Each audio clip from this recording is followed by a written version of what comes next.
6, $367.57. Okay, it's time to recap. You may object, asking, where'd that come from?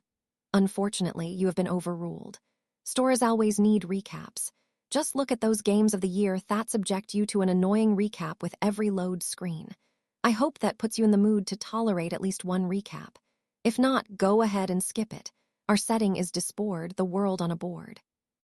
A world where all violence has been prohibited by the 10 Covenants and everything is decided by games. Into this world came a brother and a sister from Earth, who are good at nothing except games. No, that was a bit too much of an understatement. Let me rephrase. A brother and a sister, Sora and Shiro, both socially incompetent shut-in losers, who build up their kung fu at failing at life. Together, they are blank, the two-in-one gamer Horings undefeated in every sort of game. Otherwise, they are pretty much useless. They then appeared in Disboard specifically in the Kingdom of Elkia.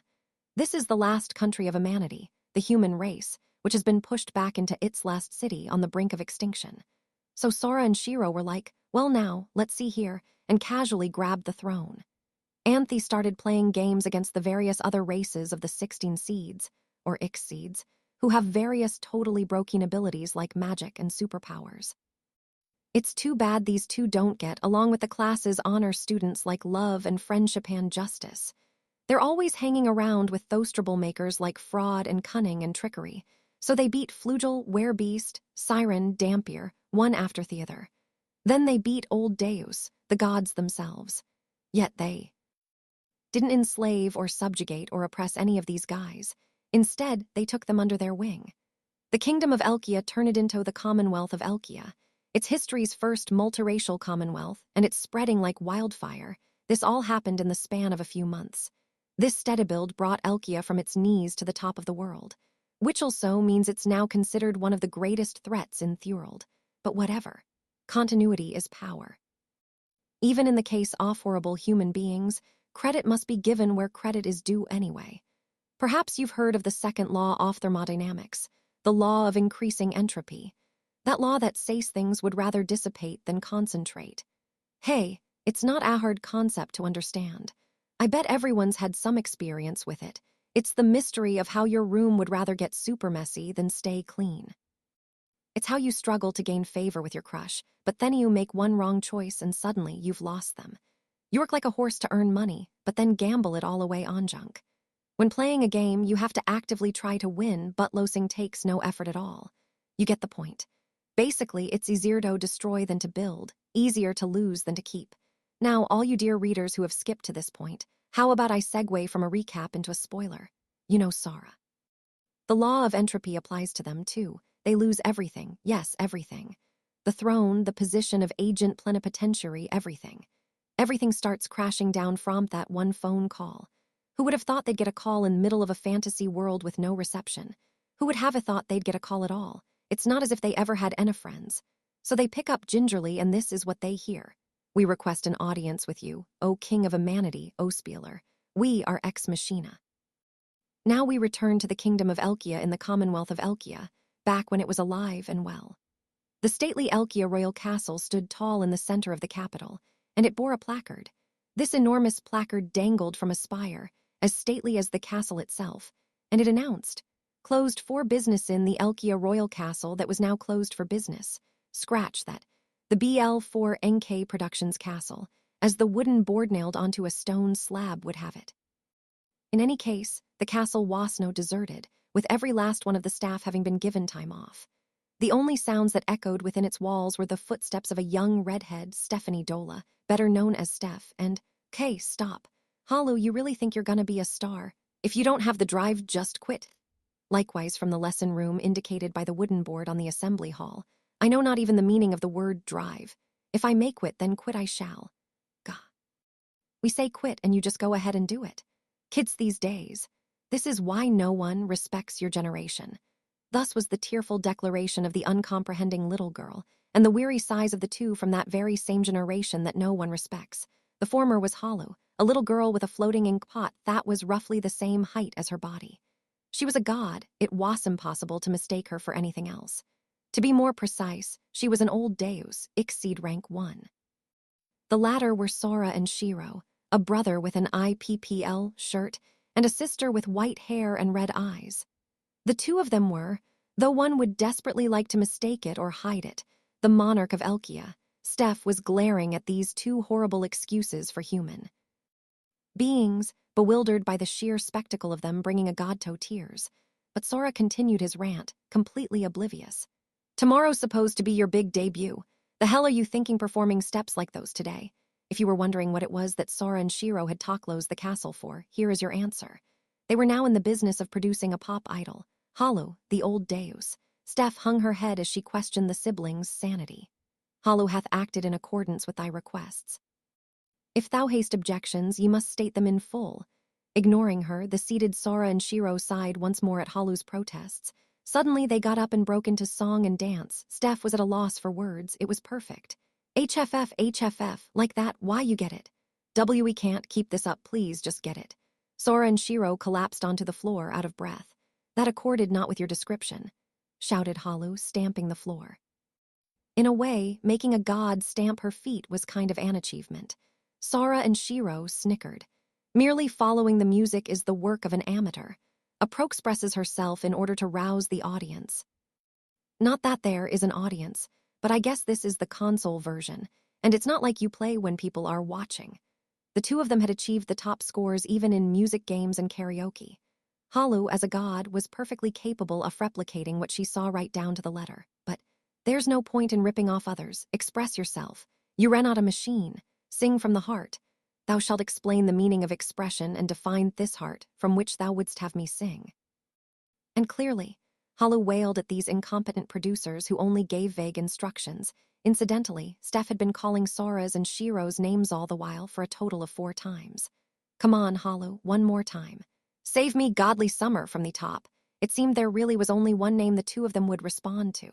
In light of their continued disregard, Steph drew in a deep breath and shouted, Producerers. Oh hey, didn't see you there, Manager Babe. You can just call us P. MMK. Sora and Shiro turned deliberately toward Steph, now that She had addressed them correctly. I thought you were Jock. Well, no, I honestly didn't.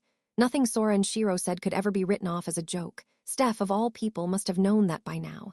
And yet, with what little hope she had, she asked them why they had vacated the throne, given leave to all their attendants, and closed the castle. Still, I have to ask, you're closing the administration. Do you want to destroy the country? Her cry, in other words, was a plea to locate the whereabouts of the monarch's misplaced minds. You want us to work our staff 24/7. Talk about a corporate scandal. Is it not preferable to a rumor that the boss is insane? But Sora had been so focused on Halu's song and dancer routine that he merely answered. Do you know, sir, what people are calling you to? As Steph snapped her finger at them, Sora and Shiro wondered. Wait, what could it be? Perhaps the monarch of national resurgence, who has vanquished higher races one after the other and overcome thegods themselves. But it wouldn't end there. Sora and Shiro imagine the kind of slander that would be mixed in. They call you the discredited king, they trust you even less. What, that's all? Hey, wait, that's actually kind of a cool name. Nah, it's kinda lame. The brief bit of stress dissipated with Steph's answer. Sora wash-hyped up, while Shiro felt let down. The fact remained that they didn't give a shit, which irked Steph to no end. Look at all you've done, only to be scorned rather than celebrated. Do you know why this is? It seemed to offend Steph more than it did Sora and Shiro. How to explain it? They ruminated on this intractable problem before Sora's expression turned mysterious. We trick people into falling in love with us and bet race pieces without asking anyone. Just how do you expect anyone to be like, oh yeah, I trust you? We're obviously just frauds, perhaps evenlying bastards. Hey, I'm so glad you're aware of all this. Now do something about it. And he asked back just why anyone should trust him. Steph answered with what could be described as a song and a dance. She twirled with the grace and sensitivity of a ballerina. I understand. People can't change just like that. You just have to take little steps, one at a time, so you can stop being a fraud who won't even let me in on what's going on. How about we start with you telling me why you closed the administration? Her ballet dance gradually became more heated, until it transformed into a break dance punctuated by a shout. Halu could learn a thing or two from her, Sora and Shira both thought. Why we closed the administration? No real reason, there just wasn't anything to do. There's no useful move for Elkia to make it present, but this first reason failed to convince Steph. What do you mean there's nothing to do? What about the commercial associations? They were just getting started. Commercial Associations, MMM. What was that again? The traders and lords who have been fattening themselves up own all the new resource export. Don't you remember the other day, you two got them all to play a game by the covenants to shove your papers down their throats? Oh yeah. Don't worry, I remember. Those pretentious douches, right? He didn't lie. He remembered. He just didn't mention that he'd forgotten. Sora and Shiro thought the same thing. This is what I hate about nation-building strategy games. They knew well that the idea of a multiracial commonwealth would be hard for people to swallow. Then on top of that, they had to deal with the people's reactions to this meteoric rise and reformation. The economic and legal stuff wouldn't be able to keep up, and it was just one domestic pain in the ass after Ranother. Not least among which were these nouveau rich smartasses and all the uproar they caused. What about them? We dealt with them, didn't we? The way you did was like adding fuel to the fire. Don't Yaosi people are just getting more upset? Steph pointed fiercely to the two siblings. It's time for you to show your leadership as the monarch. It's a test of your personal charisma. And in such a time, for the monarch to be one like this, Steph's face seemed to say, all right, forget it. She worried that if the castle, the de facto seat of the Commonwealth, was to be shut down, then even the advisors. If there's one thing we don't have, it's charisma. Why do you think we stay inside all the time? Chew on that. The two had not the slightest confidence they could be loved, however. They sneered boldly in their conviction that they would be hated, and furthermore. Thus, we have demonstrated beyond all doubt what exactly Elkia is currently lacking. It's a charismatic figurehead to rally the people. In other words, our first priority is a national project to raise the ultimate idol. The two of them shouted out the second reason and looked at Halu, who, for her part, was just silently writing more questions in her scroll with a pout. Yo, Halu, you hear what we just said? She had heard. She just wasn't convinced. Her face said it. Argument cohereth not. What business hath Halu with thy lack of charisma? You don't have to do anything with it. You just have to use your mad charisma to win us authority. Yeth, like the Shrine Maiden and the Eastern Union. Sora smirked. No need to have the actual head of state be trustworthy so long as there was a figurehead to bring the nation together. Halu hypothesizes that your true meaning is that Halu should be like her host. But if they just wanted her to be like her host, the Shrine Maiden, Halu's host doth neither sing nor dance. You must state the reason for which Halu must become Anadol in this inscrutable sense you describe. This is the 19th time you've asked. So I'll answer you as I have all 18 times before. Heaven wills it. As far as idols were concerned, there existed no greater talent than the one who stood before them. To not make her into an idol would be to desecrate the treasures heaven had bestowed upon them. Sora explained as much and soon felt Steph's icy gaze piercing through him. So basically, this idol thing is just something you personally want to do. A cheeky one you are, really cheeky. This plan is a perfect fusion of my arbitrary desires and actual benefit. As he spoke, Sora thought, let's imagine it. A state whose authority is personified in an unmatchable, literally goddess-level babe, the perfect idols Sora knew, as did Shiro. I'd move there immediately. Sora looked far, far into the distance, toward his boundless idols as he spoke. What overcomes the barriers of race and brings a country together as one? Love. What is love? Affection, faith, worship. One who is worshipped is called a god, also known as an icon, otherwise known as an idol, which can only mean a cute girl. And therefore, Halu, my logic is bulletproof. If you think you can refute it, just try. Well, yes, it is impossible to argue with specious nonsense. Bounds Sora's syllogism took between each of its 7 steps were quite exhilarating. Steph replied with a skeptical squint as Halu continued to sulk. Then instruct me specifically in what you would define as a perfect idol. I shall recreate it for you. Sora and Shiro sighed and shook their heads at Halu.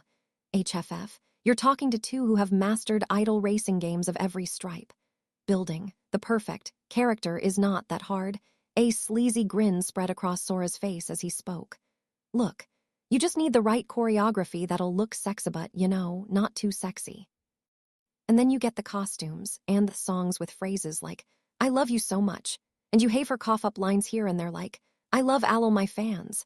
And you give them the hope that they might actually have a chance with you, so you get them to line up for a meet and greet, close the distance, and bam, there you go. Besides, just look at Halu's beauty. An old Deus shouldn't have any problem performing perfectly. I'd bet on it. You're gonna bring us a buttload of fans and a truckload of money. Is it just my imagination, Sora, or do you sound bitter? Steph caught the dark trauma behind Sora's eyes, but he went in. Remember what we said? We're gonna make you a star. Not two-dimensional, not fiction, not even three-dimensional or plastic, but a perfect idol. Sora and Shiro paced in no particular direction as they defined just what it meant to be a star, a perfect idol.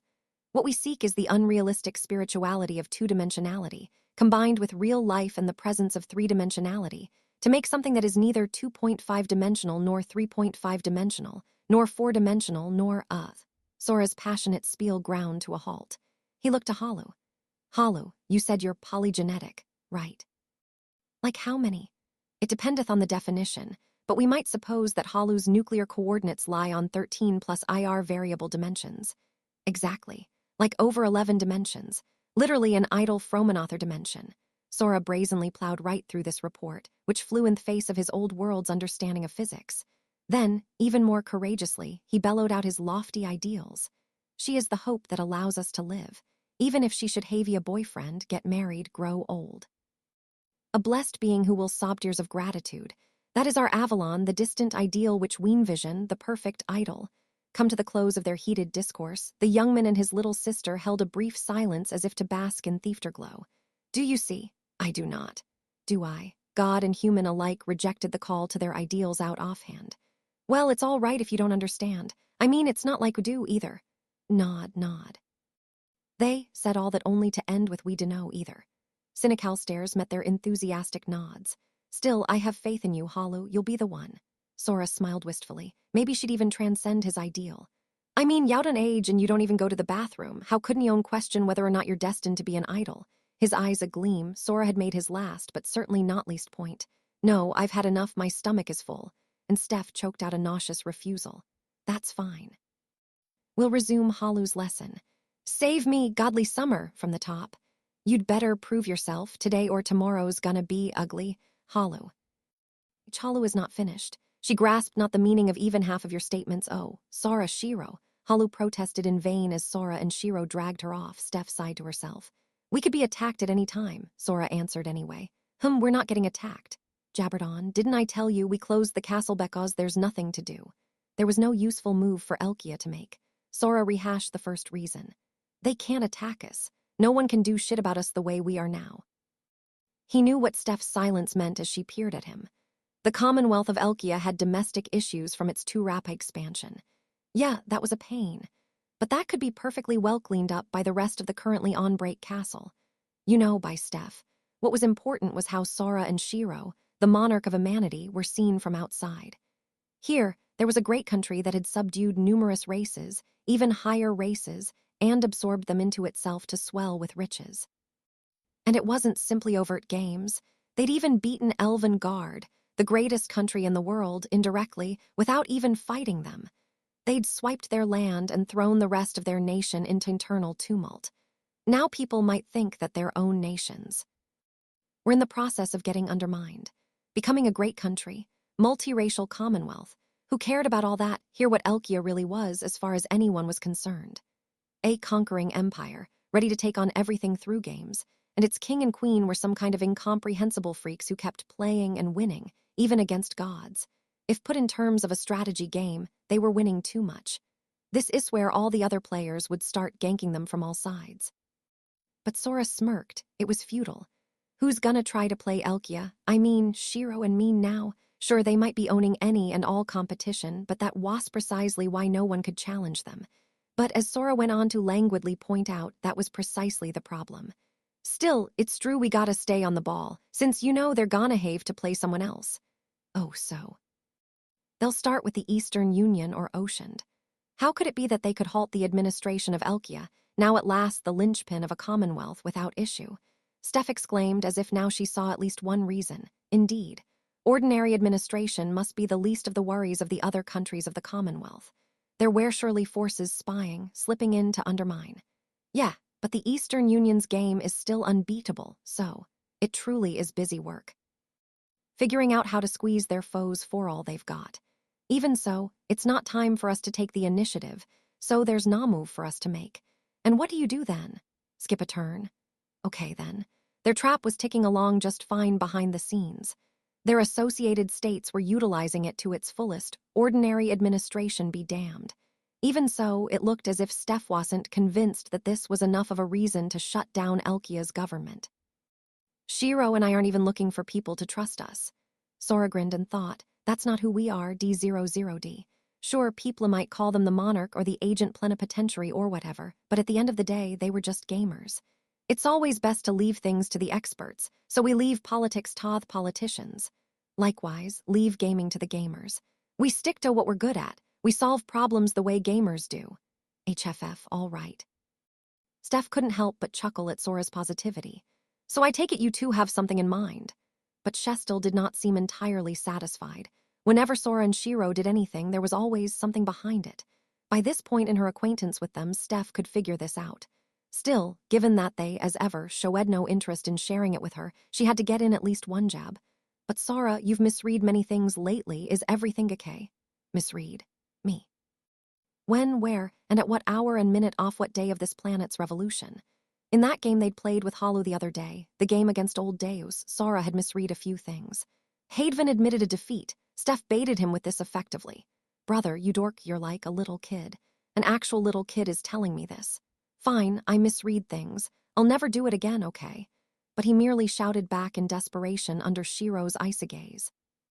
Their voices sounded as if they were just joking around. But if you looked into their eyes, you could see the resentment bubbling up from within.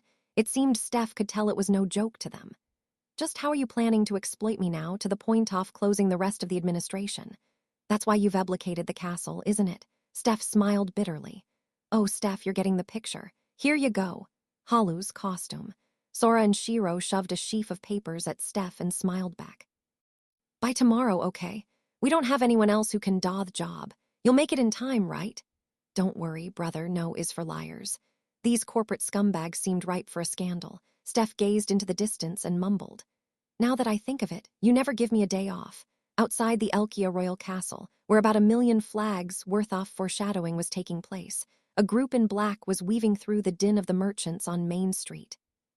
Cloaked in robes from head to toe, with hoods pulled low over their eyes, they hid their faces from view. The group silently marched forward in the most inconspicuous way possible. Seher report. Old Deus response confirmed. Target coordinates estimate as Elkia Royal Castle. Proofer report. Coordinates identified. Agent plenipotentiary of Humanity, inferred name. Sara. They shared the data from their long-range observation and crowd noise analysis as they walked forward. Forward, ever forward. Acknowledged. All units prepare to engage target. Start advance calculations. In accordance with the destiny of flags to be checked, off foreshadowing to be fulfilled, they marched on in Sora's direction, forward. Chapter 1 Definitate was where Sora and Shiro had given their coronation speech. Now, standing on the balcony of the Elkia Royal Castle overlooking the square, was a lone girl. Her clothes flapping in Thewend, her inkpot floating in the air, she closed her eyes and waited.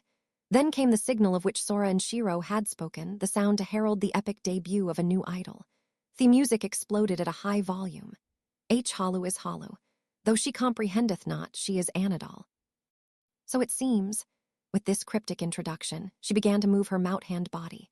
True to her word, it appeared that she had no idea what was going on, but she didn't let it stop her.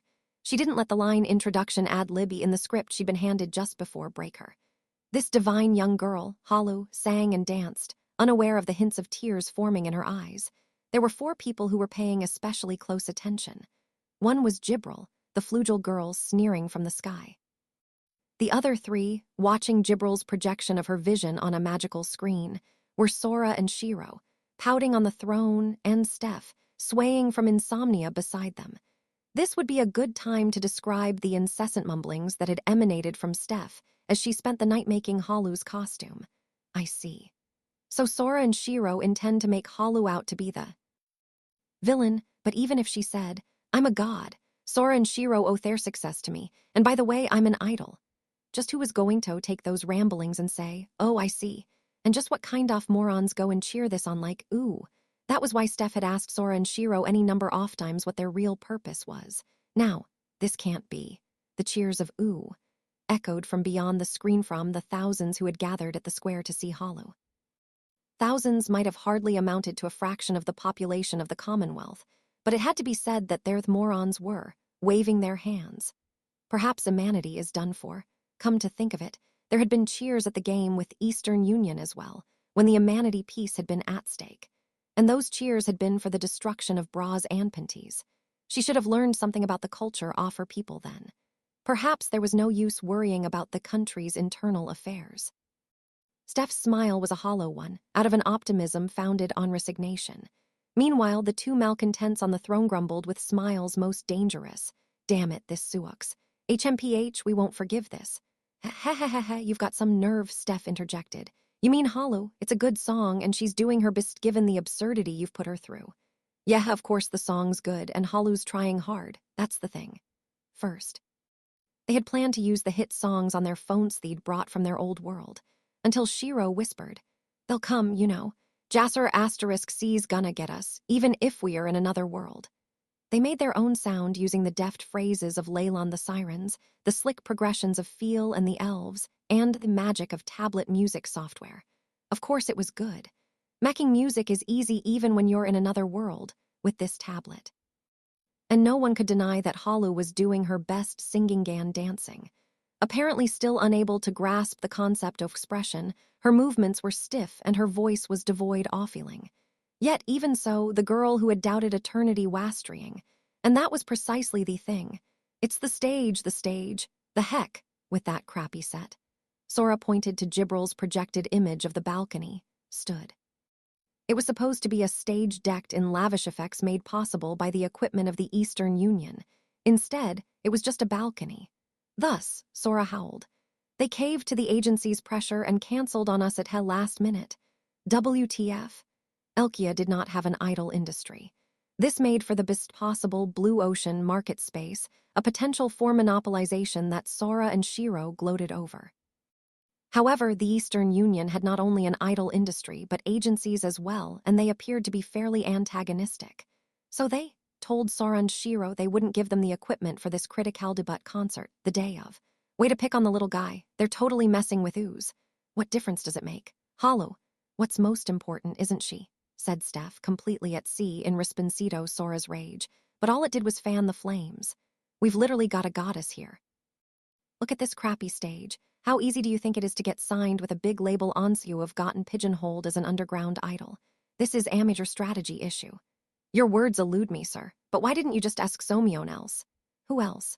Of course, any one of the other races in the Commonwealth. The Flugel had Gibral, the Old Day had Hollow, the Dampiers had Plum. These magic users could be counted on to do more than just special effects.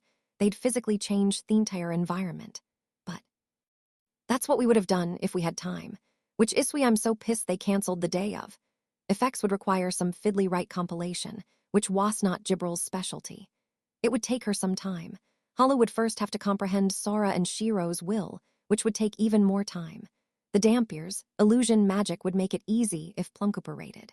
Not happening. And so it came to pass that the production consisted of Shira playing music from her phone and Hollow amplifying her own voice. Sora and Shiro both licked their lips and laughed savagely at this epic half-asuri. You bastards have got some nerve making an enemy of the state. I like you. I'll kill you first. We'll show you what happens when you cross the government. A major agency, are you? So what? We are BL4NK Productions, the only agency directly operated by the state. If you think we're little guys, you picked the wrong fight. Could you not abuse your power so openly? You're the monarch. Steph hollered in a desperate attempt to interrupt their villainous train of thought, but the two didn't seem to hear her as they kept on deliberating. Anyway, Sora, Shiro, Psy, producers. HMPH, what? We're gonna smash all the agencies in the Eastern Union and steal their idols. So we're thinking about how we're gonna produce them. Is your business more important than that? Any business is more important than that. So, having slashed straight through Sora and Shiro's deep devices, Steph kept on hollering. Any of those people waving their hands out there really believe that Hollow is the culprit? If they did, humanity was in its last days, Steph lamented. Sora chuckled. Well, probably not many. For now. What? I said this before, but there's no need to believe. Her concept, her ether was wisdom, conceived of doubt and hope. Whether they believe or not, their doubt will power her. Doubts and desires, rejection and wishing, all would amplify her power. And this is the most important part, Sora thought with a sharp glint in his eye. It's a cute girl doing her best to sing and dance, whether you get it or not, who could not wave their hands. I had hoped most everyone. Steph gazed into the distance, her eyes full of sincere sorrow for humanity. Sora laughed and went on. Also, if Halu does this legit, no one's gonna be able to attack us. You were saying something like that yesterday. What do Yao mean? Having adjusted their plans from here on somewhat, Sora and Shiro nodded subtly. Then they slowly looked back at Steph and in place of an answer. Okay, it's time. Steph, we've got a quiz for you. What do people think Sora and Shiro are? 10 seconds. What? They responded with a question. Panicking, Steph listed whatever she could think of. Why, you're the monarch of Elkia, you're a manatees, oh, and you are from another world. Also, she glanced at Sora, blushed as she choked on her words for a second, and continued.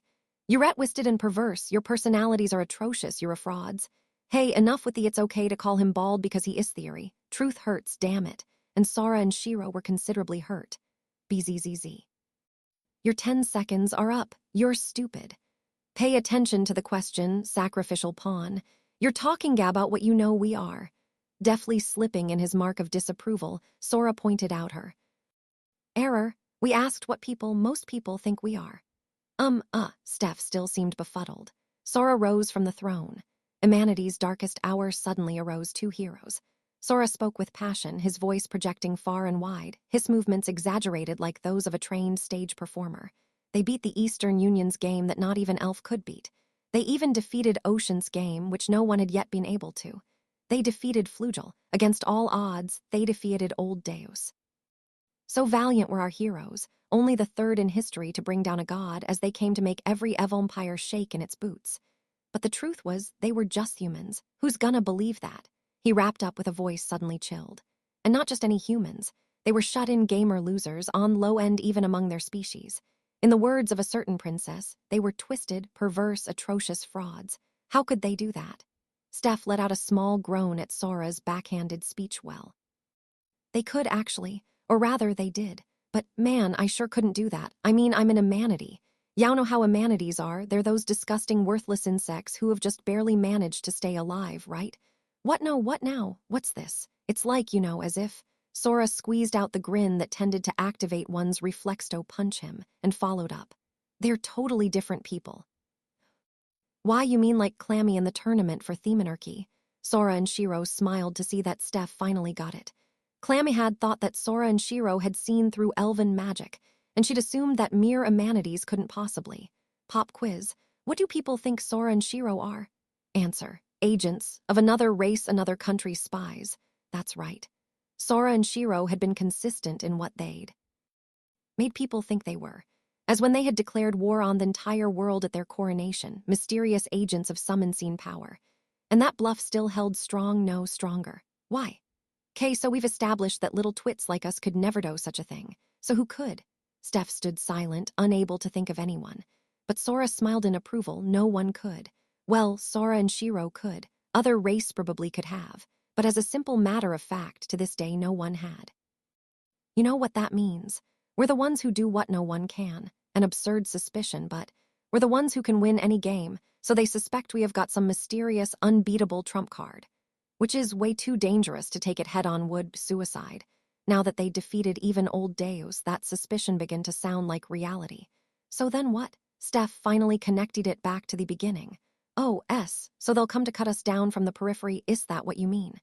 Yep. All they can do is poke at us to find out what we are, to reveal our invincible trump card. And they have to do it fast before anyone else, even at cost of losing. Even at the cost of losing. We're talking about a trump card that can beat anyone. Y'all gotta do something about that, right? Seal it or own it. Moderate losses could not be begrudged in this process, by those who little knew that it was all futile. We don't have any such trump card, nor any such secret identity to find. Cos all we are is mere humans who just straight out won the games, which is exactly what no one's gonna believe. So, these chumps are gonna look for what's not there, lose their stuff, and go home. Their devilish grins made Steph take a step back. Someone might even get the wrong idea about whose spy we are. Who could do what no one could and produce a trump card that could beat anyone, thinking that Sora and Shiro, being from another world, would be good targets for blame. Sora chuckled and said his name with sympathy. Tets. Like he got bored and decided to troll everyone by making us out to be some cosmic threat. After all, there was no doubt that Tet, the one true god, had been the one who summoned them here. It was a far likelier story than that mere humans had beaten higher races. Well, I gotta feel sorry for Tet, but it's the final boss's job to stir up animosity. Tet, stay strong. Lightly trolling Tet, Sora and Shiro put that aside and looked back at the screen with discontent. How lightly you invoke the name of the one true god. They went back to their interrupted thoughts, seeming to have more interest in Steph's muttering. Sora and Shiro had already adjusted their plan for what to do about those idle agencies in the Eastern Union. But to actually do it, there was this thing. Question is, what will we do about Halu's next concert, right? There was very little problem with the agenda in their task scheduler. Meet and greets, autograph sessions, friendly visits to various companies, all that basic footwork was pretty solid. But watching Halu valiantly sing and dance on that crappy stage made Sora and Shiro grind their teeth. If the next show in 5 days, time goes down like this, we won't be able to call ourselves producers. At the very least, maybe they should just procure the equipment itself from the Eastern Union.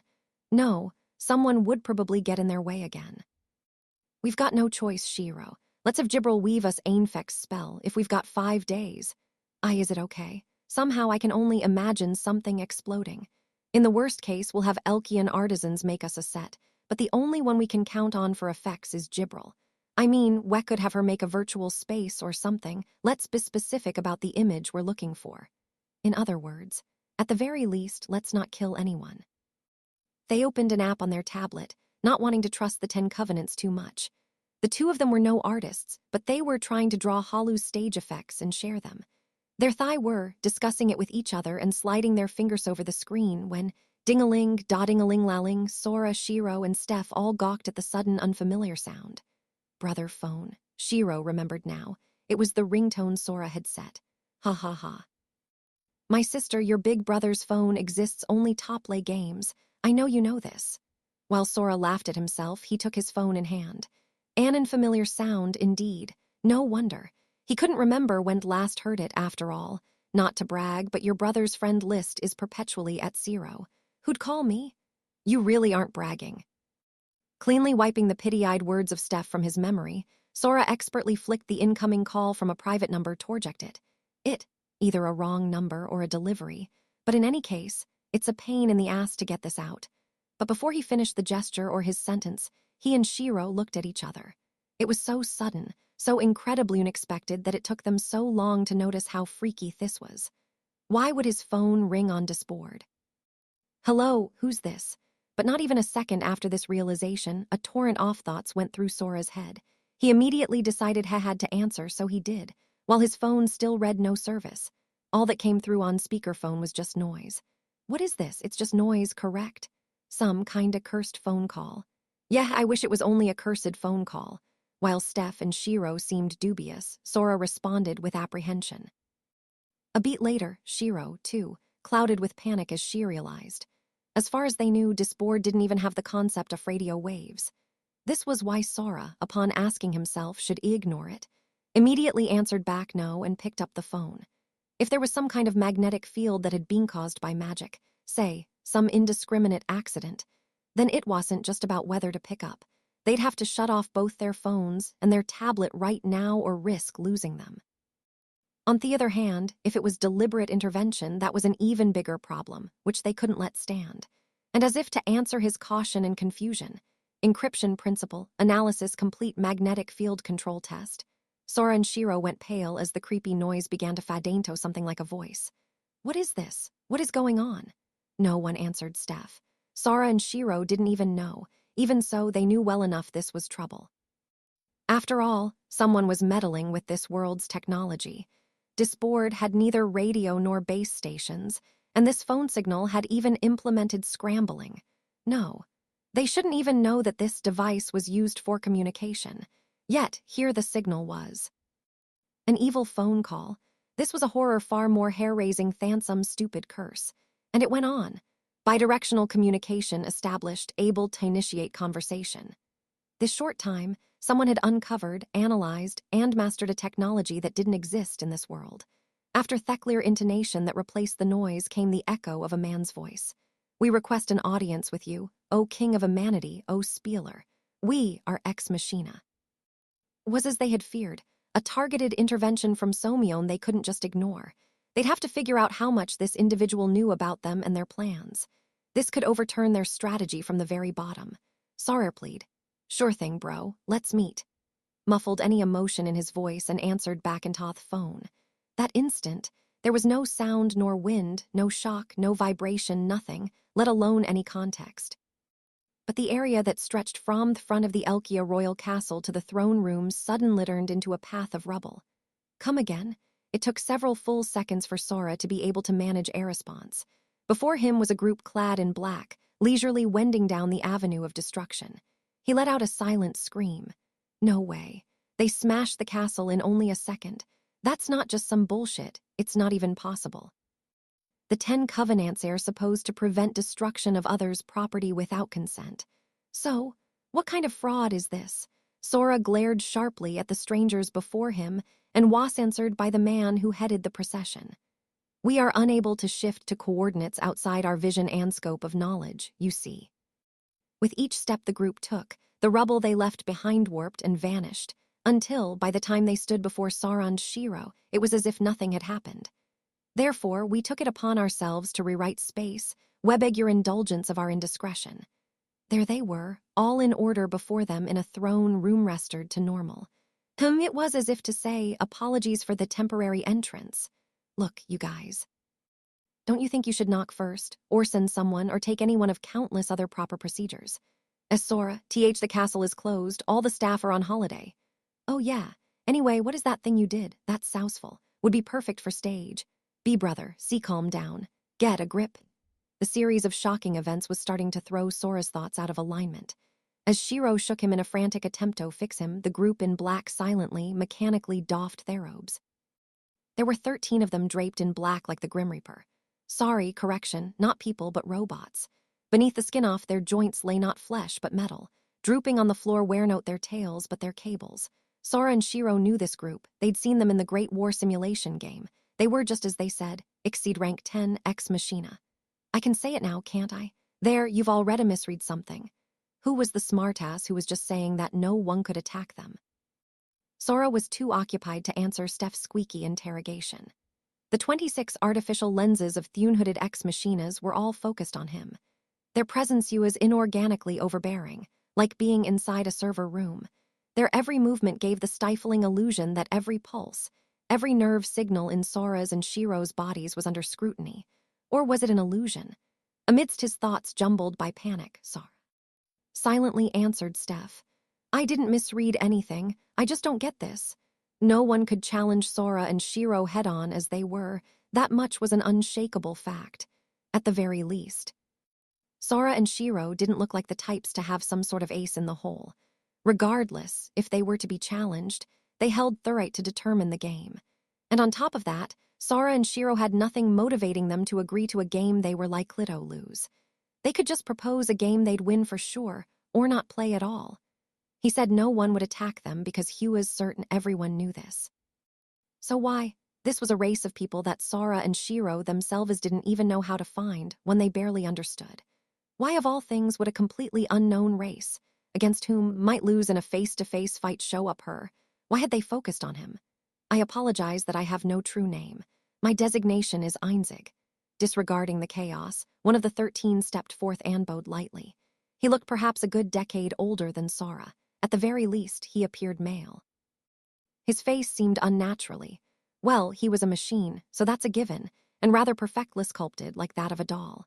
His reddish-black hair and pale blue eyes gave the inescapable sense of something inorganic, artificial. But such I am Ex Machina's MMM. Agent plenipotentiary, I suppose you would say. This Einzig approached them. There was clearly something more than mechanical lurking within his voice and eyes, intelligence and emotions. It brought a cold sweat to Sora's and Shiro's faces. If they were just machines, it would be no matter. Be it a supercomputer, a machine was just a machine. Especially when it came to games, there were plenty of ways to outstrip and transcend machines. But if this was the race that had slain the strongest of the gods, Artosh, and triggered the end of the war, If this was the race that had learned infinitely, adapted repeatedly, and in the end slain the strongest. If this was all true, then, if the feeling contained in those eyes was a shard of the proof, if their fears from the intervention by Sora's phone were justified.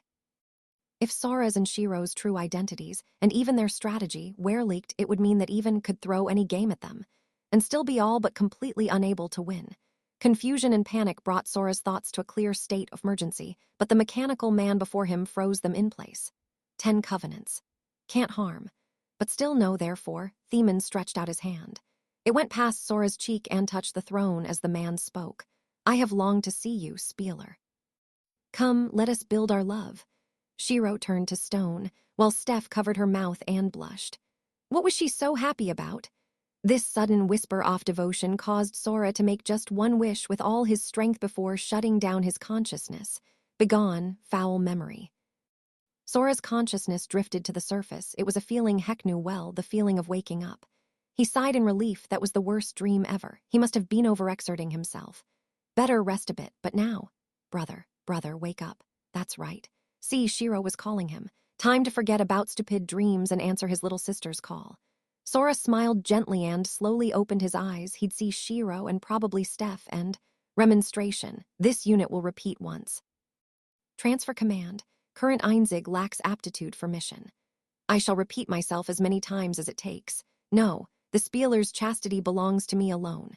Sora also saw the man who had whispered his love to Himbakering with a female ex-machina. Ah, how cruel. To think that not only was it not a dream, but that his memory remained intact. It belongs to me alone. Wait, did I just announce I'll be a virgin forever? Sora's wholehearted curse shook the castle as he jumped up. Oh, good. Brother, you're alive. Of course I am. What could be worse than having a heart attack when a guy confesses his feelings to me?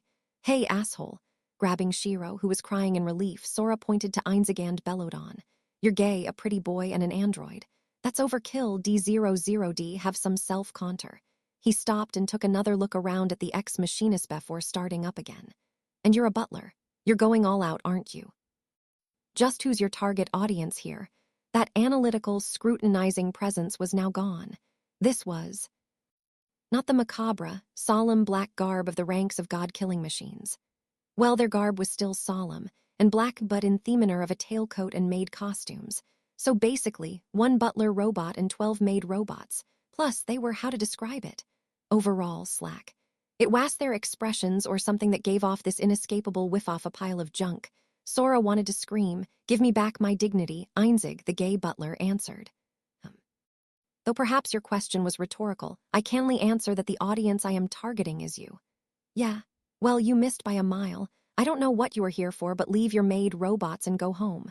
Einzig smiled at the belligerent Sora as if to comfort him. As if seeing through his continued roiling to the panic inside, he spoke. Fear not, Spieler. We have come to assist you. We are Yoris. Einzig's announcement only caused Sora to clutch at his head. I can't take this anymore. I just can't figure it out with you here, why they're junk, why they're allies. And why most of all they've got a gay pretty boy butler and maid robots. Sora lost control and screamed the magic words. Gibramoon, help me. Not a moment later, here I am. From one good morning to the next, I am Gibril overseeing the lives of my masters. Did you call me to serve or to slay? Gibril, the flugel who had been remotely projecting Halu, appeared from the sky. Full of excitement, a smile spread wide across her face. She took one look at her surroundings and, oh my, good heavens, ex-machinas, I should expect no less from my masters. What luck you have for finding rare items. Neither party hesitated. You've called me to slay. Wait just 4 seconds, oh. Deployment. Irregular number elimination sequence error. Requesting factor identification. Produced a blade of light, while the ex-machina simultaneously deployed their massive weapons. And they all froze, seemingly confused. Apparently they'd completely forgotten about the 10 covenants. Look, am I asking for too much? Isn't there any sane person who can explain to us what's going on? Sora pleaded.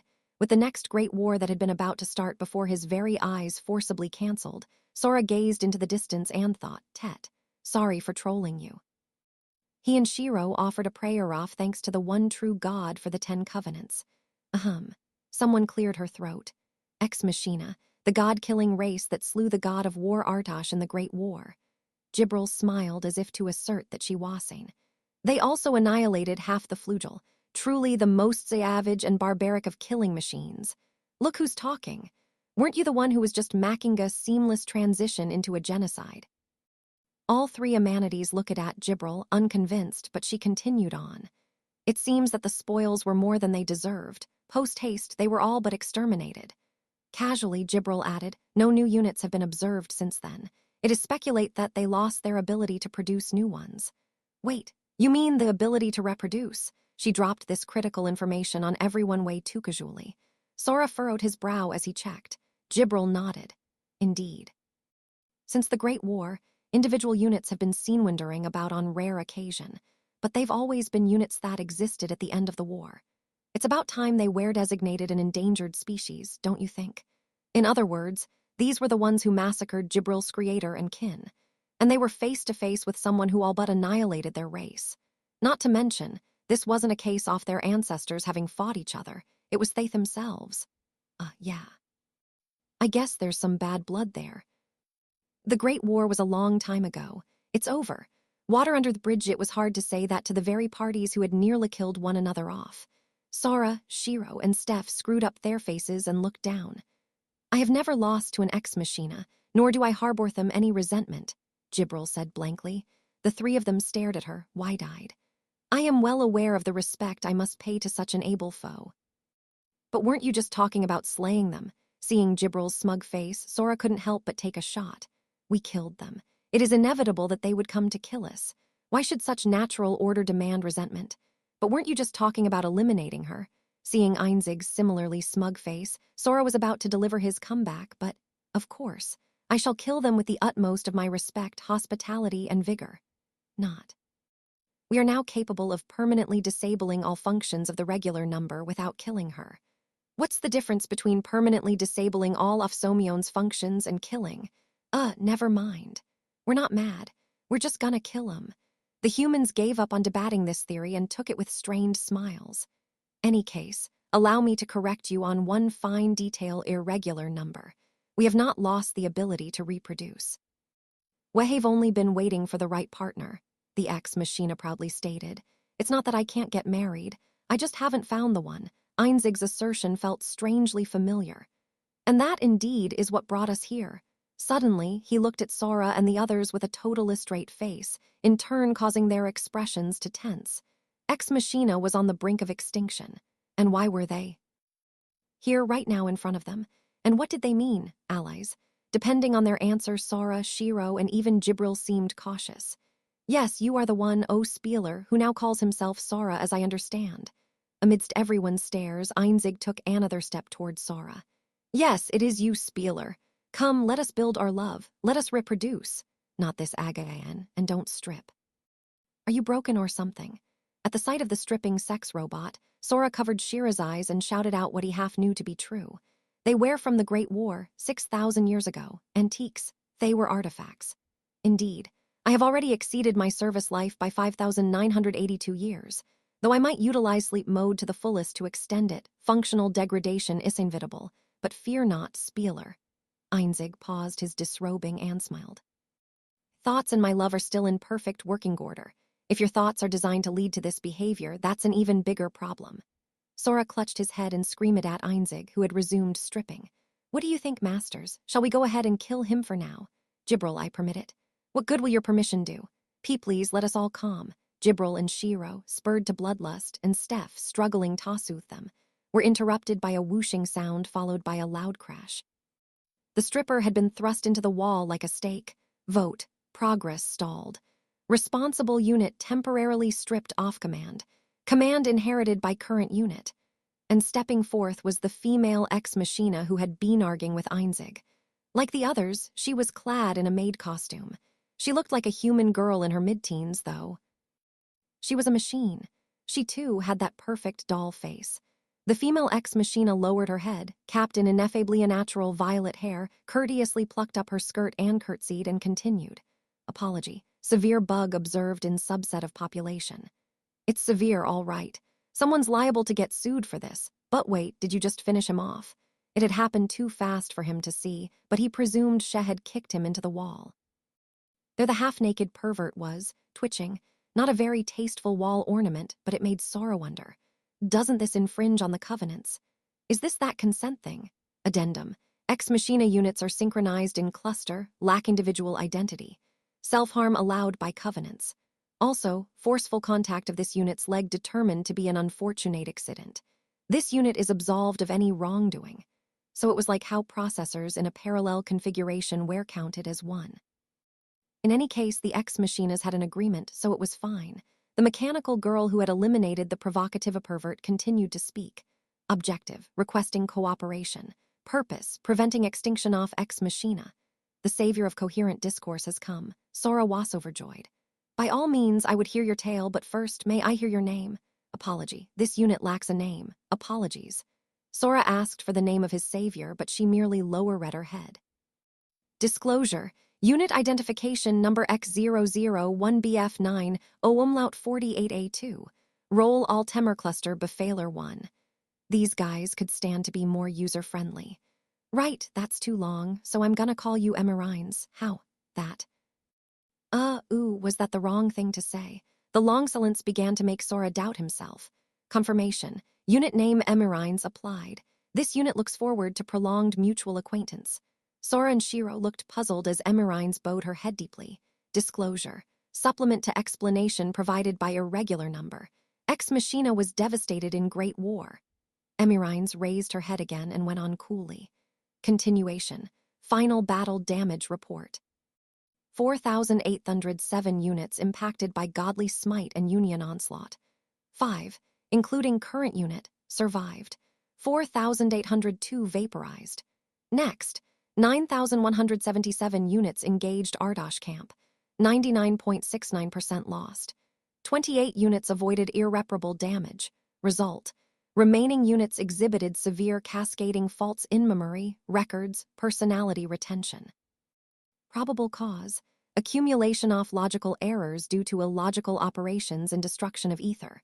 What she described was the price of deicide. It defied imagination.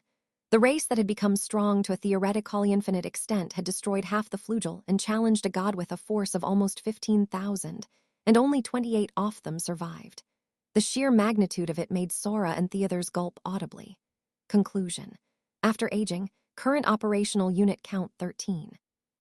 Thus, Ex Machina arrived at their current number, she explained.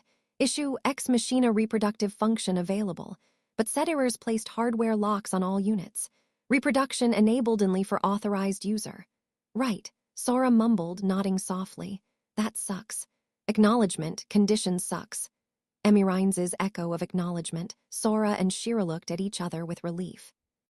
It appeared that the worst-case scenario they had envisioned when the phone rang, that an all-powerful enemy who had seen their hand had appeared, was not the case. Einzig's declaration of allies and Emerines' request for cooperation stood at face value. The Ex Machinas wanted them to be their allies and cooperate so that Ex Machina could avoid extinction. And of course they, for their own part, didn't want a race to go extinct. That would be creepy, for one thing. But even apart from that, if a race piece was lost, their game would become unwinnable. Besides, that rewriting space thing they did would make for the best stage equipment ever. With this race as their ally, Sora and Shiro's issues with Halu's concerts would vanish. Why not cooperate? Why not, indeed? But there were still several things weighing on Sora's mind they couldn't easily shake off. To begin with, the questions he'd had from the beginning. Why now? Why them? He didn't get what they were going on about either. What did they mean by spieler? It sounded like it could mean many things. Analogies, puppy soaked by rain, candle flickering in wind, sad, can master ignore. No, I guess I would, but Sora considered this with evident caution, but Emerines nodded. Good, and continued with a placid smile, but without light in her eyes. Testimony, this unit will die unless you make bobbies with her. First, there's a perverted pretty boy, and now there's a psycho babe. Don't threaten me, Sora wailed, feeling betrayed by the person he'd thought to be an oasis of sense. And anyway, how am I supposed to make bobbies with a machine? I mean, how do you guys reproduce? As he hid behind Gibril, Shira tucked under his arm, Sora let loose the biggest question of all. At the very least, he shouldn't have to build love, much less with Age Robot. Gibril answered him as if she'd just remembered. According to the rare descriptions available of Ex Machina, it seems that two dissimilar units connect their production. Mechanisms, compare data, and produce a unit adapted to the conditions demanded of the next generation, if I remember correctly. Then they both have to be ex machinas, right? Denial, Sol observed. Non-ex machina data compatible. All right. Must be like how Jibril was saying she could have Sora's baby virtually. That was how sirens reproduced, too. But in those cases, they were saying they had to mix souls or something. So how would you get the data? Not some mechanical trick. Sora seemed worried about being like cattle to an alien, Havingany manner of bizarre contraptions mounted upon him. Emirines answered with a confident nod to ease his worries. Boast, whole assembled for master. Conventional sexual intercourse supported. Wait, why'd you do that? At least make it a little mechanical. Why was this world so, extreme? Reply, update based on past failures. Performance excellent, probably. Sora wondered what these failures entailed, but he didn't ask. Remarks, initial plan involved simulation of whole of female humanity.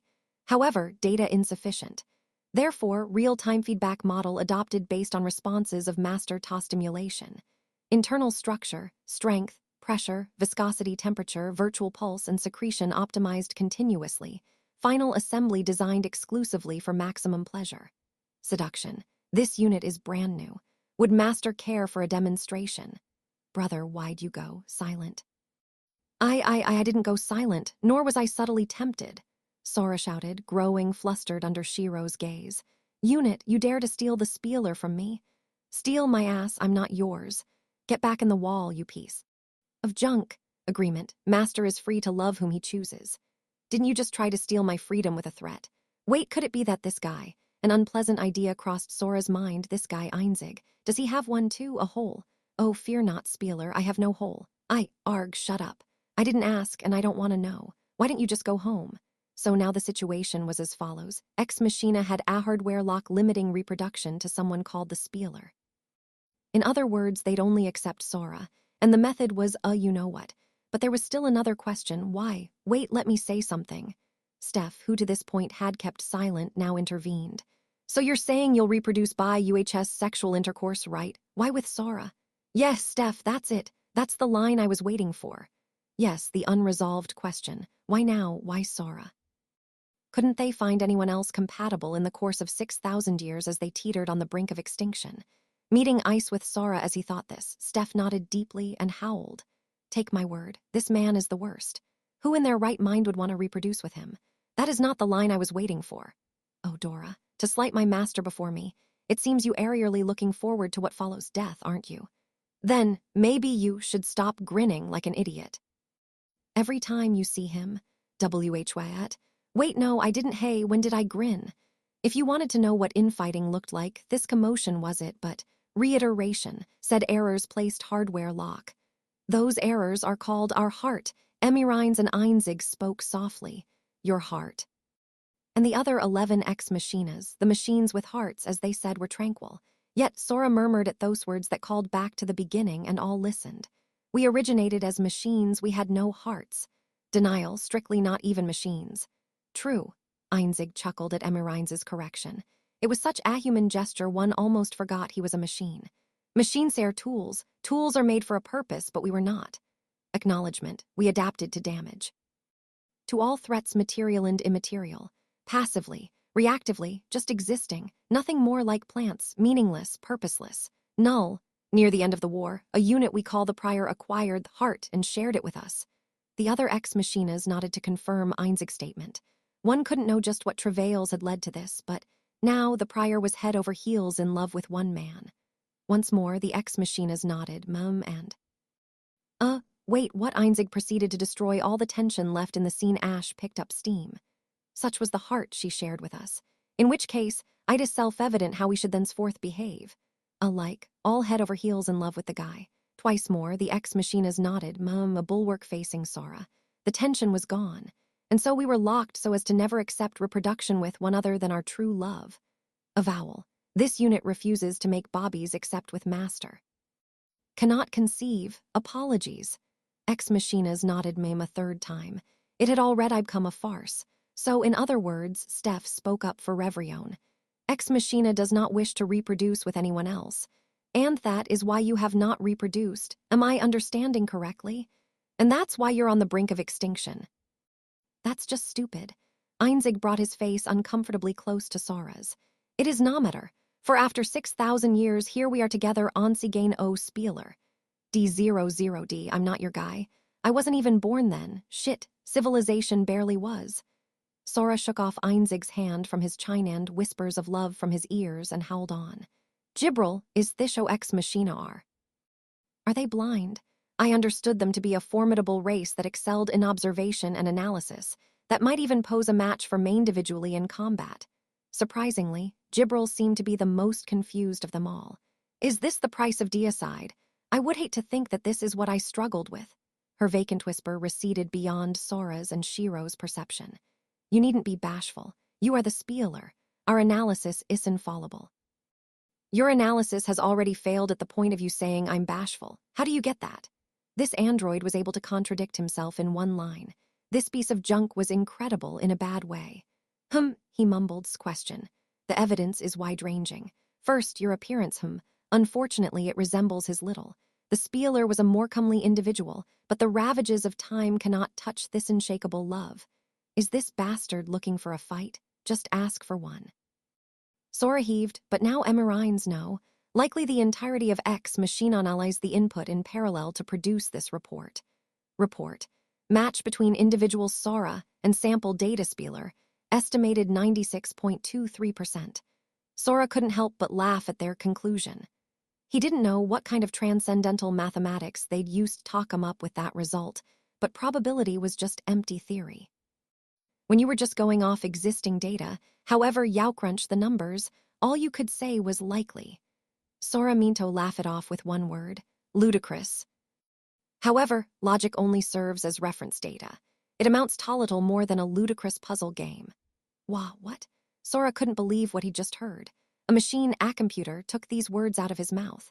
And this computer, which had denied logic and mathematics, went on heatedly, illogically. Neither 0 nor 100 exists in probability. Though one might operate on the data to infinity, one can only add mornings to 99.999%. And all this can be overturned by one unknown datum. Therefore, we believe a logic to be a hopelessly incomplete tool. Yeah, I agree. I'm glad we're. Shiro was atop Sora's lap looking like she was about to pass out, flapping her lips uselessly as if gasping for air. At least Sora had been able to say something, but in that case, in the end, what can you believe in, Spieler? His face clear and impassioned, Einzig showed his unnatural sparklighteth and put his hand on his chest. It is my heart that tells me thus. You are the one we have waited for. Sora swallowed. Yeah, that's right. In a world where nothing was certain, there was just one thing you could still believe in, what you wanted to believe, call it faith or idealism or sentiment or will. That's right. All you had to do was follow your heart. Some answers could only be found purely by believing that your decision would be right. Thought a race of machines, an embodiment of logic, could come to such conclusions defied comprehension. Ex Machina truly knew Nabons. Such adaptation and learning ability, enough to inspire awe and fear, but seriously, they've got the wrong guy. That was all well and good, but be that as it may, the cold, hard truth was this was all one big mistake. How sad it is that thinswers our hearts show us, quite often, are wrong. As Sora gazed into the distance, reflecting on the harshness of reality, query, Master does not currently wish to make bobbies with this unit. Mind-boggling self-control. Incredible. The maid robots gathered behind Emerines. No, I'd seriously love to. I mean, I am a guy, and let me tell you, sexy androids are totally erg. Denied, rejected, not selected, refused, R18. Shiro flatly rejected Sora's true feelings with a jab of her elbow. Still, they couldn't just keep up the rejections, or else Ex Machina would perish. And it was hard to say no to the perfect stage equipment for Hollow. Sora and Shiro receded into rumination over this problem before them. You cannot escape your bashfulness, can you, Spieler? Look, you're out of the question. I said go home, Sora cried. Well then, Einzig went on, we collectively request a game of you. A game, the words made Sora's and Shiro's eyes narrow to a blade's width. If we win, you will be compelled to select one unit with whom to reproduce. And otherwise, yes, then you will be allowed to select one unit whom to produce. What's the difference? Sora yelled, however, as he exchanged glances with Shiro. He was boldly chuckling to himself. Hey, Sora, they are attacking us, aren't they? I must say, though by no means do I expect my master's Talos, Ex Machina, Steph and Jibril were both asking in their own ways, can Yao win? But Sora just smiled. Sure, why not? But it's gonna be me and Shiro playing Yudojdar. We've got something to say about the wagers, too. When you looked at it, it was simple and convenient. All they had to do was make them pledge to unlock their production lock.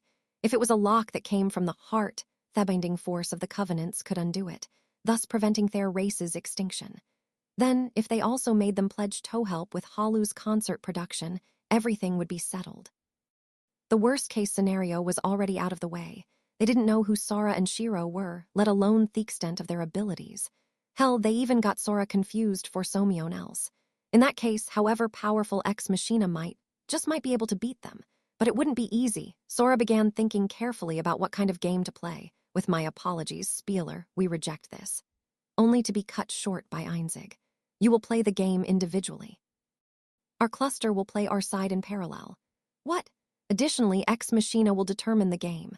Following up on Einzig's words, Emirines gestured forth with her hand and announced the name of the game. It appeared before them as polygons suspended in the air. Lursen Game 1, Chess. Dude, Sora forced a smile through his headache and checked with 2 Ex Machinas.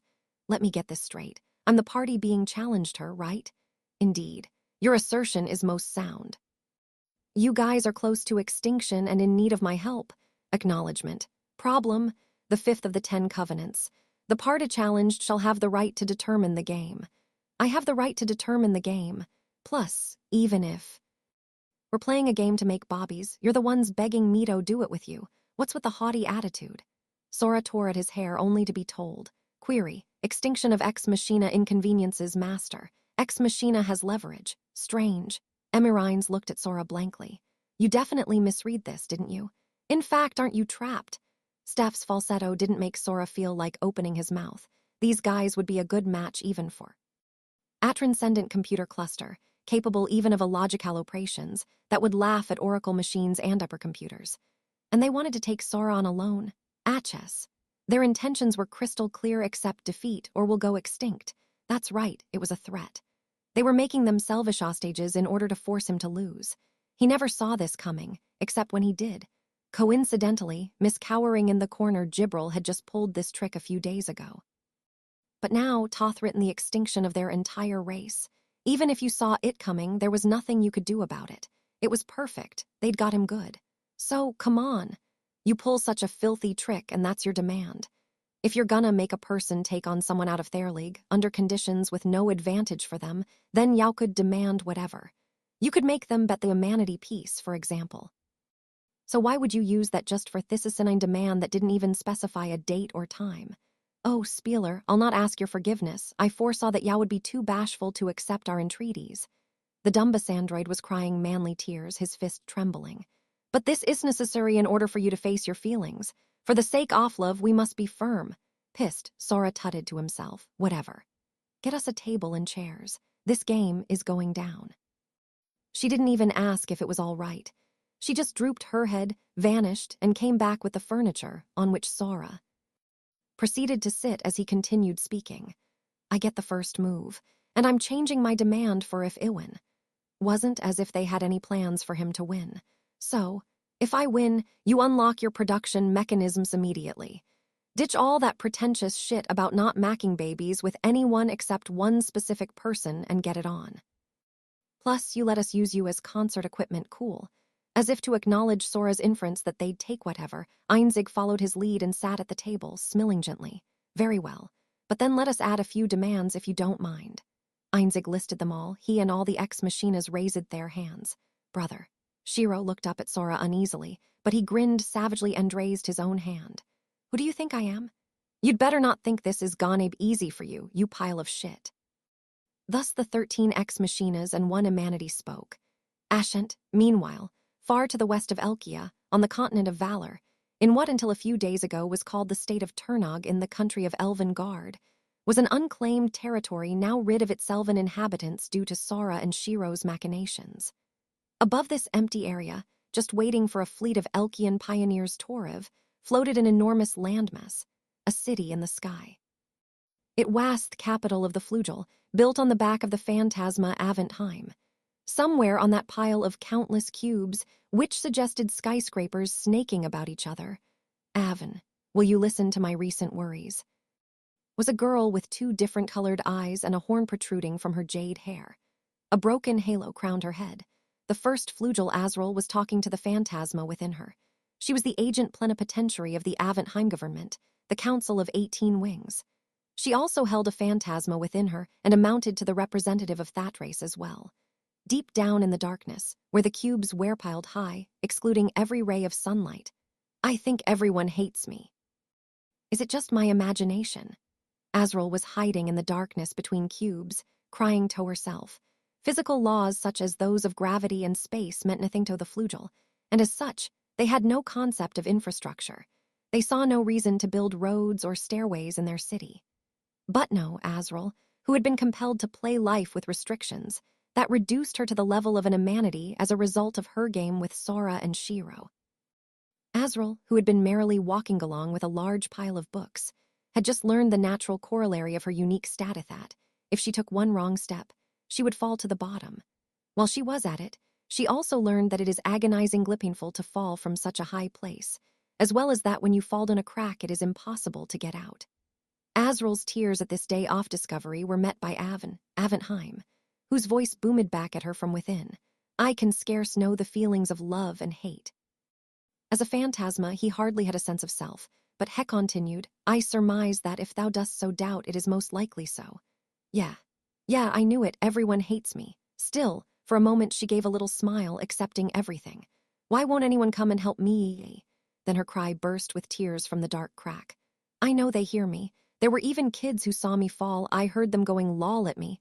I'm their big sister. I'm the leader. Of the flugel, someone should help me.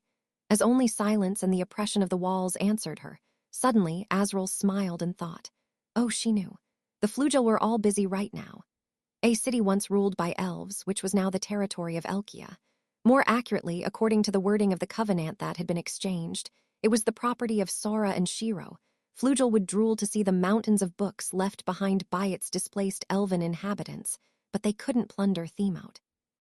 Sora and Shiro made use of this principle to offer Flugel this proposal. For every book, you have to give us a copy and a handbook in elven urban facilities. First come, first served.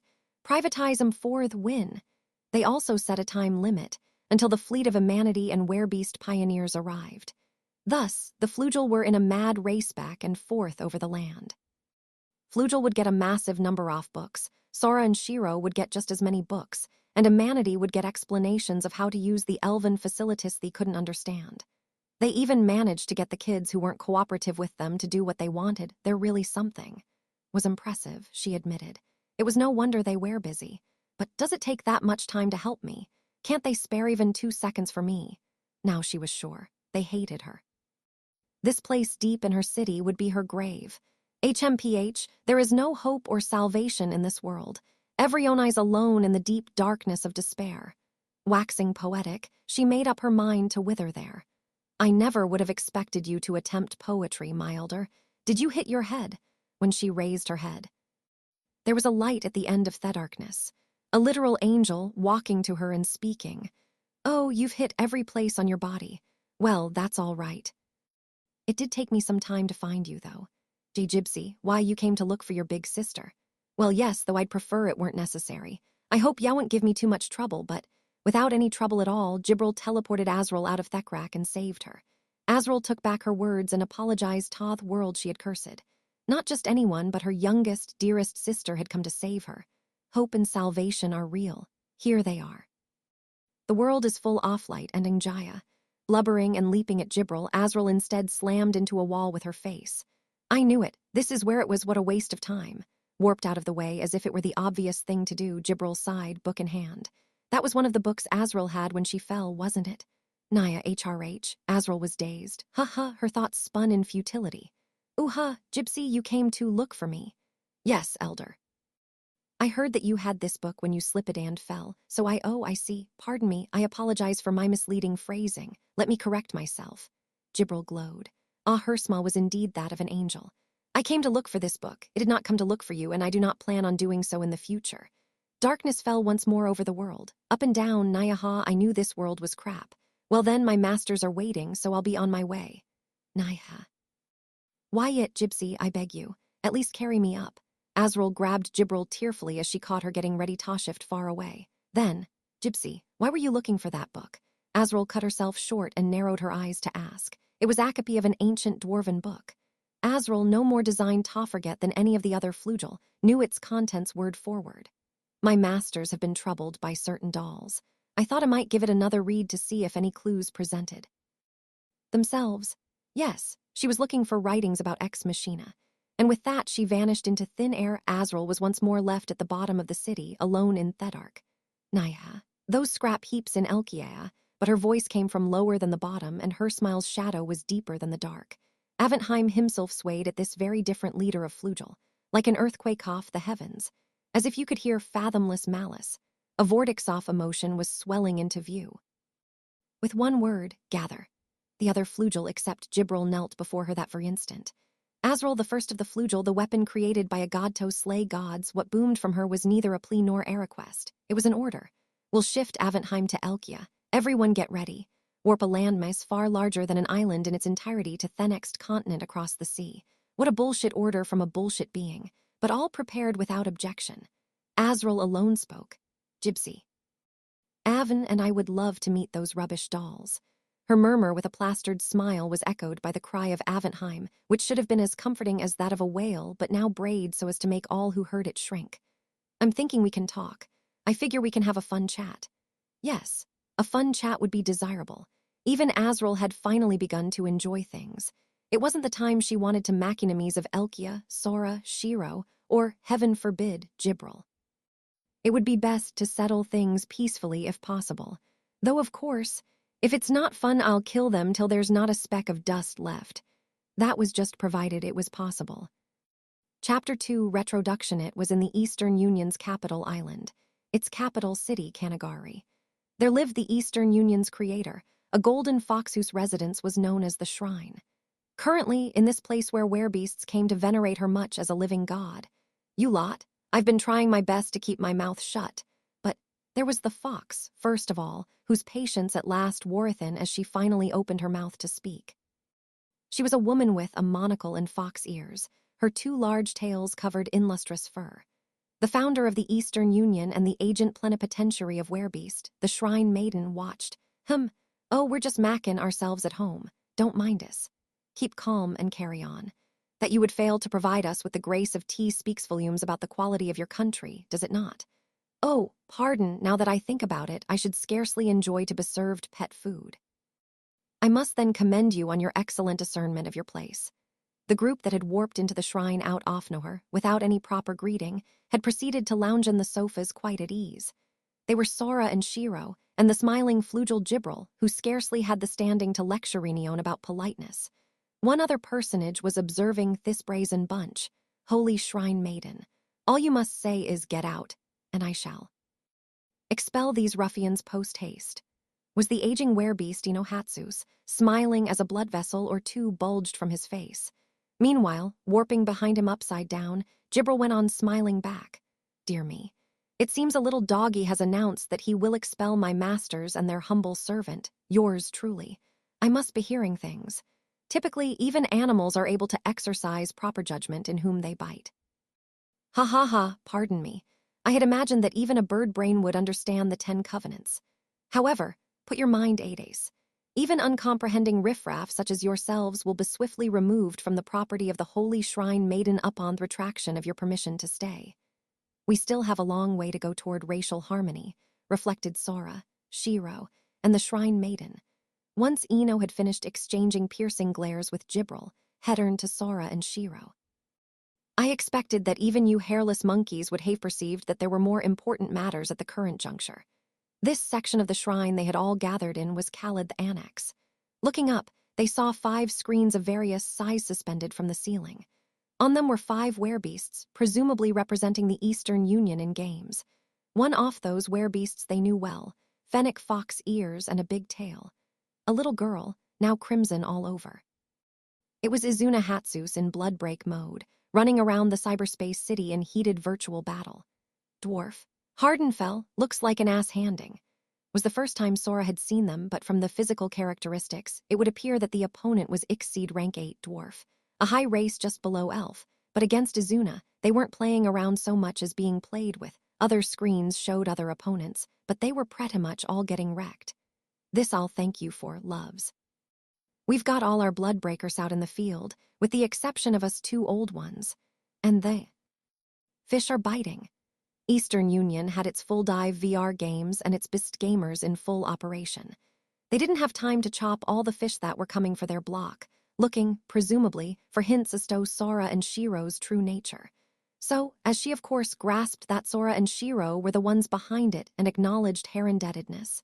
So, you come knowing that we're busy and you're in the way. Might I ask what you're after?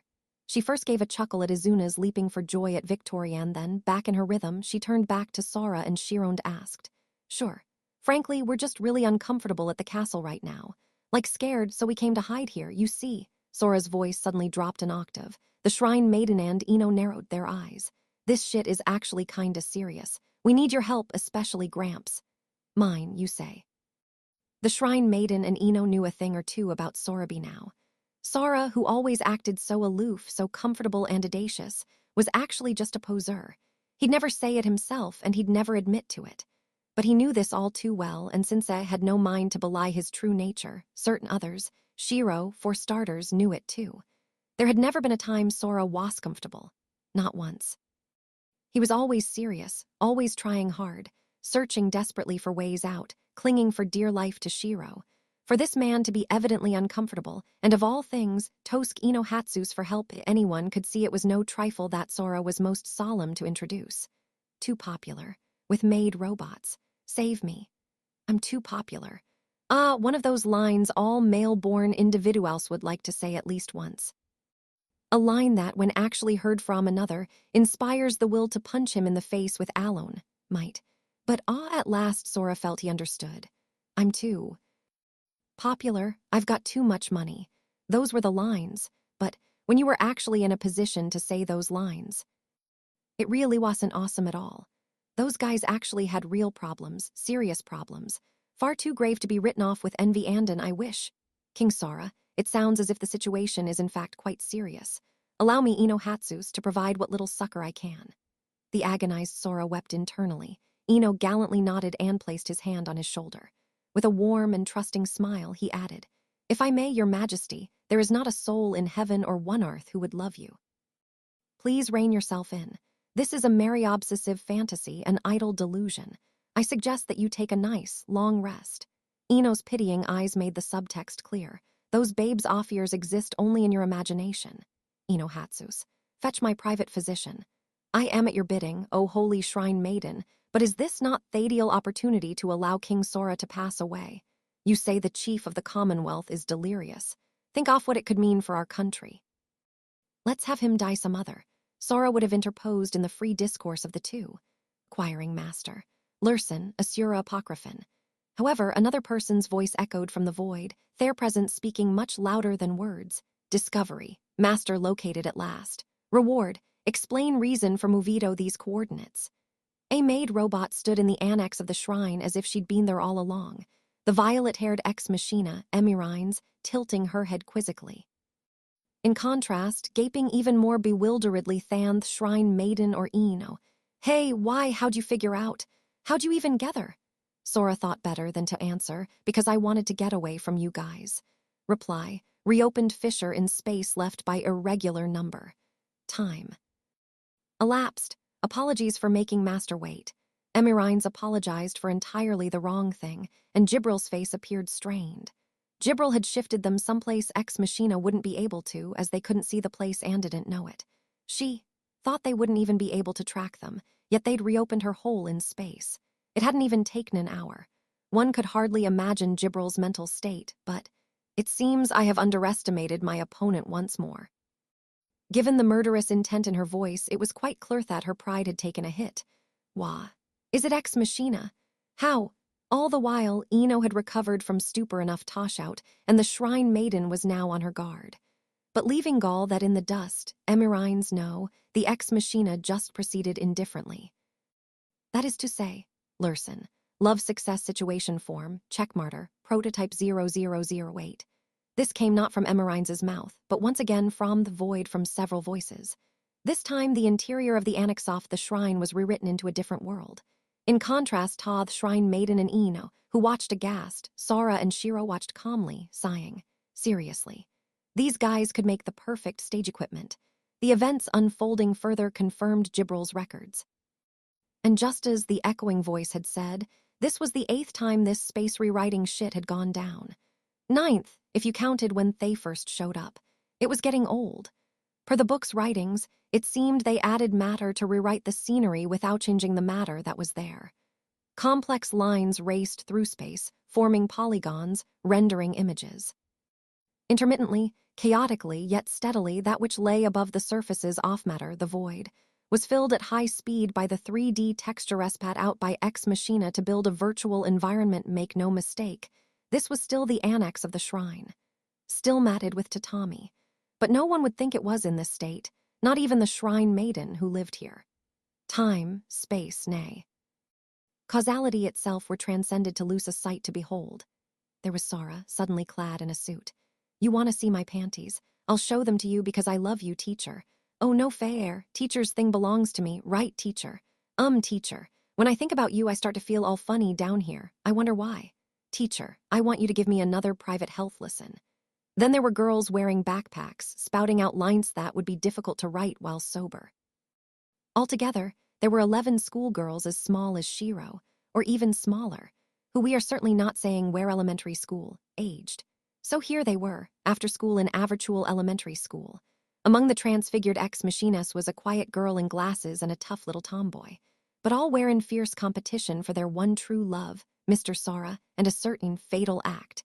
Something like that. A fearsome power had created an even more fearsome and ridiculous sight. Everyone was dumbfounded. Only the girls in question continued to clamor on. Ooh, we'll never settle this at this rate. K, then whoever makes teacher feel the best gets to keep him. Okay, I'll rig it, I'm not gonna lose, so watch my smooth, flat little. Like hell, it's okay. Knock it off, you psychos. As their folly approached its inevitable conclusion, we should'll just do it first.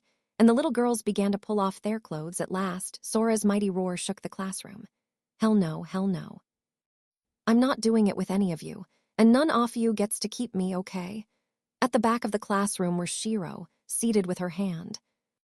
On her cheek, the shrine maiden in a sailor uniform, and Ino practically busting out of his schoolboy uniform.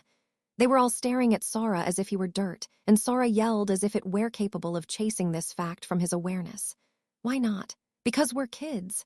Don't you know all characters depicted are age 18 or over? Shut the hell up. That's not even the issue. All theorganizations and important people and stuff, they never listen to that kind of logic. If you're gonna do that kind of crap, you gotta gate it at least. You wanna get me locked up? After shouting the little girls down at last, Sora clutched his head and pleaded. Please, I'm begging ya, just get lost for a while, Kay? Seriously. If they'd finally concluded that he meant it, the polygons broke. The sunset classroom turned back into the good old tatami room, as if nothing had happened, and the self-described elementary school students of most dubious legality reverted compliantly to their proper forms. Back in the annex of the shrine with 11 non-lowly made robots, transcendental computers far beyond oracle machines. Scratch that, beyond hypercomputers. Use their staggering power for purposes most pointless and analyze the data without evident emotion. So, target sexual arousal index curve analyzed, resistance factor speculated, initiating adjustment deliberation. Sexual arousal confirmed above baseline, moral conflict speculated, searching for solution. Freely laid bare Sora's sexual predilections, they calmly began shifting home. Don't just slander me and then leave. King Sora loves boobies too, you know. Sora stood in the annex of the shrine, screaming at the sky as veritable shitstorm faded into nothingness, and then there was silence. So, would you care to explain? Explain what? I told you I'm just too popular with Madrabots. The insanity had raged beyond comprehension. The shrine maiden was too nonplussed to even be disgusted. Sora tore at his share. They're telling me I gotta make bobbies with one of them. D00D, this is the worst thing ever. That was the style of their approach. And note this was the 8th time. It wasn't so bad at first. They'd come onto him doing it wrong in the plebeian way that made you want to tell them off. Like, there'd be 11 childhood friends going, Let's go to school together. 11 childhood friends he'd never seen before. Anthe wanted to go to school together. They didn't have a clue about childhood friends or Sora's willingness or lack thereof to go to school. Then, boom, there were 11 big sisters, 11 widows, and so on and so forth. What next? 11 samurai, he sneered, and that was that, until. But it doesn't seem you were entirely indifferent, does it, lad? That's why I'm saying it's scary, D00D. Those ex-machinas, they know no limits, what a fearsome race. The shrine maiden's cool sarcasm was met by Sora with a trembling fist and a puckered expression. Indeed, while their approaches had been so far off the mark each time, with each trio, they grew closer and closer. Using their absurd powers off observation, analysis, computation, and adaptation, the ex-machinas were able to infer from Sora's reactions what his preferences were, and they steadily adjusted the scenario to hit him where it counted. The fact that Sora was okay with Loli owed a great deal to the fact that his little sister was just too beautiful. The ex-machina had yet to get a read on that, but their approximations were drawing ever closer. Brother, you've got a nosebleed. Even now, here he was, drawing Shiro's squinty condemnation. But Sora blocked her opinion and her gaze with both hands and shook his head melodramatically. That's a big fat no, Shiro, my little sister. Mark your elder brother's words. Of 100 healthy young men in the world, probably 100 would agree with this statement. It was his conviction, no, his faith. Sora thus explicated the truth. Even if the last be one he himself fancies not, he who is born male must, of necessity, experience an unbridled yearning which enjoins him. I want to be popular with girls. An ambition. Nay, itis the very driving force of what it means to be a man. If there be any man who might dissent, let him step forth. It will then humbly withdraw my long-cherished belief. Acting as thigh might be, they were just the sort of luscious ladies Heck raved. Mistaken as they might be, they were that sort of girl Thath had fallen in love with him. This being so, reckon the seductions I have endured and observe the diamond bulwark of reason with which I have stood out against them. Do you not find it worthy of praise? Yea, and if not praise, certainly no blame. Is this not so? He was getting a little carried away by being popular for the first time in his life. That he wouldn't deny, but what man in Thurald could blame him? Sora's impassioned case wound up. Clapping. Sighs. The clapping was from Eno and Gibril, struck to the heart by Thai's fine speech, wiping their tears. The sighs were from the shrine maiden and Shiro, unpossessed of any more attractive way to respond than to roll their eyes. Bathing in a sea of both accolade and censure, Sora still acknowledged it. That his dear diamond of reason had survived every trial unscathed owed entirely. Love success situation form, checkmarker, prototype 0009. Wait, here once again out of the blue, the polygons raced through the room and distorted its aspect. Ex Machina's 10th rewriting of space, all told the sight. Indeed, that very sight was that to which Sora owed the soundness of his reason, that being. Heh. That girl who was saying she liked me, I feel sorry for her, but I had to decline. Hey, I didn't ask you anything. What are you babbling about, you pervbot? Einzig, the sunset streamed in from the small window. This seemed Tobe the basketball club's room. Clad in uniform, Einzig languid dialogue with no context. Sora, finding himself involuntarily in the same costume, answered unenthusiastically, but, you ask why I declined. I said I didn't ask anything. Nor do I care, Hey, get away from me, go away. With little regard for his opinions or consent, the kink machine advanced on the frightened Sora with the smile of a true sportsman. Make me say it, the only one this unit, excuse me, this man loves is. Shut UUUUP. GAAH. GRAAH. SD foo woo. The advances of pretty girl robots might have chipped Sora's diamond. However, the advances of the flaming gay robot switched the focus from his reason to his sanity and shriveled him in horror. You just try to finish that sentence. I'll run away someplace you can never see me again. You know, such as the afterlife. It was enough to make Sora shout. The memories responsible for his horror spun through his brain like the zoetrope of his last moments. He wasn't going to let them win that easily. That was the resolve with which Sora had begun his chess match against Ex Machina, but of course it ended quite one-sidedly. He must have known it would. Even so, shit, brother, it's all right, okay? Shiro hugged and whispered to Sora as he cursed at the board. I knew it. I'm not like Shiro, Sora ground his teeth. No ordinary person could see through all the possible states of the chessboard so as to call it tic-tac-toe. His opponent, Ex Machina, had been a transcendent computer. There was no way he could outread them in perfect play. Even so, he'd lost tens of thousands of times to Shiro. Regardless, he'd concocted countless strategies, countless conventions to beat Shiro, which she'd thereafter beaten.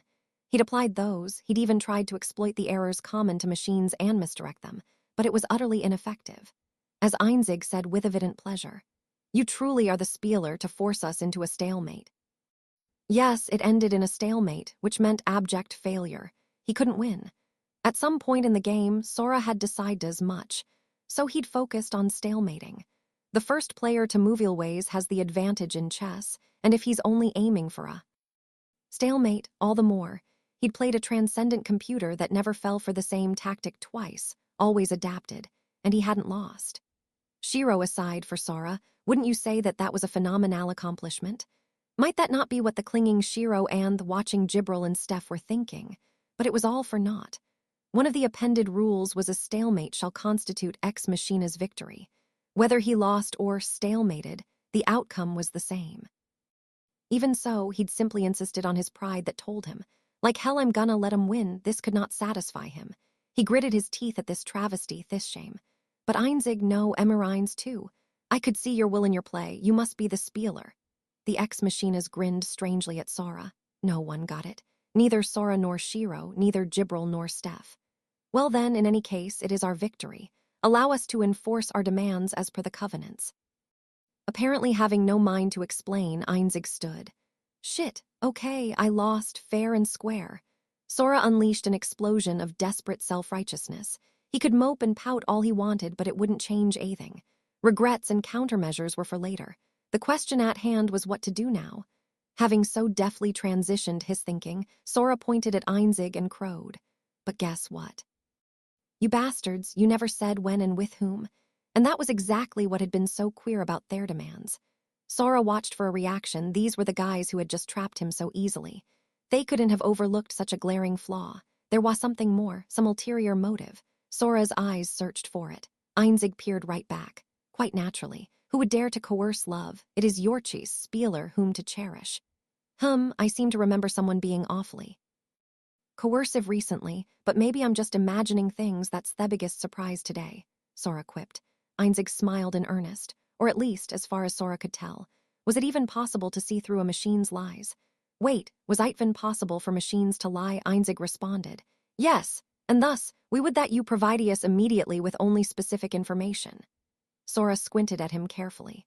Despite the vague bullshit, there had been one demand he'd have to comply with immediately. It was among the additions. Immediately provide us with information about your preferences. Sora still couldn't get what their deal was, or the point of such vague demands. Perhaps when he found out just what they wanted, he could figure out their intentions. Did they really mean to be his allies, or could it be? Sora glared as Einzig went on. Ex Machina suffers most indecorously from a dearth of information by which we might be loved by you. You must be more specific. Under what conditions will you love this unit? How must I express this love in order for you to accept it? It is the data by which to unravel these puzzles that Welak. The Ex Machina girls nodded in unison at Einzig's speech. Sora was busy groaning and holding his violently throbbing head, so Steph checked for him. So Sora is supposed to do, with just one of you. They nodded back, mum. And you each want him to pick you alone. Shirosked. They nodded back, mum. And thus you desire to know what you must do for my master to love you, Jibril added. And they nodded back, mum, could it be? This was really all it was. Still holding his head, Sora looked at Einzig and squeezed out his voice. I can say one thing, I have no data for the likes of you. What? Why spieler? How do you expect me to love a flaming gay robot slinking gan twisting right in front of me? It's pushed back the slinking pervert, quite literally, with a meaty kick that sent him back into the wall. Emirines took over by making one calm and simple demand. Determination. List of required information. Master's porn. End. Prawn. Why has the conversation turned to talk of cuisine? Oh, little Dora, you mustn't be so demure. You know as well as anyone that we speak of my master's masturbatory media. Oh, now she remembered. Jibril continued on as Steph blushed. But why his pornography? How could it bear on being loved? The befuddled Jibril was answered by Shiro's bemused whisper. Brothers, pornos could show them what he likes. Ex Machina is dangerous an enemy. They could reveal his preferences, allowing the robots to act accordingly and make him fall in love with them. Now Shiro saw their dire and cunning plot. She shook and bit her nails. Beside her, Sora, besieged on every side by unbridled sexual harassment, exhaled, looked at the ceiling, and thought. The Ex Machinas had shown up out of nowhere, come after him, agging out of nowhere, and beaten him at a game, yet again, out off nowhere. And now this, what did I do to deserve this? Well, I guess I lost. Ha ha ha, sigh. Shed a solitary tear, he pulled out his tablet. Though here gritted it, just as Emerines had determined, he had porn, which she demanded he surrender. He'd sworn by the covenants. He couldn't refuse. But then she could have demanded something really devastating. Perhaps he should be grateful she was satisfied with sexually humiliating him. And so he whipped his hand on his shirt and handed Emerines the tablet. Ecstasy. Emerines lowered her head in thanks, and their fingers brushed against one another just for a moment, allowing Sora to confirm, no static discharge. I'm just showing you my porn. You can't look at any off the other data, and you obviously can't destroy any of it, all right? This spieler. Is this a storage mechanism for your secret books? Inference, unknown recording medium, stores multiple data files searching for operation method. Einzig had returned from the wall. He and Emerines inspected the slab dubiously. Sora interjected. It's in there. I opened the folder for you, so the rest is up to you. Yes, this was payback, a fine troll indeed. He smirked evilly. Seeing all the Ex Machinas puzzle over how to analyze it, Sora sneered duskily to himself. It was a tablet PC, an electronic device from another world. Sure, they'd messed with his smartphone, but that was because he'd left the radio on. All the data in the tablet was recorded in otherworldly language and otherworldly programming, and he'd forbidden them to view or destroy Thenon pornographic material, so they couldn't use brute force. Moreover, Emerines' non-conductive fingers wouldn't work on the touch screen. I gave you what you demanded. Didn't say I'd include a support. This man truly is no pushover. Steph had to admit she was impressed that Sora had still been able to flip over his defeat. But Sora was grinning, that's not all, which only Shiro on his lap noticed. Dear me, the only pornography I can recall in my master's possession is the recordings of little Dora and others in the bath. What use would such information as that serve? Hey, that's true, isn't it? Why are you dragging me in Tothais? It was unlikely that even Jibril had read everything they had on their tablet. She might have managed to decipher the language off another world, but still, there were many concepts and assumptions that would be unknown to her.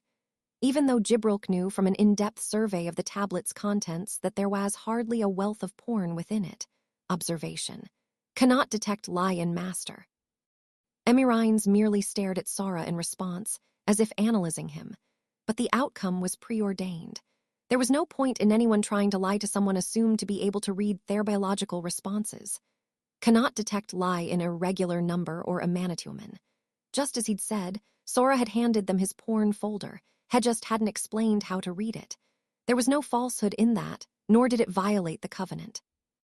As Sora's grin carved ever deeper into his face, comparison, however, cannot detect master acknowledgement off statements of two. These next words of Emerines froze him in place. Conclusion, provided information is camouflage. Presence off more important information speculated. Request to Einzig, use a situational judgment as coordinator. O's, wah-wah-wah-wah-wah-at. Einzig to all seher and proofer, analyze the principle of this medium. Jowl. Hey now, can't you wait just a moment? The Ex Machinas calmly began their analysis in spite of Sora's hollering, and before he was even finished, their calculations had culminated into the following report. Analysis complete. Records determined as data for catalytic stimulation. Pattern analysis. Object identified as data processing unit employing binary code by means of combination of conducting and insulating material.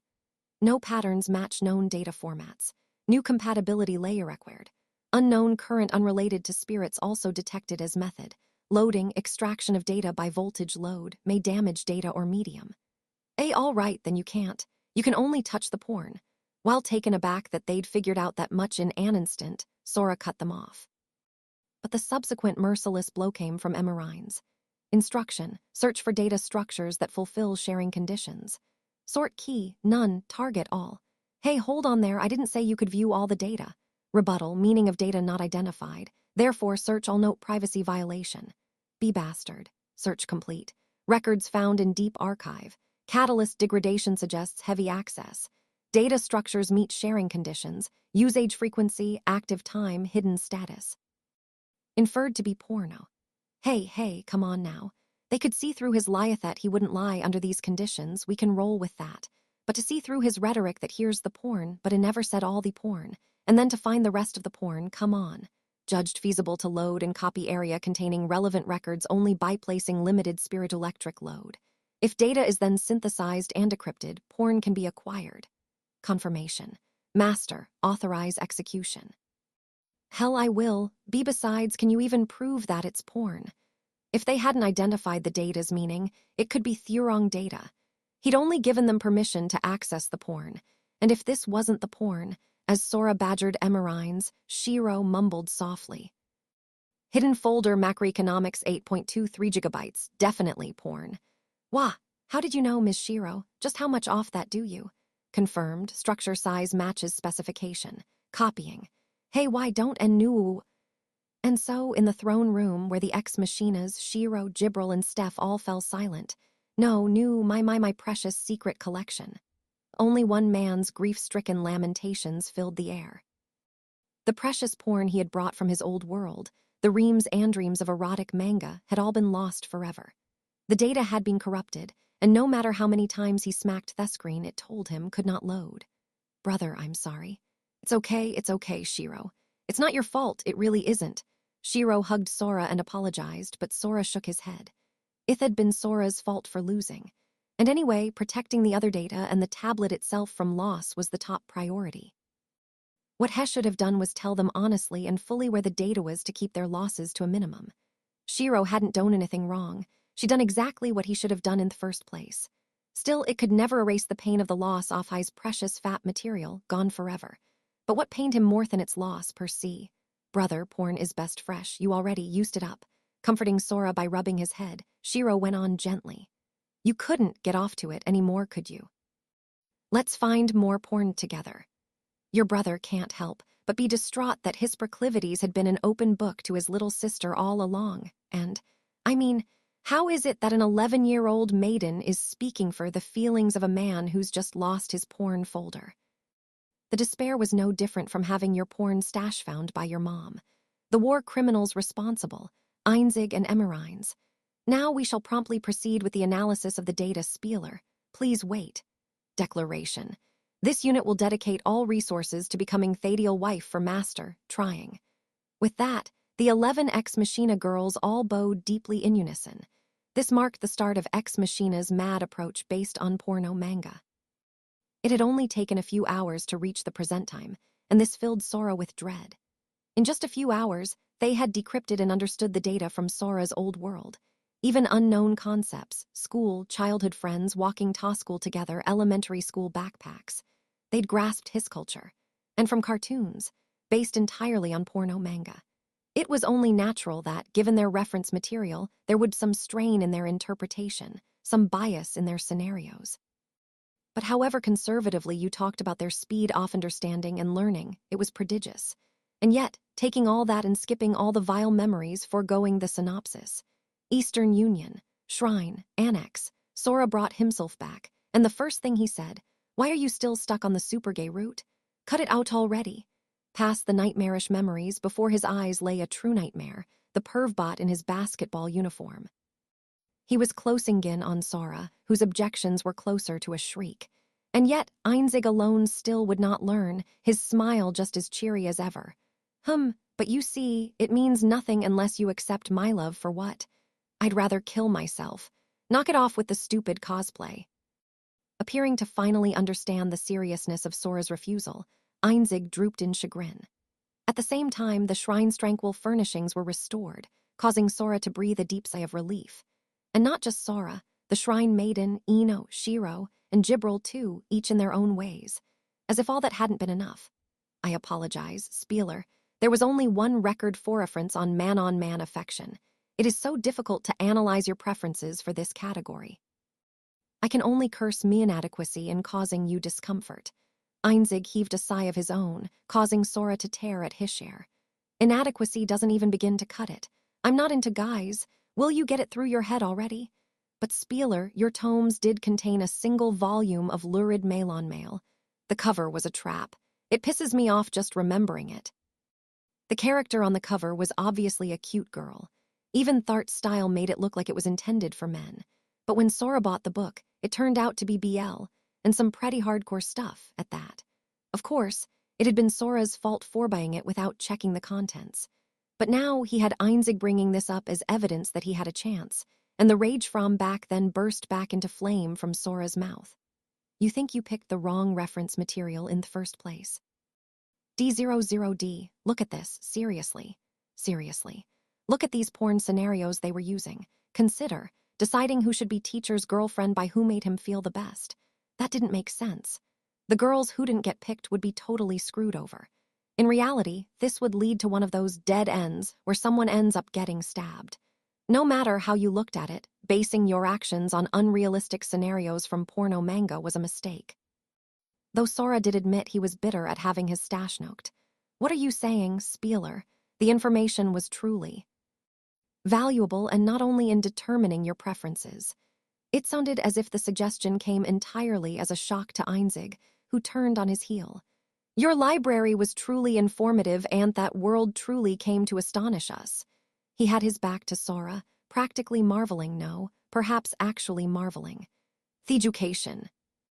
The physiology, the psychology, it helped us more than we could imagine, indeed, in understanding the heart. Sora and Shiro raised their eyebrows at this machine's increasingly heated assertions. Is that so? The computer that explored the heart. The world he extolled was one that could only exist with what was, in this place, technology of the distant future. But as Sora considered this, it hit him, wait a second. Ex Machina was imagining their old world based on porno manga. So what was it exactly that was getting Einzig so heated? But with no attention to Sora's doubt, the heat of the machine's elocution inflamed further. Yes, especially when considering matters of the heart. Everyone, including us, falls into the traps of stereotyping, iconography, association, and bias. Whereupon, we engage in actions which are entirely meaningless. And finally, his fist shaking in rage at his own folly. What madness! To consider the heart by reason. Is it notevident that the heart is the very furthest thing from reason, it is a logic itself. And love is its foremost virtue, but steadily spreading his arms out wide, he said it loud, here least it from his soul. Lurson, Eros Apocryphon. That instant, a massive array of images spread out all over Thurum. Einzig beheld the countless pictures suspended in the air, even stretching space to make room. As his speech raged on, tears formed in his eyes. Let us reflect truly. Has any other Ixcide ever shown the heart so clearly?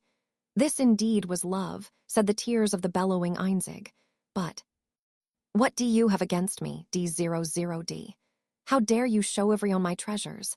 Oh, I see, you want to make me cry, do you? Fine then, watch me cry. The next instant, Sora covered Shiro's eyes and cried in a different sense at the the crown jewels, the pornocomics. You know, with all the parts moving and going in and going out with all the little hearts and stuff. Countless pages bedecked in art that would classically be described as ahehehe. The shrine maiden and Eno stared agog, while Gibril drooled. My point is, this is your problem. It's a veritable parade of impossible premises with implausible results. Sora aimed to point out the flaws with what Einzig described as the very heart of love, the lazy unreality characteristic of adult manga. However, impossible premises with implausible results, you say. Could you be more specific, Spieler? Einzig looked bemused. Do you refer to the incoherence, the meaninglessness, or perhaps the absence of motivation leading to the act? All of them, Sora wanted to say, but he held his tongue. Einzig made clear that he had an answer to already. Now here it was. Einzig powerfully bellowed the answer. Love is incoherent. It is a fallacy to seek logic in the heart. The clashing of souls drawn to each other is meaningless. Motivations are ascribed to it only after the fact, yes, just as porno manga teaches us. Why was this? The civilization that thus clearly demonstrated what love is. The erudition of those who represented this as the natural state of affairs. As Einzig sang the praises of creators who engaged in speedrun based on how few pages they could spend getting Toth hanky-panky, Sora found himself almost agreeing. He clutched his head as several others spoke up. Each had been studying the pages very closely. King Sora, I am experiencing a renewed respect for you. It is proper that wolf girls should have enormous breasts. I commend your taste. Eno was staring at a particular animal girl, hard enough to bore a hole in her as he nodded. Just what are they supposed to be doing in these? Well, tea's no matter to me. The shrine maiden, having had zero experience in love, blushed as she feigned composure. Master, please impart this knowledge unto me. Gibril drooled excitedly, begging to get the data back, perhaps even experientially. Please, or otherwise to receive the most personal instruction possible. Shiro, your brother's gonna go dig a hole. You wanna get in it with me? Okay. In short, Sora was being publicly humiliated. Sprawled on the tatami with his sister, he gathered the gumption to bury himself. But yet, even with this glorious knowledge, it seems that my understanding of love is still insufficient for you to love me. Look, before we talk about love, maybe you should understand empathy or sensitivity. The mechanical man who spoke of love without comprehending the scars inflicted on Sora's heart nodded deeply. Understood, I shall go do that and return shortly. Spieler, please look forward to it. I ain't looking forward to shit. Leave and don't come back. After thus cutting into Sora's wails with a firm and friendless foop, the prodigious pervert vanished, taking his gallery off obscenity with him. Phew, peace had been restored to the shrine. All sighed. And when do you plan to return? Gibril alone thus murmuring, all followed her eyes to nothing. Reply, this unit will return any time upon request from Master. As far as Sora and Shiro could tell, no. There probably hadn't even been a hint of spirits. Emerines? You were there. Acknowledgement, always. Even though the werebeasts apparently hadn't been able to see the ex-machina girl who answered Sora's call with a curtsy. She was present, optical camouflage, as if it were no big deal. Why are you here? Aren't you going back with the others? Boast. Master commanded this unit to get lost. Therefore, this unit got lost. Sounds like Sora's usual bullshit. Everyone turned theranoid gazes on Sora, but something else weighed on his mind. Einzig, well, he's a perverted little weirdo. Never mind him. But why did Emerines act in line with the other ex-machinas? Apparently she and Einzig were both befehler. But no, wait, the real thing is he'd just realized Emerines didn't even actively come after him. Remarks, Master is the master of this unit. Home position of this unit is by Master's side. However, position oscillates at night. Maid robot. Committed to being a maid, apparently. Query, positions supported tonight, top, bottom. Please specify preference. This unit will make the necessary preparations. For being a maid, she was awfully threatening about wanting to make bobbies with him. It was as if it was already determined that they were going to make love. Let me rephrase. Sorry, but go away for a while. And on thing first? Concession. Either position equally supported. Neither. Wait, what are you talking about? It's just a question. Sora replied, exhausted. I really don't get what these ex-machina are up to, he thought. Maybe they had some hidden agenda, but for now, he didn't have enough information to say anything. This was why, so far, he'd had to hold on and play the straight man. D00D, what's with the maid costumes? Sora managed to get that much out. But truism, robots should be made robots. My point is, where the hell did you get that BS? As the sun rises in the east and sets in the west, so shall robots be made robots, apparently. Sora couldn't help but groan at Hai's assertion. Did all this information come from his porn? No, all the ex-machinas had been in maid costumes since they first showed up. Sora preferred to forget that there had been a butler. Reply, since end of Great War, ex-machina has studed question, what is the meaning of ex-machina's existence? Asked Emerines softly, yet fluidly. Continuation, hope, prior transmitted heart to ex-machina. She sounded like a recording, a smooth, inorganic playback. Recollection, hope for realization of hope of Spieler, the manch loved. As Emerines narrowed her gaze as if staring into a bright light, there was something about her face, her doll-like, vaguely artificial glass eyes, her lips. Admiration. Answer was persuasive, approval granted from all units. They belonged to a machine, a mere doll. There was something within them that shouldn't be there.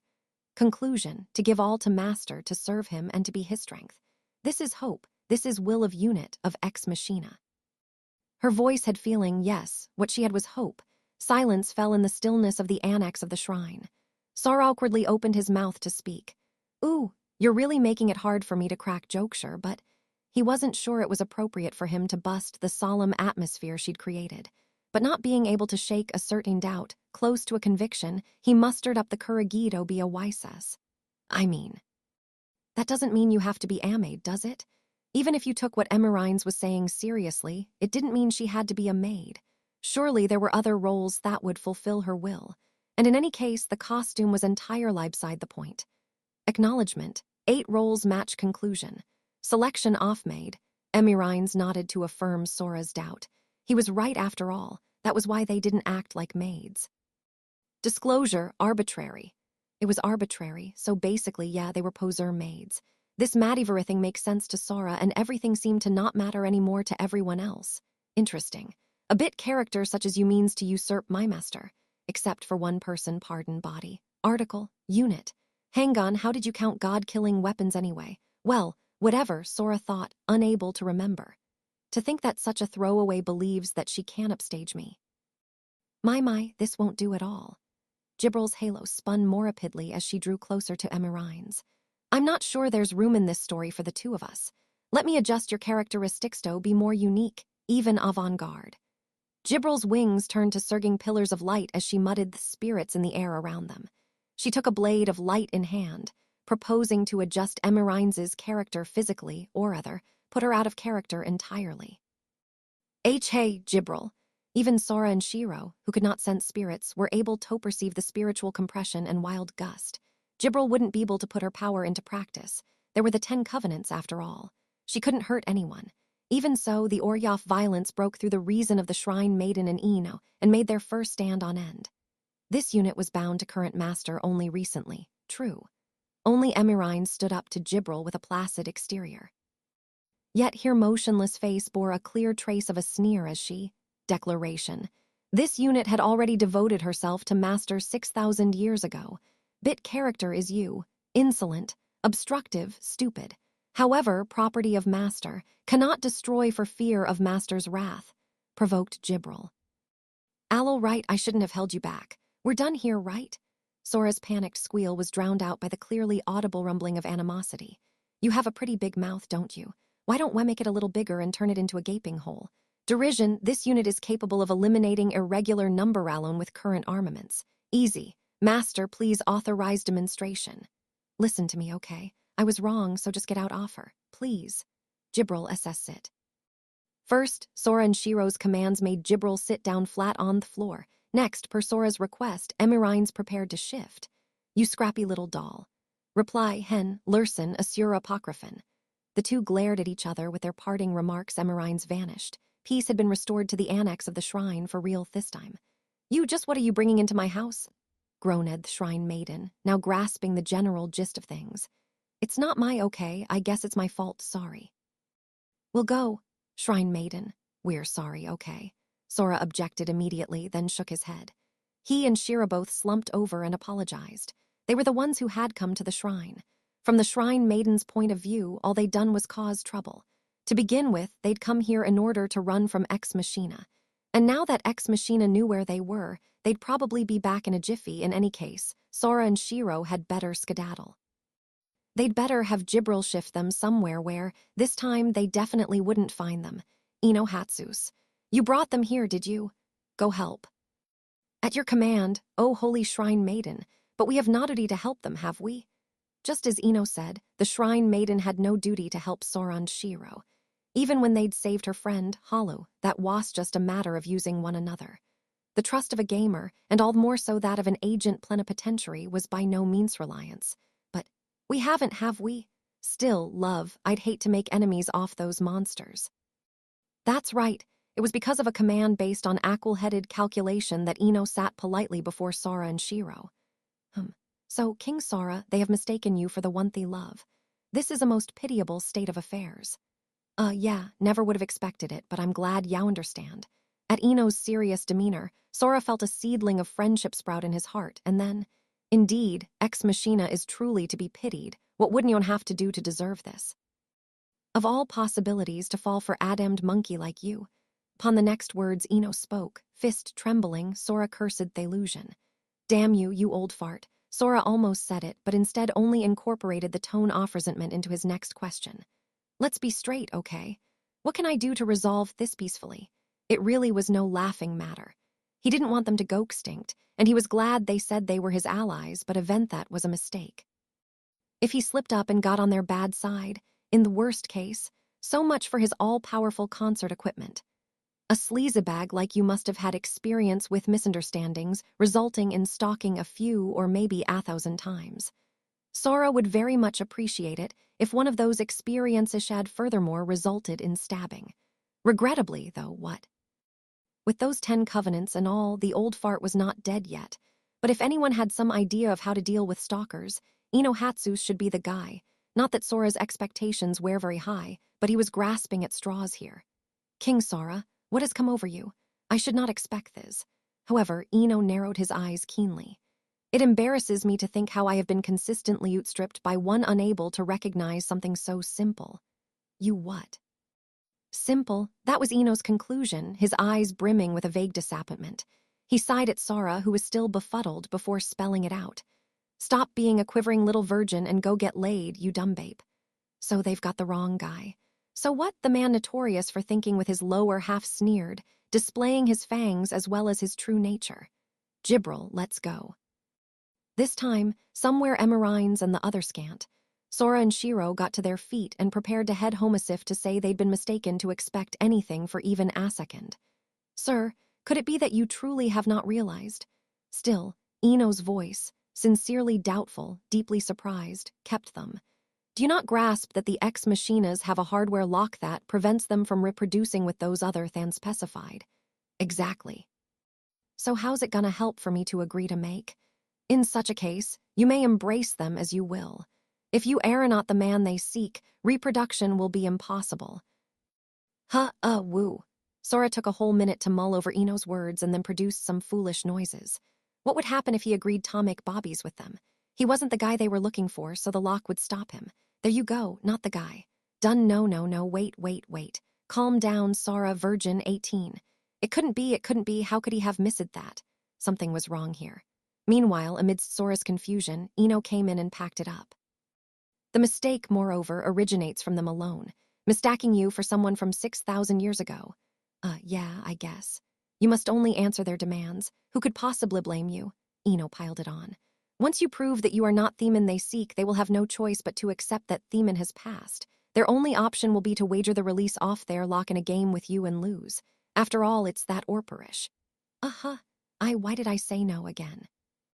An onslaught of perfect logic assailed Sora when, brother, his little sister's sub-zero gaze brought him scurrying back Tohai's senses with a yelp. That's the thing. I can't expose Shiro to R18. Sir, please consider the matter calmly. First of all, do you not realize that this is your only chance to experience sexual intercourse? Nice job implying that I'll never have another chance, bastard. Not that I'm denying it. Sora groaned, but Ino went on. I understand that you have your own issues, sir, but do they justify allowing Ex Machina to perish? Well, I guess not.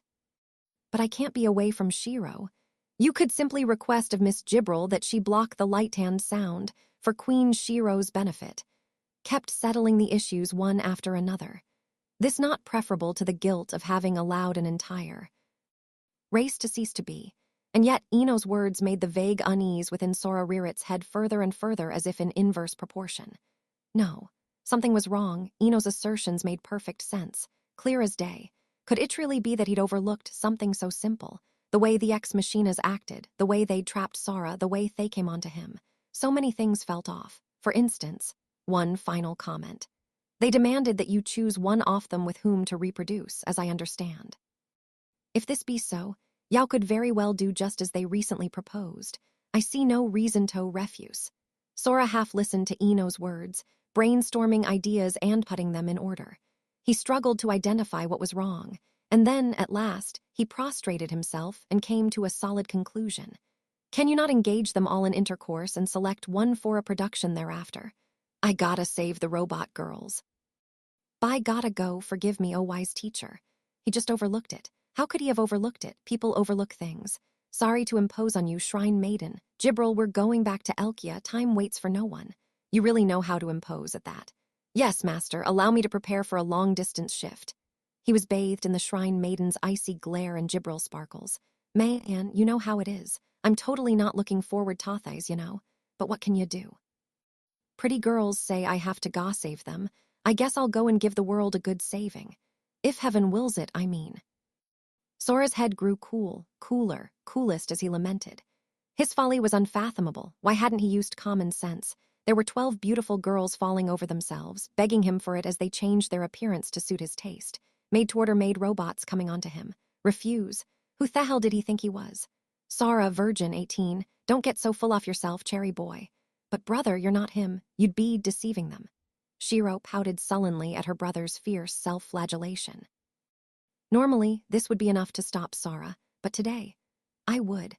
But if it's what it takes to save someone, your brother will lie, cheat, and steal, Sora answered, his gaze merciful, as if taking on mankind's original sin. Even if I am hate for it, even if I am blamed forevermore, I shall accept their responsibility for all. As Sora spoke of love and benevolence for all things living without reward, his eyes sparkled with the anticipation of a filthy kickback for his base desires. Now let us say adieu to Sora, virgin 18, and sally forth to welcome Sora, non-virgin 18. Sora's call to arms toward his future was met with a mumble. Sir, I think you may be a bit confused. Is that so, teacher? Then guide your foolish apprentice, yeah. Sora tapped his foot as Eno pondered. Well, sir, they are machines. Not only that, but presenting themselves on the basis of your pornography. That is so. Have you no objections? While noticing that Gibral seemed to be taking much longer top repair for a shift than usual, Eno carefully mentioned the hypothesis he'd formed to address this difficult question. Might they not be considered a mere masturbation aid? Well, how do I put this? King Sora a non-virgin? Ha, impossible. Then all of a sudden all the threads, all the missing pieces, Sora felt them all come together. I see, that's what it was. He spoke softly with a smile of an ascetic who had just achieved nirvana. Gibral's sorry for the trouble, can we change our destination? Yes. Well then, where shall we set our course? At last he could see everything, what was behind all those countless weights. The true nature of Ex Machina's words and actions, and most of all, anywhere. Just as long as they can't find us anywhere. In short, tee-hee-hee. Wham, bam, thank you, ma'am. Why hadn't he thought of such a simple solution? It wasn't that he hadn't thought of it. Deep down, he knew. If it sounds too good to be true, haha, I knew it. Sora, the virgin 18-year-old, knew it wouldn't be happening to him any time soon. Shedding a tear for the bindignature of the world, the self-correcting nature of history, Sora and his crew leaped through space. The red moon shone on the island of Kanagari. Sora and Shiro walked a residential area on the outskirts. They were very near the house of a little werebeast girl they knew, Izuna Hatsus. This is pretty close to the shrine. Is Ex Machina really not going to find us here? Sora had totally thought that they'd be warping to the other side of the world. No. It's like what they say in your world about being right under one's nose. Gibral was beaming confidently, but appeared exhausted. I made a long-distance shift intentionally to a nearby location, and I severed the crack in space. Even Ex Machina is incapable of reopening severed space, and little could they expect that we used this much power to go 300 kilometers. Not that Sora or Shiro had any idea what she meant by severing space. To think that even you get this worn-out shaking off Ex Machina, damn. Well, they may be worn-out ancient rubbish, but they are my acknowledged enemies who slew Artosh, god of war. Sounded weirdly excited, but Sora thought, really, they were some kind of bullshit, you could say. Rank 10, Mayas, the system's gotta be rigged. According to Gibral's records, it had been because they couldn't use magic, but D00D. They designed virtual spirit junction nerves, those tail-like cables, and made equipment to murder spirits like gasoline to produce the same effects as magic. Apparently, it wasn't technically magic, but that brought them neck and neck with Gibral. Such bullshit. And then the 10 Covenants counted elementals among the 16 seeds, so Ex Machina couldn't kill spirits anymore. Magical shit, bedamned. They shouldn't even have been able to operate after that, but here they were. They'd adapted. They'd realized they couldn't use gasoline anymore and adopted renewable energy. Probably in a flash. These guys were so op it wasn't even funny, but if Sora had faced these op hacks and they'd really slain, by the way, Master, is it really all right? That is, not to return to Elkia. Sora, who'd been lost in thought, twitched and stopped. Oh no. Of course, master, I have no intention of interfering in your decision. Seeing this, Jibril hurriedly descended from the air, folded her wings, and knelt. It is my sentiment that, considering how preposterous it would be to bequeath your noble chastity to these poor imitators of my service to you, it would be more appropriate for you to use your first slave first, that is, your humble servant. That's not the point. Jibril freeze. Jibril was sliding sideways from an apology to an entreaty starting to remove her clothes when Shiro halted her process. But both the frozen Jibril's gaze and that of the Shiro who froze harassed the same question. Why'd you give up on the hanky-panky? Meeting their gazes, Sora smirked. Heh. Is it all right, you ask? Haha, like hell it's all right, shit. The very rude and inconsiderate scream that echoed through the entire neighborhood caused Shiro to swing her hands over Hirar's. To what extent must I be cock-blocked? Just how far does this world intend to test me, huh?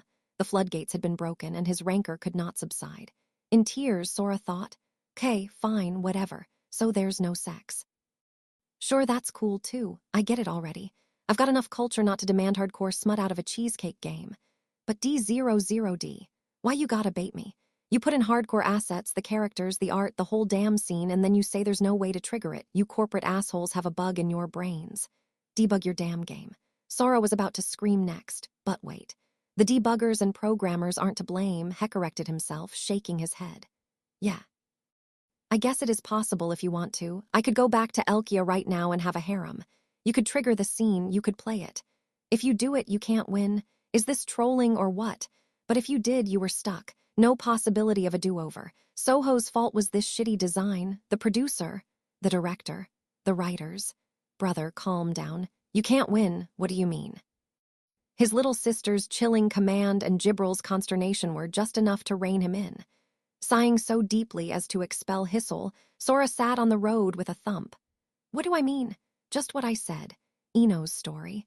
If they knew he was the wrong guy, Ex Machina would release their lock and reproduce. Why? Because otherwise they'd perish. It should go without saying. But that was wrong. Even if they know I'm the wrong guy, they won't reproduce. They'll choose to go extinct. Thus, the cockblock was assured. They looked doubtfully at them. You mean Ex Machina wants to go extinct? Shiro flopped into Sora's lap as he rested his back against the wall of the alley. I dunno about that. If they actively wanted to, they probably would have died out a long time ago. Sora put his hand on the head of his sister who had taken her comfortable default position. I can say, in the worst case, these guys don't care if they go extinct. The other two looked at him for proof. But it was simple, Sauron's word. If that wasn't the case, they wouldn't threaten to go extinct. It wouldn't work. You don't do what I want, I'll kill myself. That only worked when they were really ready to kill themselves. Sora couldn't say for sure that he understood the feelings of machines. Still, the Ex Machinas, eyes as they used the threat of their extinction to force him to play chess, were serious. It had been with a foreboding close to conviction that Sora had accepted, and that's what was eating at him. Look, Ex Machina was the race that triggered the end off war, right? They were the makers of this world where everything was decided by games. Why would they be willing to sacrifice Theris? Why? Why are they so willing to break this game? He didn't get it. He didn't get why they would mistake him for someone from 6,000 years ago. He didn't get any of this. Seriously, are their circuits fried? Are they bugging out? That would make things easier to understand, but still, it wouldn't solve anything. Then if I may be so impertinent, I have two suggestions. Let's hear 'em. Kay, go, what's number one? Jibril raised her hand and Sora pointed desperately. If you are concerned about the existence of their race, Yao could store one and kill the... Yeah, that's gonna be a no from me. Kay, next. What's number two? Drooping with the sadness of having her brilliant idea shot down, Jibril continued. Though unpleasant to observe perhaps, we could tolerate their continued existence and misunderstanding. A more realistic plan. Sora prompted her for more. Fortunately, they have not specified a time by which you must fulfill your duty to reproduce with them. If you simply delay it indefinitely, they would constitute one more race that at least claimed to be your ally, which you could add to the Commonwealth of Elkia. Does this not suit your purpose? Yeah, not a bad idea. I thought of that too, but there are retwo problems with that. Sora smirked, grabbed Shiro in his arm, and stood. First, my reason and will are incapable of withstanding the situation. Let's have sex. Could he keep hearing that indefinitely from beautiful girls advancing to seduce him and keep ignoring it? Only the protagonist of To L asterisk V Rue had that kind of godly fortitude. Sora was merely a man. And second, I'll say this as many times it takes, I'm not their guy. According to Einzig, they'd gone past their service life by 5,982 years. It would be friggin' ridiculous if they were to just suddenly go extinct one of these days, and here was the kicker. What if they suddenly realized I wasn't their guy one of the days? What the hell would happen then? B, but it was they who made the error, they couldn't blame. You want me to count on that kind of logic working on chicks who have been pinning over a guy for 6,000 years? If they were that rational, they wouldn't be on the edge of extinction now, would they? This is heavy shit. Love is some real heavy shit. For starters, the Commonwealth of Elkia hardly had any allies. They were counting on being betrayed by their own. So the issue wasn't making enemies, but rather that they had no friggin' idea what they'd do. Emirines was to grab a kitchen knife and be like, "User has deceived this unit. I'm gonna kill you and then kill myself." Shit, I can see it. What are you supposed to do then? Huh. A real live mental case with those crazy powers. Worst enemy ever. If the whole race was willing to suicide attack them, they'd be screwed. Sora shivered as he imagined that kind of horror in this world. Very well, then. I have a third suggestion, rather. It is a logical extension of your initial demand. Jibril raised her Hondond, asked a question. You proposed releasing their lock with Agame. Then if you simply have them wager to fall in love with a pig and you win, will this not settle the matter by pairing them with a partner most suitable for them? Right, the pig stuff aside, this had been Sora's first plan. Touse the power of the Covenants to release their hardware lock and bind them to reproduce independently. In other words, force them to forget about the affection they'd cultivated for 6,000 years. Jibril's point was, couldn't you just try that again? Sora answered with a question. Put yourself in their position, Jibril. Say Ex Machina came to you with a game they were sure they'd win, and they told you if you lost you. Venerate some animal as your master and make bobbies with him, what would you do? I would pity their severe neural defects and take their headstow. Oh, though she'd begun with a smile, she then drooped apologetically. Perhaps I am defective. They would surely not accept any such game, would they? Indeed, they'd have no motivation to. It was because they didn't care if they went extinct, because they had nothing to lose, that they'd been able to dupe Sora into a game he couldn't win. It was only because they'd been sure they'd win that Sora had been able to make such demands. If he were to make such demands again, he'd have to dupe them back. Specify a gamma that Sora and Shiro were sure to win and get them to accept it. Get them to accept the demand to forget about their love and reproduce.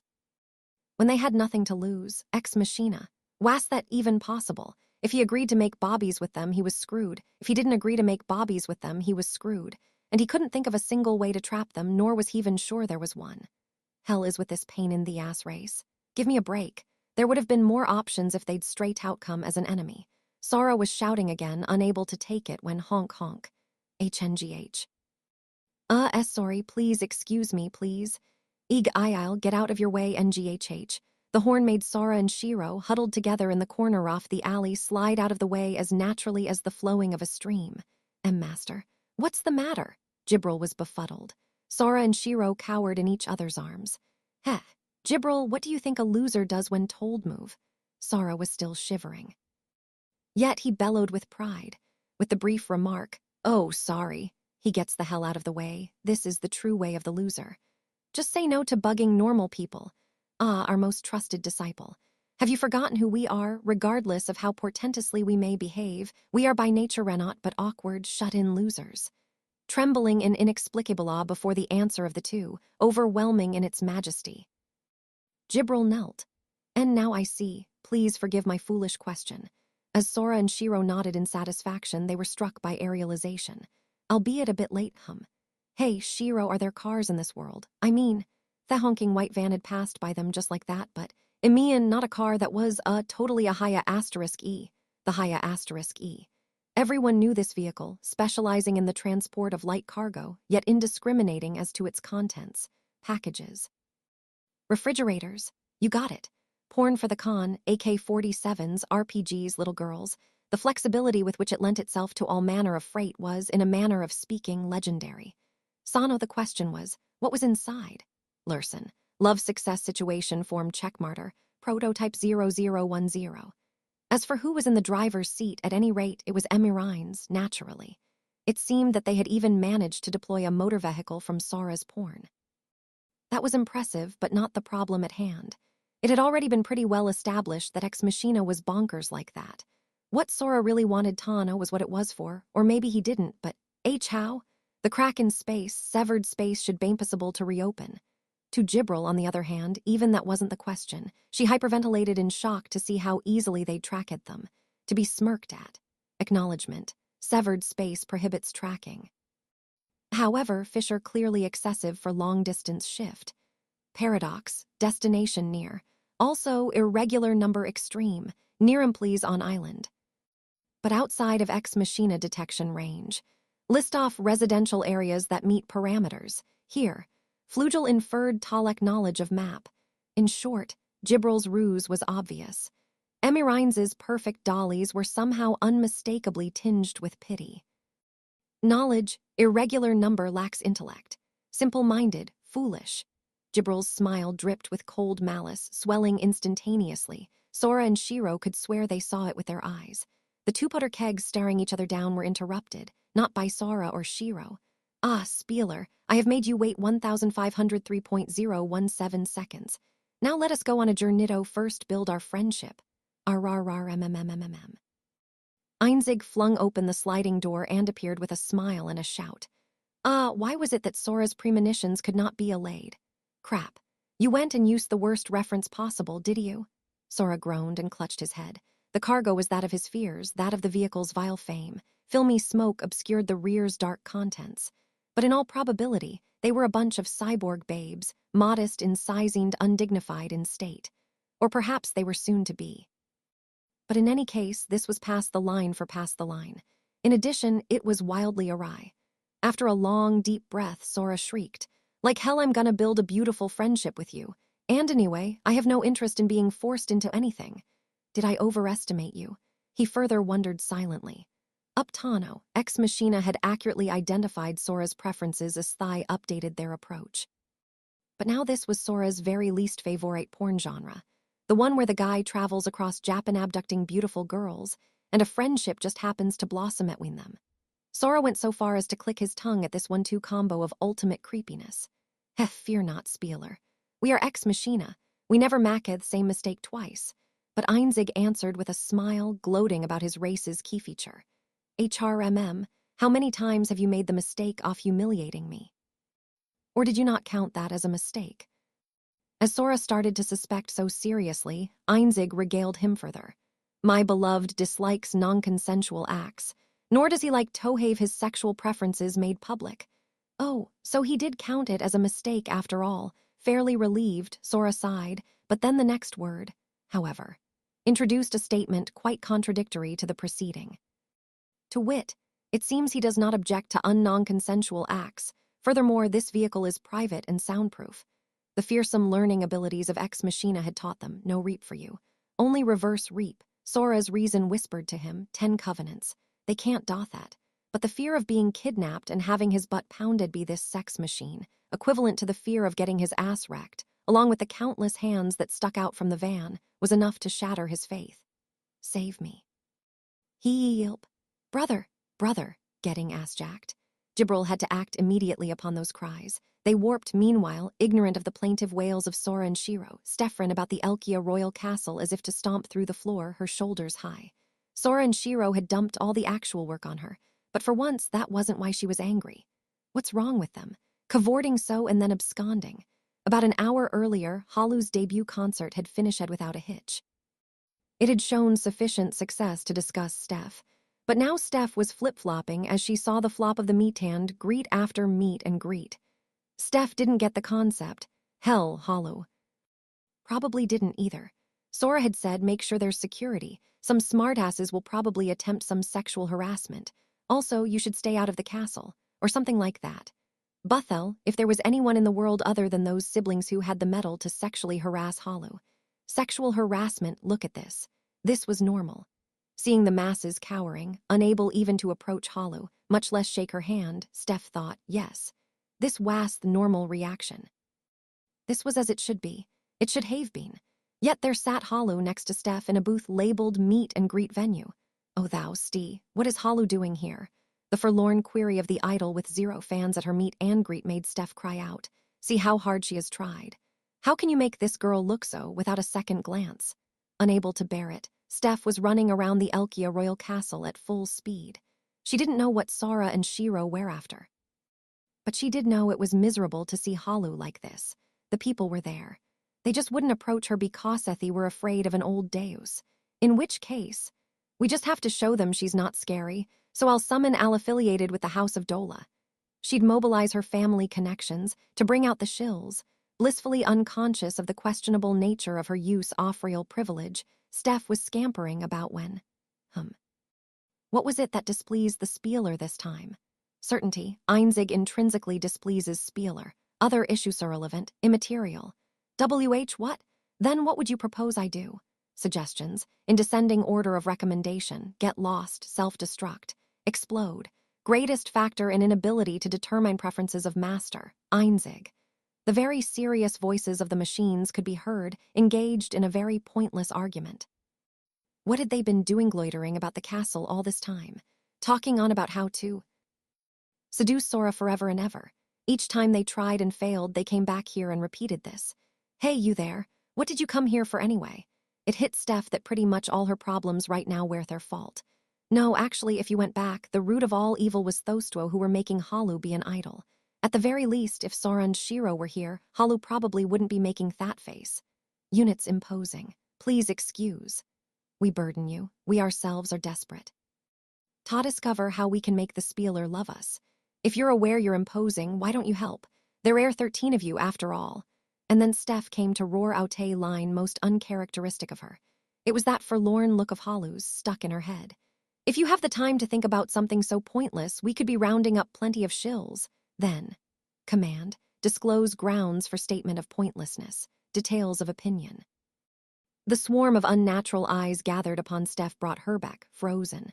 What had she just said in the heat of the moment to these god-killers who had completely outpaced Sora? Steph oozed a cold sweat at the feeling of her insides being probed, but still she asked herself, did I say something wrong? As Sora will never be moved to be by such falsehoods.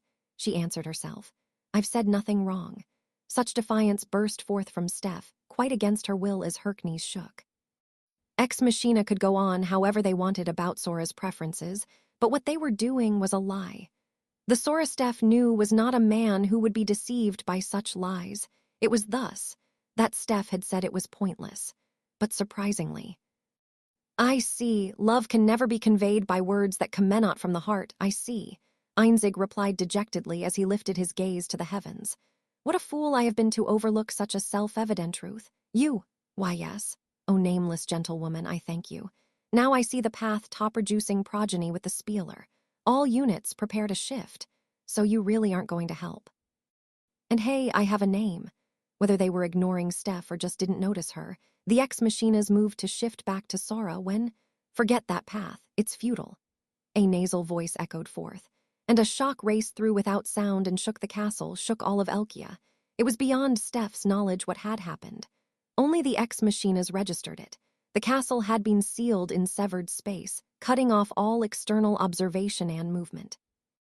It gives me acid reflux just to think that you scrap heaps still exist. I wouldn't let you reproduce on a farm. The appearance of the girl, as if from the void, divested Steph off her breath. It was the agent plenipotentiary of Flugel, the first article Azrael. But that itself was what took Steph's breath away. Nor was it the fact that, looking through the window, she could observe that Aventheim itself had shifted over Elkia like a lid. Not everyone is as understanding as Gypsy. Right, you scrap. It was that which was loaded in her eyes as she said this, an unthinkable hostility. It was entirely different from that which had been exchanged between Gibril and the ex-machinas. You dingy little dolls who aped the power bestowed by my lord, and used your shoddy imitations to trick us and trap us and massacre my cute little sisters, and then kill my lord himself, in apparent good humor. Azrael stepped toward Einzig, even clapping. If you can think of a reason I shouldn't kill you, I'm all ears. It was enough to show Steph that Gibril and the ex-machinas had been sincere, as Azrael smiled and stroked the cheek of the silent Einzig. It was quite unlike the previous encounter when they claimed to bear no resentment. More mechanical than a machine, devoid of the hesitation characteristic of life, it was pure, it was murder. Wait, Azrael. Sora and Shiro, Jibril won't. That malice convinced Steph, despite the covenants, that there was about to be slaughter before her eyes. So she raised her voice to interrupt, but I don't care. Steph realized she was dead. The smiling glance from Azrael had gouged her heart. Azrael continued to smile despite Steph falling apart like a corpse. All right, Tin Men, let's talk. Here are the rules. Azrael clapped. I'm gonna ask you a question very politely, and Yow Heaps of Junk are gonna answer very politely. That's it. Shell looked back at the ex-machinas. I anticipate a satisfactory answer that tickles us. If not, don't make me do this, she implied. Avon, all the kids in the sky, and I are gonna kill you until there's not a speck of dust left. Getting rid of anything in our way, Elkia, Sora, his sister, even Gypsy. We'll smash the planet if we have to exterminate you, so you'd better answer carefully. Seemed that she was, however, expecting to have to do it. Lord Artosh, god of war, strongest of all the old day. After a beat, the first Flugel commanded those who slew her lord to tell her. How did you mere dolls manage to kill the strongest deity? What had happened to her lord, the king of all? How was it possible? Fly ye me to the hum. Sora and Shiro lazily sang a song they only remembered the first stanza of. It was one giant leap for them, one small step for humankind. Suddenly, they found themselves standing on the surface of the moon, leaving behind all of humanity's dreams, struggles, and wisdom back on disboard. Just like the song, they'd arrived here so casually, carried by Jibril. Viewing the new horizon without a trace of the awe or respect it might have merited, they grumbled. It's not as blue as they say, right? It's not even round. Tet's pieces are all, look at me. They didn't know about Earth, but now they knew about disboard. Seen from the moon, it wasn't blue or round. With those giant chess pieces towering from it, it reminded them of a barrel with swords stuck in it. Would something pop out if they stuck in a few more? Maybe Tet. He'd be in a pirate costume. Flying through space. As Sora and Shiro daydreamed, Ex Machina surely won't be able to follow us all the way her. Heh, seeig. Jibril mumbled fiercely, looking pretty close to death as Shess sprawled onto the ground and sneered. They didn't have to ask where here was. It was the moon, most likely the red moon that Sora and Shiro were always looking up at. Other than the planet, all they could see in any direction was sand, and sand on stone. The heavily cratered surface was windless, and gravity was so weak that you bounced if you took a step. Apart from the sand being red, presumably composed off different materials, even a monkey could see that this was exactly the same as Earth's natural satellite, also known as the moon. Then if you weren't a monkey, there were other questions you had to ask. One being, hey, if I'm remembering right, isn't this someone's place? Not that they had any standing to ask after barging into the shrine and bringing all that commotion, but the shrine maiden had given them permission. Exceed rank 13, Lunamana. It was said that the gods created this red moon as their abode even before the time of the Great War, and this being so, knowledge of what kind of race they were was non-existent. Sora sure didn't remember making an appointment with them, and he really would rather not have more problems. Ah, Master, the Lunamana metropolis is on the opposite city off the moon. This side belongs to no one. Jibril knelt reverently, answering to soothe Sora's unspoken fears. As you can see, it is a barren wasteland, devoid of air or even spirits, and the race with the power to come here are the very ones for which it holds no value. However, it is quiet, and the sun will not rise until Agud while later in the month. Indeed, there was no air to propagate sound waves. One would expect it to be rather quiet here by the standards of Thurald. Yet, Jibril was saying she'd brought them here for their comfort. I also brought with us a globe of severed space sealing in the air in a radius of 500 meters. She smirked crookedly. It is not possible to penetrate severed space. In addition, the average distance here is 190,000 kilometers. Even Ex Machina would surely find it difficult to achieve such an ultra-long distance shift. It should also be noted that the red moon has an orbital speed of approximately 3 kilometers per second. Even if they were to reopen the crack I made in space, they would find themselves lost in space. Ex Machina will not find us here, heh. As Jibril cackled, Sora and Shiro wondered, did you just jinx this? Ah, whatever. They wiped the sand off some random rock and sat down, using it as a backrest. Hey, why does Lunamana only live on the opposite side of Themoon? Why not take it all? Sora suddenly asked. Brother, look. Shiro pointed ahead of them there, those countless craters. Finally, Sora saw there was something wrong. If Jibril was talking about a front and a back, that meant that the red moon, too, always had the same side facing the planet, just like Earth's moon. Then shouldn't the back also be covered in craters, the remains of cosmic bombardment? Oh, yes, I misspoke. Let me correct myself with apologies. Sora had a suspicion, no, a near-certain hypothesis, which Jibril proceeded to address. The back, where lies the metropolis, is of course blessed with air, spirits, and even rich greenery, as I am informed. Only, she smiled on as she confirmed the hypothesis. It seems this side was subject to stray fire during the war. Now it is dead. The bombardment wasn't from space, it was from the planet. So stray fire transformed a lunar surface 190,000 kilometers away into a dead world. Sora was beginning to ask seriously why they didn't do it in space. Oh, no spirits. Ah, whatever. At least now we can think about the most important issue at hand in peace. Sora took out the tablet. He and Shiro started messing with it. Jibril nodded gravely. What to do about Ex Machina, indeed? Sora and Shiro looked at her questioningly. What? Is it a different issue? But what good will it do to think about that one? Them. We've got more pressing matters to attend to, like what to offer stage equipment for Halu's second concert. The task scheduler was already packed, and they'd already had to delegate one important task, the meet and greet, to Steph. Any more of this, and they'd totally fail as producers. They had to nail down plans for Jibril to do the effects as they were envisioning before Ex Machina showed up. And how to accomplish all their other tasks while being chased around by Ex Machina, this by itself was incredibly hard. Sora tore at his hair and groaned. Yeah, it would be ideal to do something about Ex Machina and get them to help us. That would solve everything. Walking, talking stage equipment, anything was possible. Walking was the hard part, and the talking. And the bugs behind the thoughts they spoke of, and how you couldn't squash or ignore the bugs without breaking the rules. In summary, the problem was that there seemed to be nothing to do about them. Maybe they'd help if you just asked them. They do love you. You want me to be in Einzig's debt. He's gonna ask for my chastity in return. If it's between that and another girl, I'd rather have Yaudo it with a guy. Hey, lil sis. Do we have to take things to their logical extremes? Shiro chewed her nails as she laid down her agonized conclusion, while Sora shrieked back. Even if they got them to help for a bit, in the end, it wouldn't solve anything. He'd still be screwed. I guess there's no way around it. Sora folded his hands behind his head, leaned back on the rock, and thought. A trap to make Ex Machina accept a game under any conditions, let's see.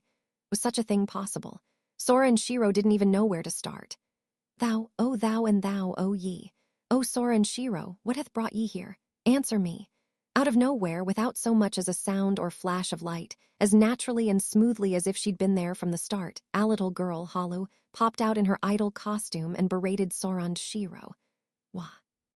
Wait, how did you know? Rather, how did you gather? Jibril must have had pure confidence in that flight and that severed space she'd so worn herself out to accomplish. Sheshrieked to see Halu pass by it as if it were nothing. I looked up.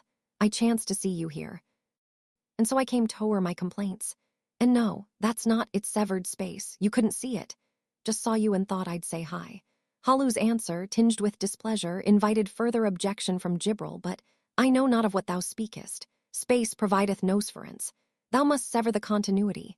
Thou hidest in an open cylinder. No one knew what she was talking about, but it seemed that they were in plain sight as far as a polygenetic entity was concerned. Thus, a line emerged that one never would have expected to hear from its speaker. In the moment of the century. That's bullshit. Jibril shrank away from Sora and Shiro's scrutiny. Us put aside such trivialities, O Sora, O Shiro. Halu pointed her finger, smoothly slashing through Jibril's deep despair. Why have ye consigned Halu for 4 hours to hold a meet and greet attended by no one as Itari here? You must answer. Yes, she'd showed up punctually at the time indicated by Sora and Shiro and sat there in her lonely little booth. Apparently Thepwar, unloved idol, had waited out an attendance of 0 to the end. It was no wonder she was interrogating them, or rather, appealing to them with teary eyes. Sora and Shiro drooped their heads, unable to provide useful comment. Heh, unable to escape the Ex Machinas or Halu, what am I good for? Thus, Jibril crouched and murmured, scribbling out spirals on the moon's surface. Was it really so depressing to lose in a test off strength to Halu, an old deus, albeit a weakened one? This doubt of Sora's did not seem to attract her attention. But all of a sudden, something else did entirely. Oh, come to think of it, Jibril, against whom are you capable of winning? You've lost to the furry beasts and to your masters. Could it be, Jibril, that you are utterly useless? Oh, it seemed she'd seen something that shouldn't be seen. Watching her from behind as she fell ever further into the depths with a smile, Sora and Shiro decided not to say anything. You beat us, bitch, is what they wanted to say, but... Ex Machina. Those inorganic humanoid life forms. Ooh, I have no idea what you're looking at from the moon when you say those, but yeah, I think. Been filled in, Halu was looking with her hand above her eyes as she murmured to draw Sora's bile. Wait, don't you know? Ex Machina's supposed to have slain Artosh. They're kind of a big deal. Halu is a god. She possesseth information. However, Halu choked on her words for a moment as Sora commented in the unexpected ignorance of a transcendent being able to drive a flugel to despair. Before the current races were created, Halu, HNGH, WH, what dost thou? Oh, I just was thinking your head was at just about the right height to rub, so I did. It's your fault for having a rubbable head. Halu's objections were met with frivolity by Sora and Shiro, who now understood. They realized she didn't want to say attempted suicide. They let her off the hook. A dizzyingly long time ago, Halu had gouged herself of hero ether and left herself comatose. She'd been awakened only half a century ago by the Shrine Maiden. She probably didn't know anything that had happened in that time, and even after that, she'd been inside the Shrine Maiden. She could only have known what she saw through her. It was just as Halu had said, she had information, knowledge, about Ex Machina, but it was her first time seeing them. Now that she was independent, she could apparently use powers approaching clairvoyance, but she was probably still far from omniscient.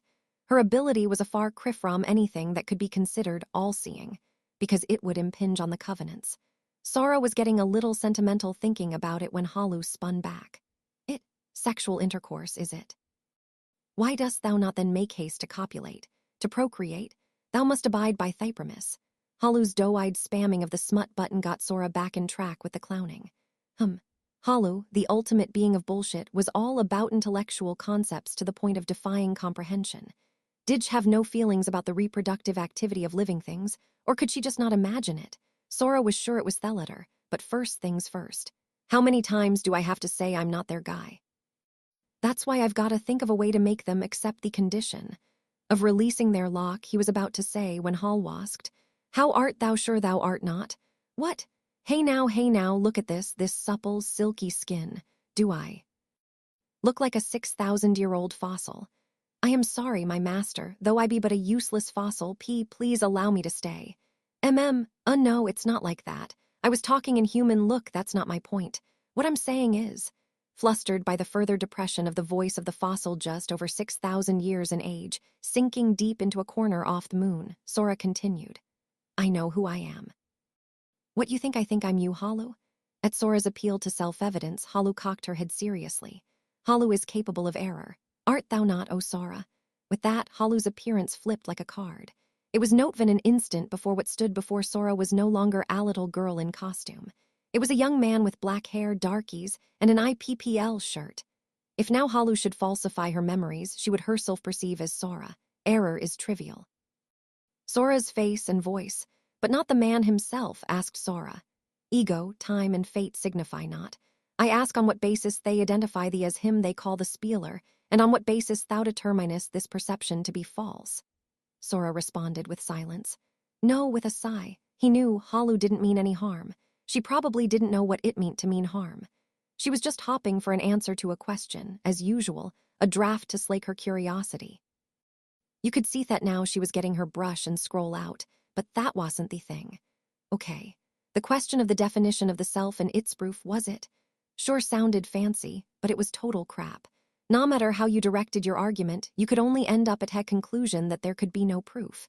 That was why Sora was making Halu be an idol. He couldn't answer her. But then, Halu, having returned to her original little form, sulkily asked him another question. What indeed is the basis on which thou definest thyself as thee? With that, it was as if the one gear that had been missing fell in topplace. The clockwork that had been disconnected and lifeless suddenly started turning. It was as if he could see Ex Machina's actions, their words, their intent, their will. He could see everything. How could they trap Ex Machina? He felt like an idiot for struggling on that. Sora and Shiro looked at each other and held each other's hand, smirking self-deprecatingly in spite of themselves. These were machines with hearts. What weighed upon those with hearts was always simple, and full of crap. What is it? Why advance ye forth? Why ye must answer Angjaya? They tossed high the god who had shown them the light. Damn D00D, they don't call you a god for nothing. Is this what they call revelation? Well played, Hollow. It was worth giving you the hollow out of our blank. Indeed. Do they call others gods for nothing? Hollow wafted up and down in the scarce gravity of the munas they threw her, unable to grasp the flow of the conversation. She hurried to produce her brush and scroll to record her questions, but they didn't answer them. Putting her back on Theground, Sora and Shiro splendidly turned and spoke forth. Gibril, it's been rocky, but let's get back to work back. Yes, if only I could be of service to you, NGHH. Work. Oh ye, do ye propose to engage in labor? This must have been what the ancient scholars looked like when they first heard about heliocentrism, as Halu was. Overcome by astonishment and doubt, Sora and Shiro tut-tutted, wagging their index fingers at her. Halu, what's that phase? Shiro and I work. What's our job? It is hypothesized as administration of a monarchy, is it? No evidence has been observed in your actions. The dearth of clear justification for her hypothesis forced Halaudo form it as a question. Hey, come on, you future top idol, you. We have a job, and it's a producer job.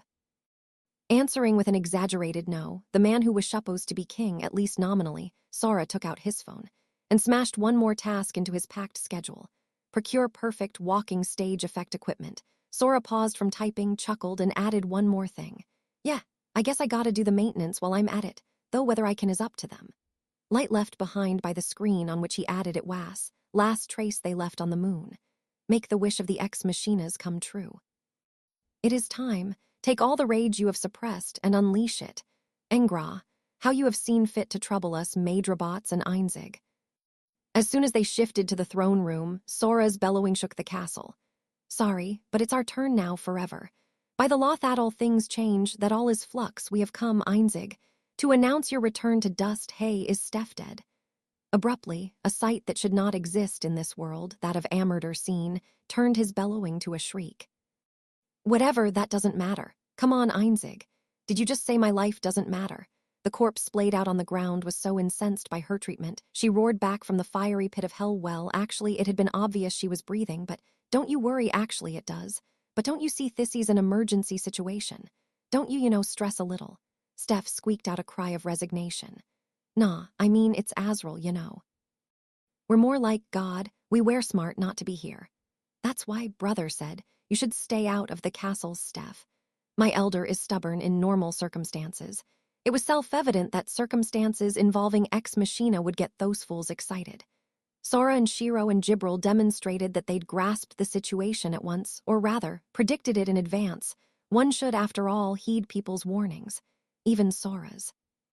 This was the realization Steph came to as she looked heavenward, and no one cared. Oh, Spieler, at last you have come to us of your own accord. The old piece of trash wriggled and danced toward Sora and crowed delightedly. We shall not let you down, for we are not machines we once were, all units. Don't. First, I've got something I want to ask all you guys. Sora stopped the ex-machinas as they were about to rewrite the scenery and asked, You say you're sure I'm your Spieler or whatever. How do you prove that? Yes, I shall say it as many times as I must, my heart. Can you prove it? Can you prove that the Spieler and I are the same guy so that I'm convinced, so that Shiro's convinced? Saw that you guys are convinced, of course, and so that even third parties like Steph and Gibril are convinced. Conclusively, 100%. Can you? Sora was serious as he disregarded Einzig. No, that is impossible, but it is not necessary, for it is. Certain. Einzig himself was sincere, as he wrote it off. Proof of selfhood was fundamentally impossible, even for someone else. Therefore, Ex Machina could not prove that Sora and the Spieler were the same. Likewise, Sora could not prove that he and the Spieler were not the same. Yes, normally that is. You're wrong, because I can prove conclusively I'm not. The hushed gazes of Einzig and all the Ex Machinas, not just their eyes, but all their sensors, focused on Sora. Faced with machines that could uncover any lie, Sora merely sneered, perfect. For there was no lie, no bluff, not even any rhetorical trick in his words. It was just a fact. He could prove it. So that Shiro is convinced. So that Ex Machina was convinced. So that Hugh was convinced, of course, and so that even third parties like Steph and Jibril were convinced. Conclusively, 100%. For real. This was known, and this was why Sora crookedly chiseled out a smile. It would be enough. Now what he said, whatever Hess said, whatever he demanded, they'd have to swallow it. Come, let the game begin. Was back in his hands. Sora flashed them a grin, bold and grand. We decide the game, the rules, the wagers, it's all us. This was what they got. Shiro and I are one team, all you guys are the other. And by the way, you don't have any choice in Thematter. Making no effort to conceal his personal grudge, Sora stuck it to them deliberately. If we win, you're gonna release your hardware lock. Plus, you're going to abandon your annoyingly faithful wish never to make bobbies except with so-and-so. You're gonna reproduce independently and not go extinct. That's what you're gonna pledge. And what do we gain if we win? For us to abandon the feelings that have brewed within us for 6,000 years, what is the consideration you offer to Equitito this? Thus, Einzig's eyes narrowed at Sora, who flashed into a blush and squirmed. Well, first, as a bonus, I'll let you take nude photos of me. I see. Very well, we accept. Let us proceed with the game. Regarding ownership of bonus, this unit asserts ownership. They will accept that. Then why must this take so long? Steph shrieked at the instantaneous answers of the deplorable scrap heaps. But Sora and Einzig both knew, both presumed something else. The nude photos of Sora, just as he said, were just a bonus. He didn't even have to bet them. He didn't even have to put down anything. Also, during the game, I'll prove to you conclusively that I'm not the spieler. This was the headliner. If I can't, or if you refute it, it'll be our loss unconditionally.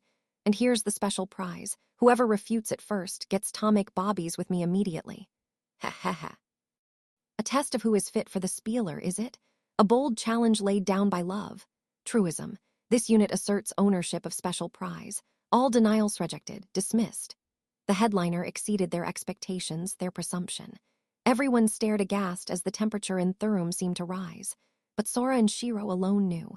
If Ex Machina lost, they'd lose their love. For them to take on that risk, mere nude photos and determination of a partner for a production would never be enough. If, just as Sora said, it wasn't him and he could prove it, reproduction didn't even matter anymore. It threatened all their hope. So with that, it's time for us to tell you the game. Steph, Jibril, even Einzig listened up. In what kind of game could one possibly defeat computers that learned and adapted infinitely, that became stronger without bound, that left Oracle machines behind? What kind of game could defeat these monsters? While feeling the gazes raining down upon him, Sora named it blithely. It's chess. Hey, it's not like you didn't see that coming, right? Any gamer knows. If they get you, you gotta get even. Sora could see the question marks forming above everyone's heads. Come on, don't look like that. We're not playing just any old chess.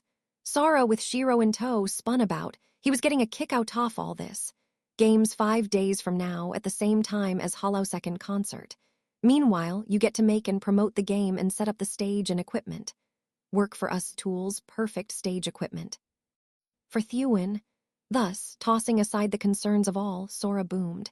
Things are gonna get busy around here. Cause this is gonna be the sickest show ever. Chapter 3, Oracle Maker 5 days later. The long-hung placard that read closed FORBUSINESS was finally taken down.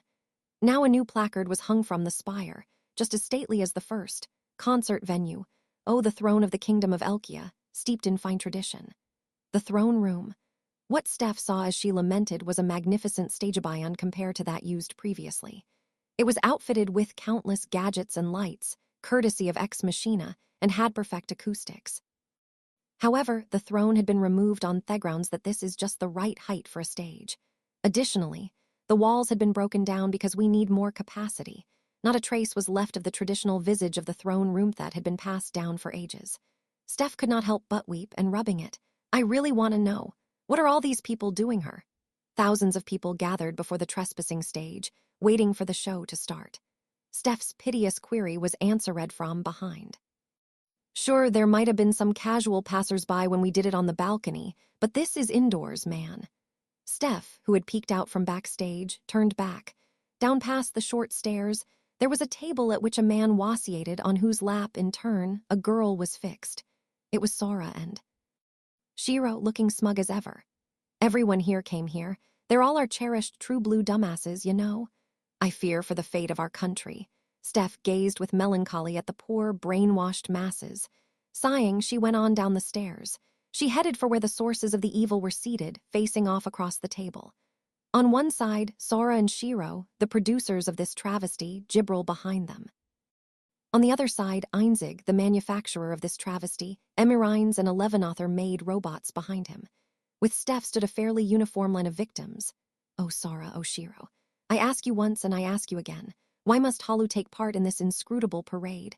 The pouty-faced god waited in costume for her entrance, apparently none too happy about the arbitrary manner in which had been spun about. You really hate it that much. I think it looks good on you. The idol, aura, is bursting from you. I lack basis upon which to estimate my wrath. Thus, I beseech you. Halu growled at Sora and Shiro, after asking them the same question over and over again, only to get non-answers each time.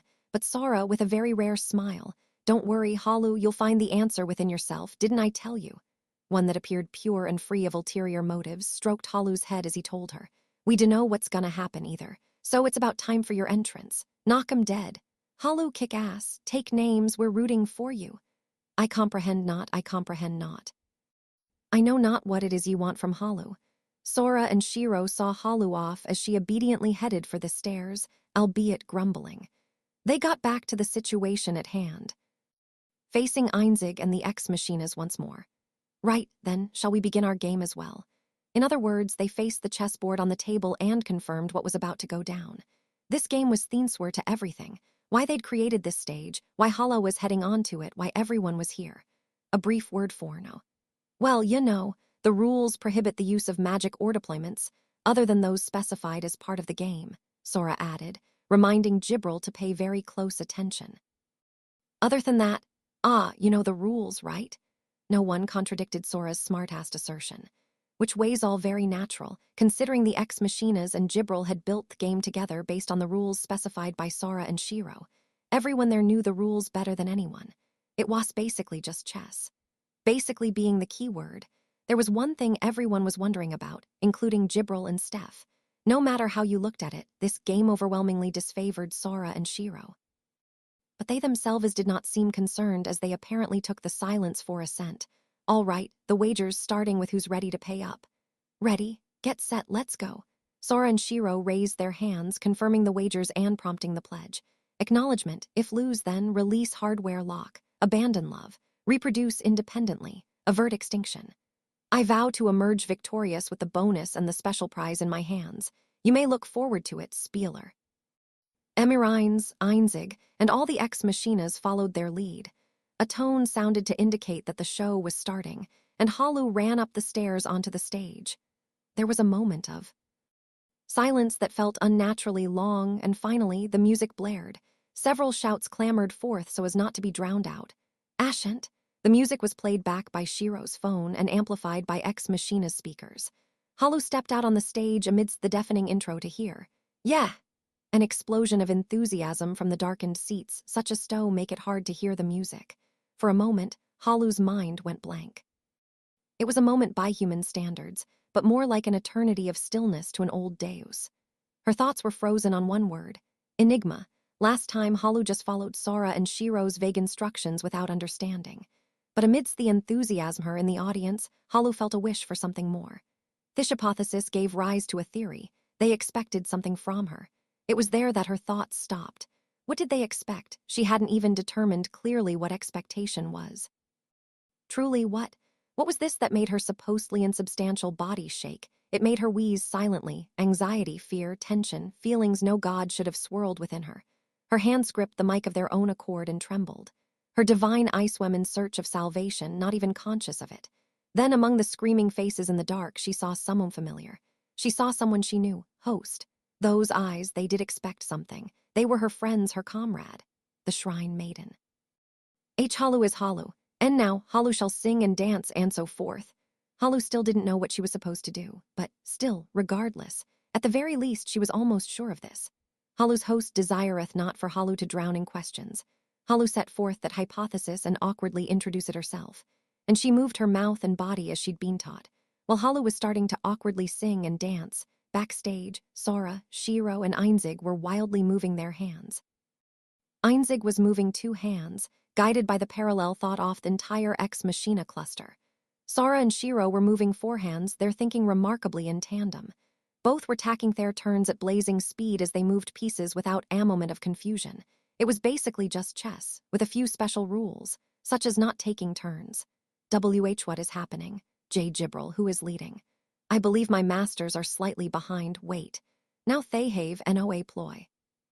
The moves flashed about on the board so fast, the 2 squealed in their attempts to follow it. High-speed chess. Average for moves a second. Sora and Shiro played their moves back and forth without having to talk about it. It seemed that the fact that they were competing with Ex Machina like this was enough to astonish Steph and Gibril, but don't get excited about this. There was no special meaning in that rule. It's just how it ended up because they wanted to make it like a rhythm game. Whence also. So any moves not in time with the beat are invalid, Arathi. A mere constraint. Just as Einzig suggested, this, too, had no special meaning. Yes, a rhythm game, a music game. Waves of light crashed through the board in sync with Thesong Halu sang on stage. You had to smack down the pieces in sync with the rhythm, or your move would be invalid and the piece would go back. Shit, you expect us to let you move as fast as sound or light. But we too were always perfect on rhythm games. For an Ex Machina alone, this was a mere speed control. Halu's set list contained 13 songs, which meant that chess match should have 13 rounds. No turns. No stalemate. Whoever brought things to a stalemate lost. This made Halu's show and the game sync up. So yeah, that was pretty much all there was to the rules described thus far. None of that included the special rule. The really special rule was, well, look at that. Steph and Gibril nervously looked up at him meter floating in the air. It was goofy looking, with an Emirine's chibai on it, the energy gauge. It represented the level of excitement, delight, and satisfaction among the audience as measured by the Ex Machina Seher and Proofer. To put it a bit more bluntly, it showed how much this concert was rocking, and it was gradually sliding down at the moment. There been no particular effects. It was just Hall awkwardly singing and dancing. This could not be expected Torok, so let's take stock. Sora and Shiro had 3 win conditions. 1, they had to win at least 7 rounds of chess. 2, they had to prove that Sora was not the spieler. And 3, they had to make the concert a success, which meant they couldn't let the energy gauge run out. The Ex Machinas, on the other hand, would win if they prevented any one of these. At the very least, they had to beat Ex Machina at chess, a perfect play. And they had to do it 7 times against a hypercomputer cluster that infinitely grew more powerful as it learned and adapted in less than an instant. That should have been enough to make this game overwhelmingly disadvantageous. No, infinitely approaching impossible for Sora and Shiro. And then they stuck on this energy gauge that looked like it would run out any time now.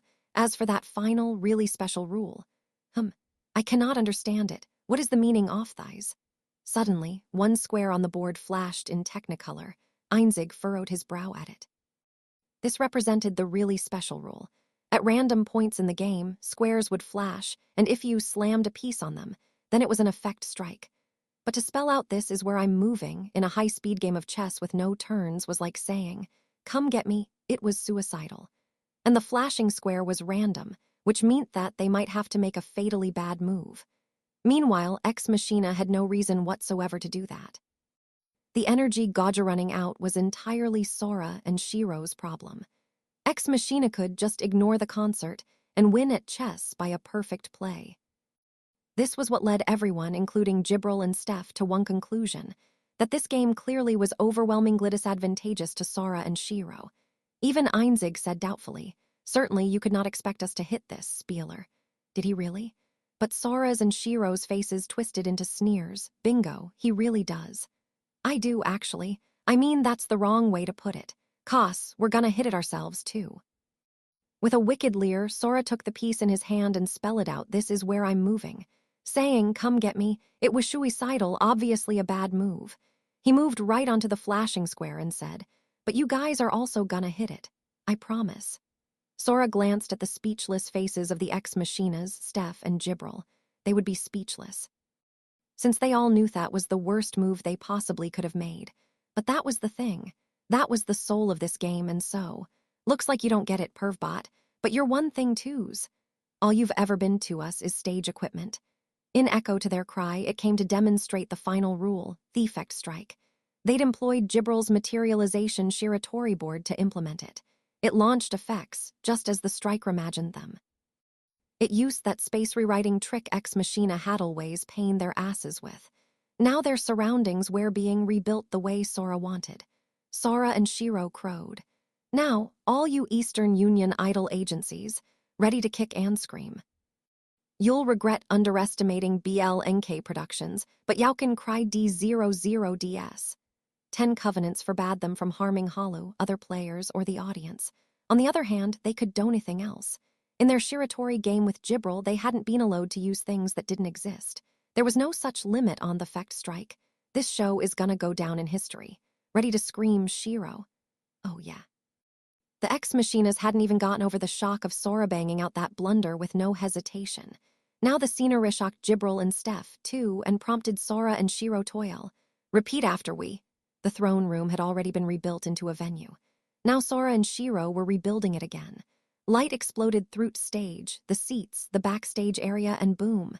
Yak de culture. They weren't even on disboard anymore. They were in a place no one knew, not even Sora or Shiro, strictly speaking somewhere in space. Amidst the unknown wilderness, all Thodians and backstage crew looked at was Halu. Standing on the arm of a robot fighter, a giant screen projecting her to the heavens, Halu sang and danced. Accentuating her performance, or maybe overdoing it a little, were the effects. Missiles traced strange and complex patterns as beams and lasers traced the universe. The silver, spiraling paths of the fighters, the rain off-curtain fire, it was all so beautiful, but this was obviously a war zone, and it threw everyone except Halu and Sora and Shiro into mute amazement. Well, it would. Even Sora and Shiro hadn't seen this except in fiction. For those who didn't know it at all, the instinctual associations it aroused had much more to do with running away than rocking out. Sora and Shiro, however, sneered with confidence. When the audience saw the writing on the screen, they immediately exploded into a cheer. It read, "Don't worry, it's harmless." What can they accept it just like that? Steph's shriek at the rebounding energy gauge was ignored. "Ha-heya, oh cherished dumbasses, have we got a divine set list for you? It's divine costs she's a god, galactic idol. Ha! Small potatoes. She's headed for super-dimensional territory. Make way." Sora and Shiro shouted out in glee, not stopping their chess game for so much as an instant. Einzig kept playing smoothly, too, but he and his maids couldn't hide their shock. Meanwhile, without regard for this, he'd really played badly just for the sake of a show. Steph and Gibril squeaked at this eerily familiar behavior. Oh, could it be? Quite identical to that time. Effect Strike projected the image of the one who struck it throughout the venue in ambient sensory effects. Yes, the scene, the shock, the vibration all extended all the way backstage around the players. So it was just like that time. That time they'd played materialization Shiratori with Gibril. They'd risked loss on the first move to check what they could-o, and their real aim lay beyond. They'd beaten Gibril by trapping her in a hypernova. Thus, they would beat Ex Machina by trapping them in effects, or something. They weren't the only ones this occurred to. "You mean to impede our chess by blinding us with special effects?" Einzig spoke softly, well up to speed. Steph and Gibril inhaled. Shortly behind, Emirines paid no mind. Negative acknowledgement, effects damaging players prohibited, therefore low impact on Ex Machina. Pointless. Was the rub, it wasn't like that time. This was the real world, which meant that the 10 covenants prevented injury. The most they could hope to do was distract. And what good would that do against the Ex Machinas? The proof was in their smooth, well-reasoned moves, effectively partitioned from their emotions. Then why could it be that the spieler would choose loss? The shock of the Ex Machinas was all at Sora's bad move. Even if he cared about the concert, why would he set up the rules to assure his own defeat? Sora and Shiro observed their doubt with another crooked sneer. "Wrong, now you've made a big mistake. Still confused, huh? We'll say it one more time, to us. All you've ever been is stage equipment." Sora and Shiro leered and made their move. Einzig to all units. What just happened? Report. Einzig mumbled this deadpan. The other units choked onerers. Sora gave them his most ironic smile yet. "Why I'd choose loss? I made that move cause I wanted effects. Loss can kiss my ass." Sora decided to answer Einzig's question silently. What just happened? Sora spelled out, "This is where I'm moving." saying, "Come get me." It was suicidal, obviously a bad move, for Thiefex. It seemed Einzig and the bots were pretty sure they were winning. Sora grinned. 4 moves. He and Shiro made 4 moves, back and forth between each other, and everything changed. And now, well then, a little smug about managing to get me alone in Toa Draw are we. The ex-machinas saw how it was, and couldn't believe it. Sora and Shiro bathed in the looks of Einzig, Emirines, all the ex. Machinas, but as if cracking up, as if guilty, as if so very ironic. With Shiro, we've managed to beat Lord Tet at chess. Think of how the god of play Tet would feel to fall behind you tools. Halu's first number reached its end. Right about then, checkmate. Winner. One victory, the chessboard called it. But their victory over Ex Machina, despite making a terrible move, paled before what they'd related. They'd beaten the one true god, the god of play, the greatest gamer of all. It was a bold claim. It was also a cold, hard fact. The machines knew better than anyone. There was no lee anywhere in their words. Sora and Shiro left Ex Machina's shock behind. Time for round 2. No time to sit back, Ex Machina. The intro to Halu's second song started on the very next beat. The cheers were their signal. Sora and Shiro savagely, boldly, insolently smiled and spoke. Get used. That's really all you're playing this game for. Go for it, perfect equipment, more effects, more. To kick all the expectations of the Ex Machinas, Jibril and Steph to the curb. Sorry, Ex Machina, there's no way you can beat us. Sora and Shiro, with the start of the second round, calmly got their pieces moving. And so Einzig, no, also Emirines and the whole cluster, was forced to provisionally give this unfathomable suspicion the value of fact. In round 2, Einzig barely eked out a victory for Ex Machina. In round 3 now, the movement was dizzying. All units were screaming, analysis failed. They could only tacate. Okay, Shiro, now it's your turn. Pick your effect. Oh yeah, wait till you see this, brother. Sora and Shiro were placing pieces one after the other without discussion but with plenty of joy, while even Straight Tube announcing that they were about to do another effect strike. Yes, another. Sora and his sister had struck one this round already. A fatal blunder. That was what it should have been. The parallel processors had spat out the probability of recovery from that effect strike as 0. And yet the two of them were still winning. Einzig and the machines evaluated a new hypothesis regarding the true meaning of the effect strike. Einzig to all units. Initiating verification. Request supplementary post-blunder computation. Jowl. Einzig instructed the cluster to prepare to clean up as Huey did for the chance to verify the hypothesis. Regarding theming, the will to be inferred from Sora's words, "You're also gonna hit it, I promise." The chance came right away. A Technicolor square appeared, cluster report. The position was fatal. There was a high probability that occupying it would make the round unwinnable, but Einzig moved his piece straight there and smacked down Ainfect strike. Because if the hypothesis was correct, it wasn't just a matter of this round. It could spell defeat in every round. Thenid for verification was critical, and so Einzig took the risk and imagined his effect. BZT. All light and sound vanished from the venue, as if there had been a power failure. It was the effect of stopping effects, not having light or sound stop the concert itself. It wasn't even about the energy gauge anymore. For Ex Machina, it was the worst possible move because it would force their loss in this round. On the other hand, it was the best possible move because it would force the end of the concert, and therefore their victory in this game. Yeah, you got the picture. Only the light of the board lit Sora's dark smile. His fiendish voice was followed in a few seconds by another shining square and his sister striking another effect from it. Force this, suckers. It was as if the soundless black Einzig had brought was itself part of the effect. The lights flashed, Halu's costume changed, and the music modulated. People cheered. Einzig had thought Hugh was winning by force-quitting the concert and losing by forcing the exploitation of an opening. So much for any of that. Sora grinned. We really need you to throw down like that so we can ramp it up, you know. Sora's words set a final value to Einzig's hypothesis. True, Sora and his sister had lost in the second round simply because they'd focused on spamming effect strikes to pump up their energy gauge. But then, if they weren't striking any effects, or were striking, say, just one, let's see who can play the worst. Cause perfect play is boring. Who wants to win at tic-tac-toe? Predators of overwhelming strength, hard to imagine as amenities, Sora and Shiro smiled savagely. Their self-assured words made it as clear to the ex-machinas as to anyone what they were saying. Beating you is not the issue. Ex-machina had, in fact, lost the first round. If this had just been a one-shot match, that would have been it. The issue is we want to have fun, get used. That really was all they'd wanted from ex-machina. Get us our effects.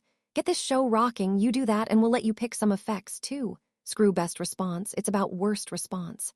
Can you keep up, oh transcendent machinery? The smile of Sora, the taunt of a predator letting his prey run, appeared to be an acknowledgement. The hypothesis was confirmed. The meaning of the effect strike was to make the game fun for Sora by giving Ex Machina a chance. Then is this to say he plays us with a handicap at this verification result which defied all logic, the cluster thought in parallel. Is he so powerful that he can far outstrip Ex Machina or even the god of play himself? Understanding failed, no, accept it. Credibility not found. No, at least one part is true, then analyze it, interpret it, learn from it, adapt to it, and at last transcend it. Show the nature of the race. Demonstrate its quintessence. The style of play conforms to that which Sora, that which the spieler showed us 5 days ago. Did he let us win? No. Then where lies the discrepancy? What's this? Looks like you've finally noticed that my genius sister exists, you junk heap. Sora had apparently noticed Ex Machina's eyes going to Shiro. Honestly, it was really starting to get annoying. We'd really like it if you'd rethink your perspective, you know. You think you can ignore me. Will. Teach you. The bile and seething sarcasm made Ex Machina think. Who is this girl? No, she is Sora's sister, his family. Her name is Shiro. We recognize this. We did not ignore it. We simply did not assign it high importance. Why? Obviously, Bikasesh is an outsider. To play chess in concert with an outsider, what is that? They are not capable of parallel thought, nor do they have a time to coordinate. They are only two discrete units operating independently, which meant nothing, we thought. Playing, brother, alone, or just me is one thing. But if you think you can beat blank, we've got news for you. Their categorical statement contained not a shred of logical coherence. But why was it that it resonated so deeply within Ex Machina's illogical heart? Checkmate. Winner. 2 VICTORIS. The chessboard called it as a sound signaled the end of Thethard's song. Leaning back in his chair and holding Shiro, Sora spoke. Better etch this into your buggy heads. Blank doesn't, Sora stopped. He and Shiro looked up. We did once, we lost, we did. I see, so we can't use that line anymore, I feel depressed no. I cannot apologize enough, my masters, how I have failed you. Something had triggered doom and gloom mode. The two sunk deep into their chair, which for some reason prompted Gibralto prostrate herself in a panic. But Ex Machina thought on. They still couldn't make sense of it. Of what Shiro was to be able to make Sora so powerful, or of the mechanism behind it. But something did catch Einzig's attention. He gave an instruction to the cluster. All units, change top analysis priority from target path to methods of victory other than chess. Einzig's suspicions about Shiro were correct.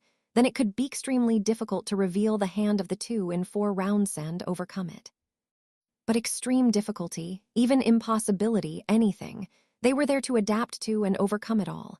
Who, after all, would have thought that the spieler would still be present after 6,000 years? Heh. The spieler challenges us to overcome him. We accept this challenge laid down by love. Einzig's ardent defiance was met by Sora's and Shiro's frigid glares. Backstage, there was only silence. Sora and Shiro sat deep in their chair, resting. The Ex Machinas had paused their communication. After the 3rd round of the game, the 3rd song in the concert, came an intermission. Cheers behind her, Hollow came back down the stairs. Gibril watched. Masters. Surely Hollow cannot feel fatigue, nor must time pass for her to change her costume. Gibril also looked at the energy gauge over their heads as it gradually drained. The intermission. An important time for rest and costume changes in a normal concert. But in this game, their energy gauge was active all the while. Why had they bothered with this needless respite? The audience is gonna get tired. When you've got a godly set list, you gotta make them wait, even for no reason. You get it. You leave for a while. Get them worked up over what's next, costumes and all. Sora and Shiro were straight-faced as they spoke. Are these two even interested in the game with Ex Machina at all? Sora felt everyone staring at him thus with wonderment, but shook it off. Steph, go work 'em, we're counting on you. Sorry, she squeaked. Sora sternly turned to face her.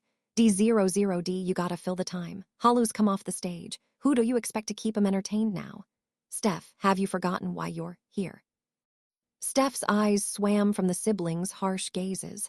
After apparently digging through her memory, she nodded a few times and answered, "No, of course not.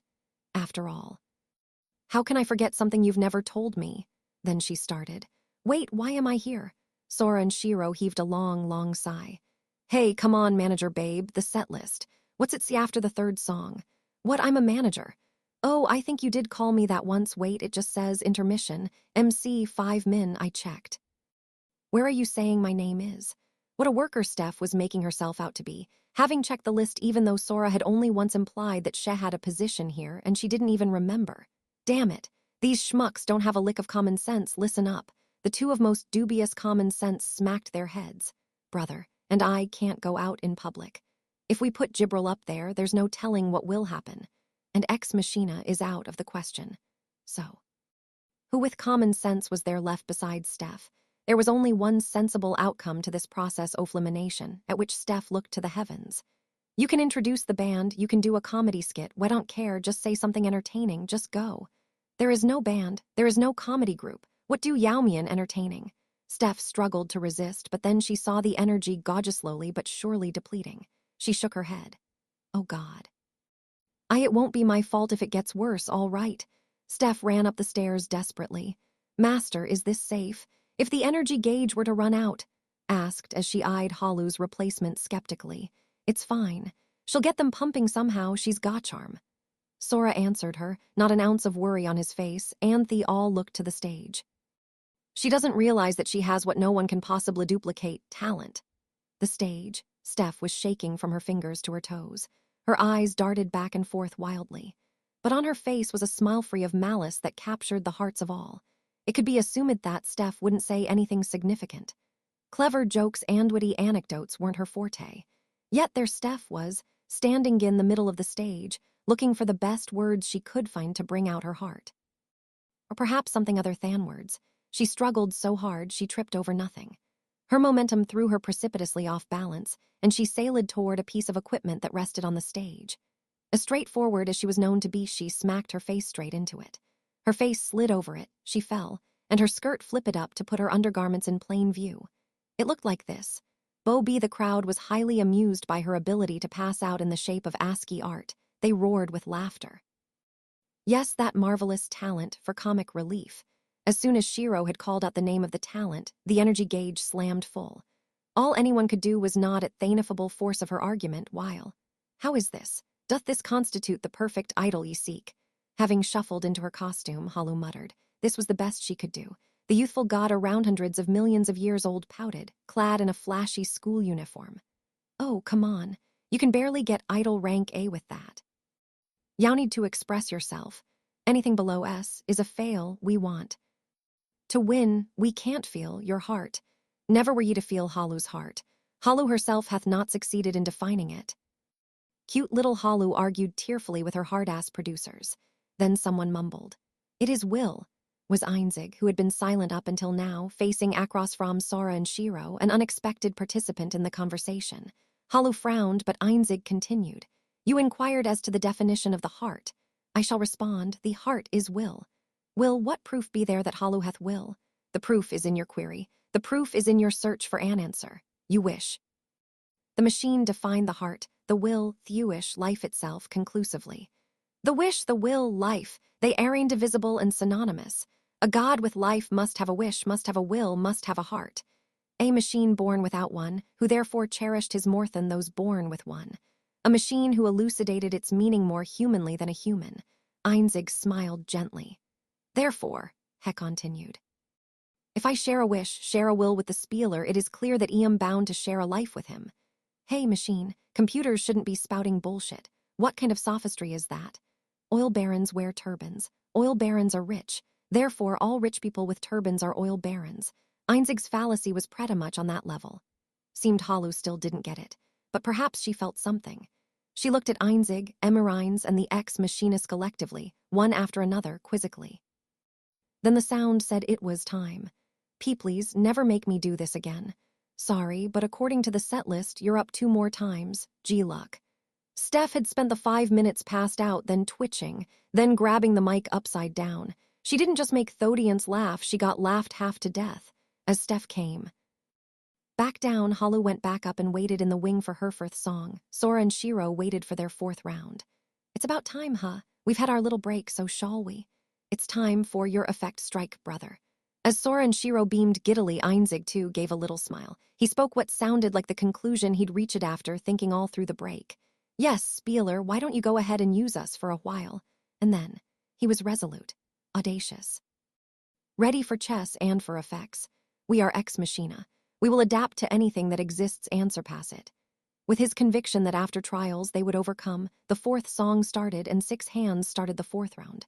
And so the concert and the game went on to the 7th stage. Now, as the players were trading relentless attacks and counters on the board, they were flying free, scratch that. Free, yes, but technically not flying. This is madness. Excuse me, posers, doesn't this concern you?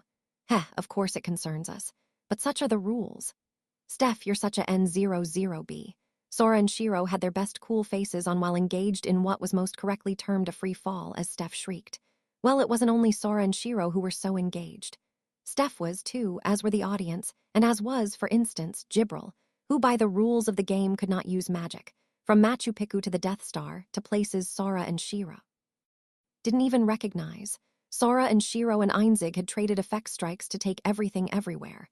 This particular effect strike-off Einzig's had erased the ground, leaving them falling through endless skies, so, yeah, might as well make the most of it. How can you concentrate on a game at a time like Thea's? Heh, how many times you think we've had to go skydiving in this world? We're so over it. Same old cool face. They'd always wanted to try a game like Thighs if they could get themselves out of the house. Finally, Sora and Shiro were enjoying extreme chess. What is extreme chess, you ask? It is a form of chess that is played in the air, on a cliff, underwater, on a thrill ride. Anyway, someplace dangerous. That's it. Doesn't matter if you win or lose. That's it, except for one sacred, inviolable rule, always the cool face. That is all. Indeed, my masters are noble. Oh, but something must be said for the audience as well. It certainly must. How are they excited? Have they truly been brainwashed to this degree? Even Jibril exclaimed, and Steph doubted her sanity as the energy gauge hit its maximum. Just as it indicated, the audience was going crazy, enjoying the free fall as they did Halu's song and dance routine. But of course they did. Sora smirked inside while keeping his hands going. Ex Machina didn't know what would kill the joy of Thodians. It could clearly be seen from their advances on Sora as well that they lacked understanding of the human heart. Well, especially when the conversation was about humans, even Steph couldn't understand. So Ex Machina just had torpedoed the cycle of trial and error, adjusting based on reactions. This trial of erasing the ground was probably aimed to simultaneously obstruct Sora and Shiro and scare the audience. But Sora had already scared the audience out of their wits with his first effect. Now you could pull the ground out from under them or you could drop the sky on them, and they'd just trust it was all part of the effects. While thus Einzig had released an epic barrage of fail, again Hishan went to the shining square. What have we here? What kind of epic fail are you gonna accomplish with this terrible move? Sora was trolling him as hard as he could. Spieler, I have never made light of your prowess. Your power remains ever beyond the realm of my comprehension. Einzig was smiling back. Gently, I wonder if you might also give our prowess the favor of your respect.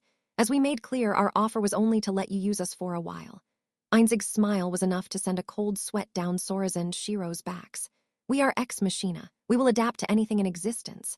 He made his statement, Einzig. No, the transcendent parallel computing unit slammed down the piece, without boundary, without limit, without end. And we shall surpass it. The world was rebuilt according to their image. Heaven and earth were reborn in the venue. Sora thought, there's no problem, Ex Machina has the wrong guy. As long as they didn't catch on to that mistake, it didn't matter if their operation speed exceeded expectations. It didn't matter if it exceeded infinity. Ex Machina could never defeat Sora and Shiro, but Einzig's increasingly self-assured smile did send a trace-off unease through Sora, and that was when. Ripsh. It was the plain old venue again, with the plain old stage, on which Halu's costume ripped with an unnatural sound that was anything but plain. Have you no words? Of course, oh Spieler. Einzig, presumably taking their silence for amazement, cackled and roared. This was a move that applied all of Ex Machina's unfathomable power in computing and information processing, estimated to exceed infinity, along with the admittedly biased collection of data Ex Machina had gleaned from Sora's porn stash. Sora had to hand it to them. Yeah, that's something. Pretty sharp. Not a bad move. He gave his sincere praise as his hands slid across Thetch's board without rest. But as Sora was about to continue, that's still not enough. Whoa, A thunderstorm of cheers, along with the glowing energy gauge smashing through its max capacity, spoke for him. How can this be? The theory was unassailable, it couldn't. The answer of Einzig, no, probably the result of all of Ex Machina operating in parallel, had proven fruitless. All units, even Emirines, wheezed in bewilderment as, ha ha ha ha ha ah ha ha ha, your astonishment is as clear as day. Sora gave a laugh befitting Anvil Overlord. You damage her wardrobe, and if she keeps dancing, people are gonna see her nude. That's the end of her life as an idol. Sora ignored Steph's cynical look and continued his banter. So she's gotta stop dancing, and that stops the show. So much for that energy gauge, but... Sora smiled at Einzig cruelly. That's not it. You're waiting for what lies beyond. What happens when she keeps dancing anyway, am I right? Sora had seen everything. It rendered Einzig speechless. Heaving in consternation, this heated match of wits between Sora and Ex Machina, between human and machine, brought a twinkle to Gibbral's eyes. Steph's frigid glare was now in the negative kelvins, and Sora ignored them all. Say Hollow, true to her status as an old deus, knows no shame. Then if she goes ahead and dances buck naked, in any case, the audience is gonna get creeped out and the energy gauge is gonna plunge. That's what you thought, ain't it? A finny tempt. I'll hand it to you, that's a nice double bind you were going for, you perverted pretty boy BL-bot. If she stopped dancing, the audience would be dissatisfied, and if she kept dancing, the audience would be turned off. Well, now Ex Machina's understanding had progressed further thanks-spected. You couldn't let your guard down with these guys. You got a long way to go, you philosophizing contraptions. Could you possibly assume that the producers would not anticipate such happenings? At that, Einzig and all the Ex Machinas looked over at the stage, where Hollow's costume was unnaturally torn and rent and under it. There was an itty-bitty bikini charged with spite, just barely covering her important parts as she sang and danced. That had to be far more embarrassing than having her clothes ripped. Seeing Hollow reach desperately for the shards of her erstwhile costume, struggling to hide her new one as she danced. Heh, I'll give you one thing. Under normal circumstances, Hollow might have gone ahead and danced naked. Sora wrapped it all up by revealing the deep, dark inner workings of his plan. That's right. That's why we planted something even more embarrassing than nudity, something that would even make Hollow fluster with unconscious shame. And that is what brings a show energy. Do you understand? The machines slouched in silence, but Sora and Shirna nevertheless were sure the Ex Machina heard them. That is deep, so deep. Is it truly possible for us to attain knowledge so profound? The confidence of the limitlessly growing machines seemed shaken, but just then. I should expect no less from the spieler, but allow me to correct you. Einzig popped up from the abyss of despair. This move is no mere double bind, it is a triple bind. Yes, though only subtly. The energy gauge had decreased. That fearsome hypercomputer recognized the meaning of this, at which Sora could not help but swallow. Yes, they'd given the audience too much fanservice. Nudity, it was as thrilling as a happening. As a glimpse off panties was precious for its very transience. As panties on full display were nothing more than a buzzkill. The machines grasped this deep and penetrating truth, whereupon Sora and Shiro cognized they would have to strike. An effect strike to restore Hollow clothes. A blunder, right in the endgame. A move that would put them at a hopeless disadvantage. And then, as if it had been waiting for them to get there, one square flashed psychedelically. That square. That position. Sora and Shiro looked at each other. They knew. It was death. If they moved there, they would inevitably be placed in check, and however they struggled, all that was left was a stalemate, their loss. The double bind had been extended into a triple bind that worked them in a whole new way. Sora commended, Sora respected this adaptation, this development most worthy of awe. Yeah. Looks like we're losing this round no matter what. Admitting it, he brought the piece to the shining square.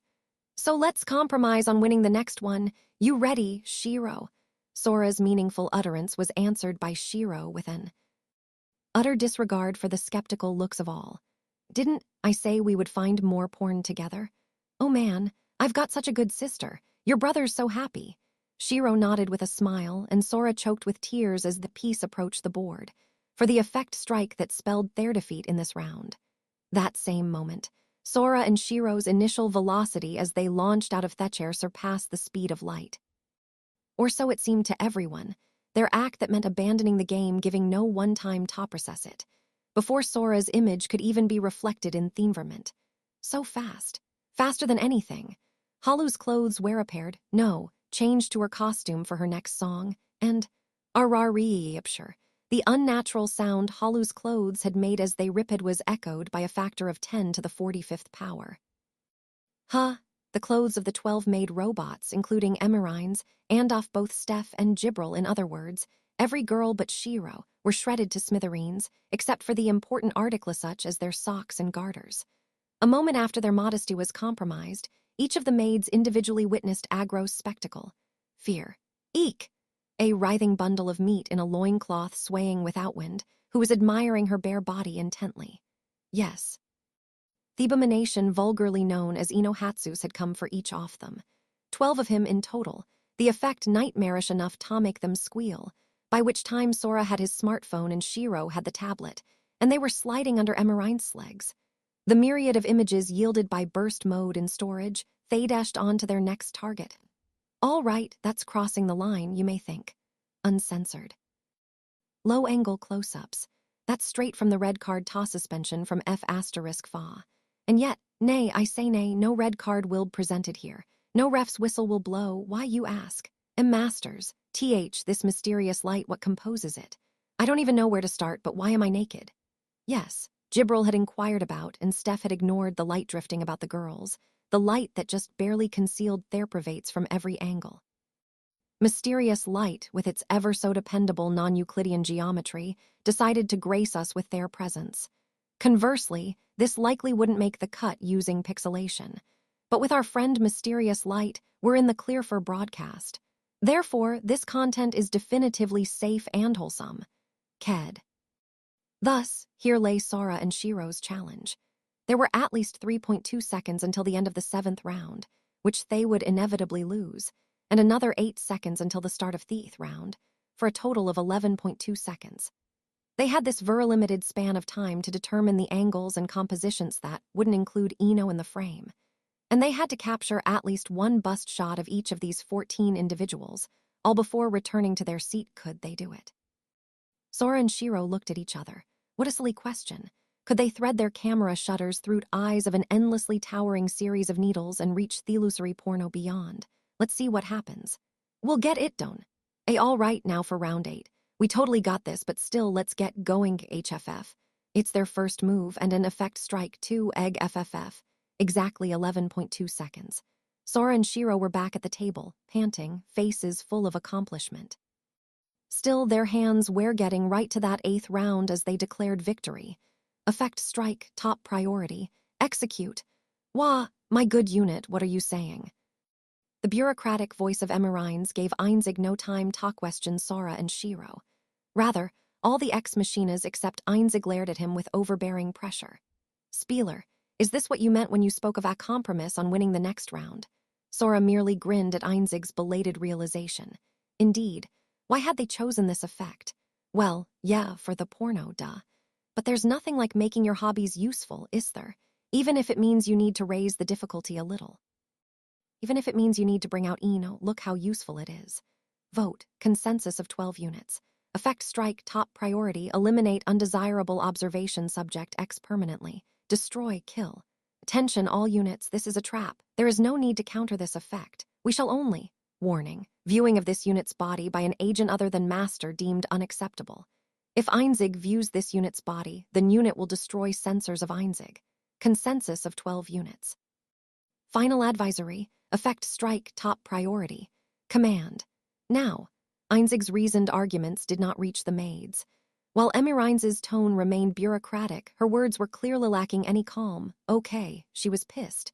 To stoke the shame of the maid robots and cause them to make the first blunder, Sora had considered this quite the gamble.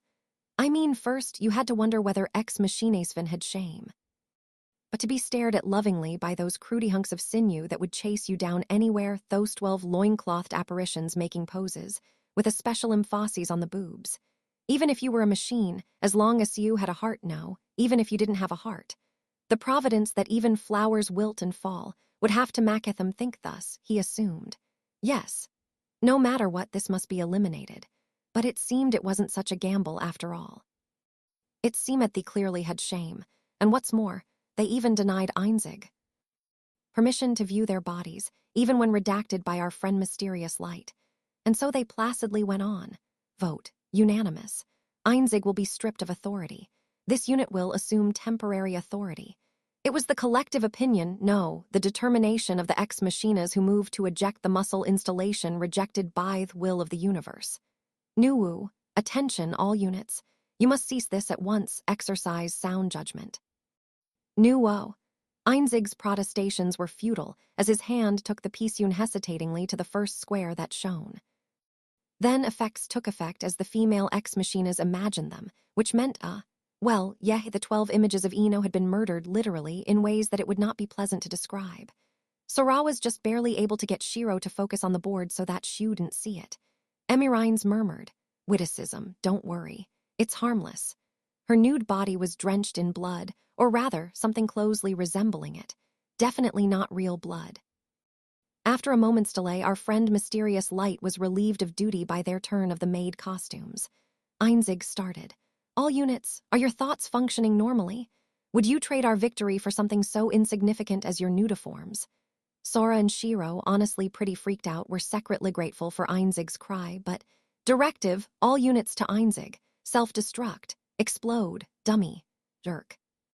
O's, even if they were machines, it was a grave sin to refer to the bare bodies of maidens as insignificant, for which Emirines, speaking on behalf of them all, advised him politely to fuck off and die. But the sinners know not their sin. But why? All may behold my nude body as much as they. As Einzig began to strip, he suddenly disappeared from Sora's and Shiro's vision. Eulogy, player Einzig failed unexpectedly. Regrettable. This unit will inherit current game. No impact on continuity. Emirines replaced Einzig in the seat as if she'd been there all along. WL. The opponent was, after all, Ex Machina, the whole cluster. It didn't matter which unit was moving the pieces. It didn't impinge on the rules, but anyway. Again, it had eluded their vision, but presumably, Einzig had been kicked by Emirines again. It appeared this time he had not been stuck into the wall so much as smashed into it to form a crater. Sora and Shiro worried about them for a moment. All you units, W would you accept defeat? But Einzig's voice, full of static, came as a relief to them. Equanimity. Master provides nude photos. This unit will acquire. Ex Machina will win. It's cool that you're determined and all, but what the hell is that motive? Emirines faced Sora as resolute as a soldier sworn to defend, and at that, Sora couldn't help but squeak. But her next words made him a little more wary. Inference, effective impediment to master calculated. Victory in this round feasible. That's so. It was, once more, a declaration of an effect strike. They'd already done one, and things were looking grim enough for them for it, yet they were up for another. This could mean one of two things. Either they had a plan they believed in completely, or they were ready to resign themselves to defeat. Regardless, if it was Emirines talking, that worried both Sora and Shiro. Emirines. Among Ex Machina, who were in general hard to grasp, she was the one unit Sora still had not managed to read. She didn't advance on Sora, nor did she withdraw from him. She seemed consistently neutral or perhaps an observer.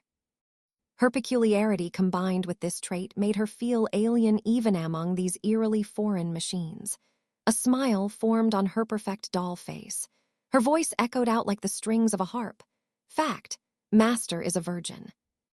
Yeah, that's right. What, you got a problem? She relieved Sora and made him shout in surrender, and followed up with words that resonated deep within his core. Corollaries, Master is terrified of females, but his interest levels are very high, verified by severe agitation upon approach. Also preferences of Master in appearance and attributes identified with high precision. With every word she spoke, he thought shit, and with every additional word, shit, as the blood drained from his face, shit. Shit. His face taut, Sora thought, I underestimated them. Are they really gonna pull the worst move? He repressed his anxiety and kept his hands moving. But Emirines moved her piece like the flow of a river as soon as she saw the square glow. and struck her effect strike, will elucidating the evident and ineluctable truth, namely. Conclusion. Application of numerous hotties will result in Master's defeat by rendering him unable to continue. Can't game when you're getting sexed up by mad chicks, can you? Say what? That's what everyone but Emerines and Sora would have liked to ask as they stared, dumbfounded. Sora confirmed that outlines resembling those of numerous animal girls were forming around him. Damn, they got me. Shiro, you'll have to hold out alone until you can erase this with the next effect strike. Sora wailed piteously. B-brother, is that really enough to KO you? Shiro interjected, seeming to speak for everyone. You call yourself one half of the greatest gamer in the world, and you're okay with this. Everyone's stares asked him as much, but he retaliated internally. How can you blame me? Oh, I see how it is. You Regana fault me for being a virgin. Is it that grave of a sin? If there were a man who could observe Zhuangzhou's exhortation. To be clear mirror, still water in the presence of sexy ladies, he'd already be in nirvana. There is no way for me to continue through ties, as Sora dedicated himself to the next stratagem surrounding him. Mr. Producerer, you worked so hard today. Excuse me, I just came out of the showerer. I want you to train me more, drill it in, please. The effects Emerines imagined took form. Certainty, desire of idle producer.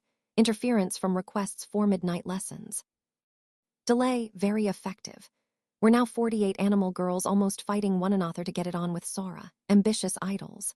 HMPH. Ah, what garbage. I shouldn't have let you get me work it up. Damn, though, you really scared me there. Shiro, back to the game. Yeah, I guess that's how it is. Sora snickered before turning his attention to the game again. Everyone but Shiro raised their voices in alarm. Master. D, do you feel ill? D, do you need a rest? You cannot possibly be Sora. Who are you? You'd chew me out either way, wouldn't you? What do y'all want me to do? Jibral's voice quavered as Steph's doubt crystallized. Sora howled, yeah, that's right. You got the right idea, but the wrong scenario. This shit is disgusting as all hell. I am a dedicated master of idol production. You're proposing that I give midnight lessons. You believe that I will lay a hand on the idols I raise. Yes, Emerines had struck precisely the wrong nerve. Sora fixed his eyes on this wench, who had affronted his pride, as he bellowed with indignation. You take me for the scum of the earth who will stoop to such base perversions. Think again, ex machina, seeming to rile the very air into a divine storm that would blow them all away. They squeaked. Sure, they were just playing at being producers. But that's just how Sora and Shiro were when it came to playing at anything. They took it more seriously than the real thing. Now that everyone had recalled that, or learned it, Sora clenched his peace and balled up his fist. No need to sleep with me. I'll produce the hell out of each and every one of you. Come get some. And he slammed it down onto the shining square. The crash off the effect strike resounded throughout the backstage area with Maid's bewilderment. And, hey, everyone, are you having a good tea? The cheers of the 48 animal idols crashed over the stage. With colorful explosive smoke, the 48 werebeast dolls had been shifted out. The whole audience, no, even Hollow, froze for a moment at their abrupt appearance. But they segued right into a dance routine behind Hollow. They were the backup dancers. The crowd roared as they realized they had just been visited by the creme de la creme of beautiful idols en masse. Excuse me. That just now. You could have used that to store my clothes, couldn't you? Couldn't you? And Steph roared as she was reminded that our friend Mysterious Light was working overtime while she and Jibril were still naked. No one cared. In spite of her nudity, Jibril was watching Sora and Shiro play. But as it should happen, Emerines, who faced them, was showing quite the same feelings on her face. Shock, distress, doubt, ever deeper. Perhaps you wonder why we bothered to take the idols Yao brought and make them backup dancers. Sora explicated her feelings in her stead, his hands never pausing all the while. The energy gauge had already maxed out, with all that had followed Halu's wardrobe destruction. Plus, Emerines' two bad moves had by this point all but assured Sora and Shiro's victory in this round. So why? Why had they returned a bad move when they'd had no need to so disadvantage themselves? And also, and how can you still lose? You just can't get that is what your face is telling me, am I right? Acknowledgement. Failure to comprehend. The randomly positioned effect strikes, bad moves, by the nature of the game grew more fatal the closer it came to themed game. Sora's blunder was enough to compensate for both bad moves Emerines had made and put him on the losing end. But in a flash, the momentum of the game shifted back to Sora and Shiro. Yes, even after that bad move, Emirines groaned with perplexity. Sora and Shiro had surpassed Ex Machina. Chess, the textbook example of a finite, zero-sum, two-player game with perfect information. But the introduction of the randomly flashing squares made this a game with imperfect information. This made the complexity of the calculation recede to the limit of perfectly imperfect play. When could you strike? You couldn't tell that much exactly. Where should you strike? You couldn't say the risk until the square actually flashed. When would you strike? The risk of having the squares you would strike known was no small matter. Would you really strike? Or would you make them think so and use it against them, and so the 10,120 possible games of chess came to approach infinity? But the real problem sure as hell wasn't that. Sora's smirked. Far we've played 8 rounds, over 700 moves. And you still can't successfully analyze the patterns of our play or other. How far had he managed to read into the psychology off machines? He spoke to mark the heart-pounding challenge he'd set for himself, as a gamer and as a person, thus. The more you analyze us, the more powerful we get. That's what you don't understand, and that's the real problem, right? For an instant, less than a moment, tantamount to nothingness, Emirines' hand perceptibly stopped. It proved that all the units, even Einzig in the wall, had frozen. It proved that Sora had met the challenge, and he went on imagining what they were thinking. Right. So the indeterminate nature of this game makes it maximally difficult to calculate. But in that case, given that Sora and Shiro were under the same conditions, they were just as screwed in trying to calculate it. When a race was capable of analyzing and adapting to anything, growing infinitely, how could it be? How could they keep losing round after round and have their every adaptation foiled? That's what they were thinking, right? Sora snapped his pizza down. It's 'cause that's the kind of race Ex Machina is, and we're not under the same conditions. Yes, he went ahead and said those words that made Emirines and all the maids stare together. He said them. He was able to say them. He knew they'd analyze his joy, but he didn't care. Inside his heart, Sora yelled, pwned, and gestured obnoxiously with his fists. Later he would brag to Shiro. He would keep bragging even if she told him to shut up already. Shiro, perhaps having already inferred Sora's determination, given her unenthusiastic expression. We are Ex Machina. We will adapt to anything in existence, repeated Einzig's statement, word for word. And then they both stopped their hands and thought. They were speaking Thetruth. Ex Machina had been an opponent they weren't even sure could beat. But then they found in this fearsome race an opening to exploit, a flaw, a critical defect they couldn't have. Counted on under normal conditions. Checkmate. Winner. 3 victories the chessboard called the game, and Sora told them. You can't adapt to something that doesn't exist, can you? The sound of the end of Halu's 8th song echoed as they waited for the next to start. A brief interim. Ex Machina's silences seemed to ask what Sora meant, to which he and Shiro replied. Well, see, if you guys lived up to your reputation, we figured even we together would have trouble beating you. But new. Ex Machina, you guys are too strong. They went slack as if melting so as to get what rest they could. If you managed to kill the great Ardash, there's no way you'd draw against just me. Yes, the same misgiving had been hounding Sora ever since at that first battle he'd undergone alone. Now that his suspicions had been confirmed, he spelled it out for everyone, his tone and expression equally languid. The words, however, bewildered Jibril more than anyone. You can't do it, Ex Machina. You weren't the ones who killed Ardash. Someone else did, right? Chapter 4, The Game of Life 5 days prior, in the Elkia royal castle's throne room, Azrael inquired as to how they had managed to kill her lord. The strongest of the gods, the god of war. Unknown, no. Correction, we probably did not kill Ardash. By the swelling malice of the first flugel, Einzig answered and went on.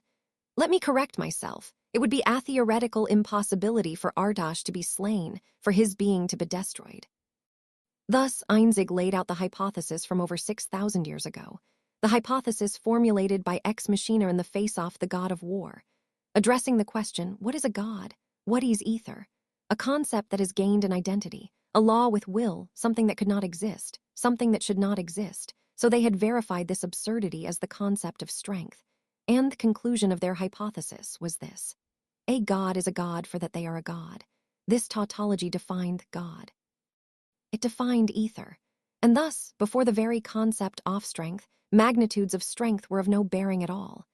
Ex Machina adapted infinitely, grew stronger limitlessly, so that at last they could become the relative strongest. Even so, it was a theoretical impossibility for them to transcend strength itself and to surpass the absolute strongest. For this reason, while it was quite a feat, we destroyed that ether which existed physically. However, by that they could suspend the manifestation of the concept, temporarily deactivate, they inferred.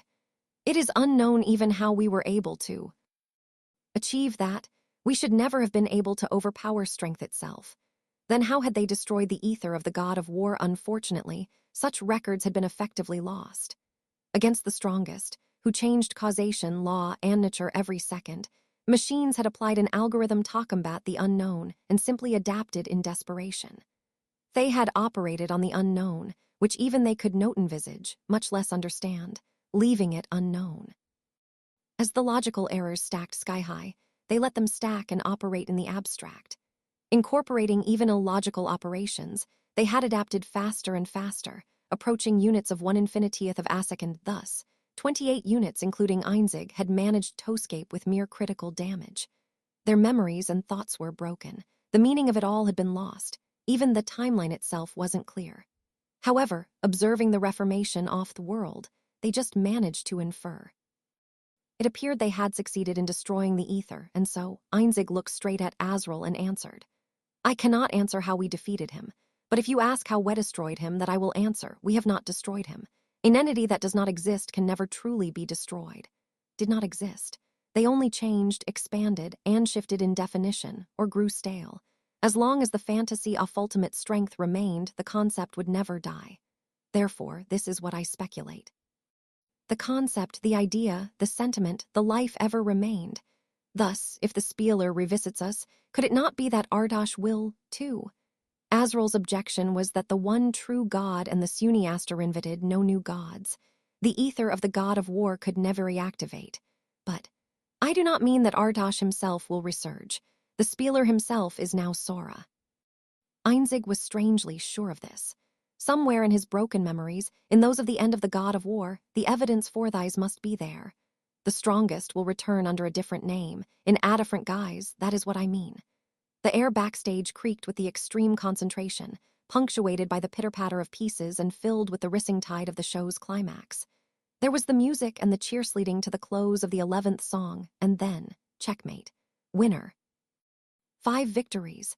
PW Ned, that makes us 2 more and we'll hand it to you. Be brother, please let me rest, I'm so tired. The chessboard called the match and Sora and Shiro celebrated, their voices smudged darkly with fatigue. 13 songs, 13 rounds, it meant they'd have to win both Thrones remaining. Ex Machina used all its sensors to analyze their voices and found that they were absolutely confident. All right, Steph, here, the final intermission.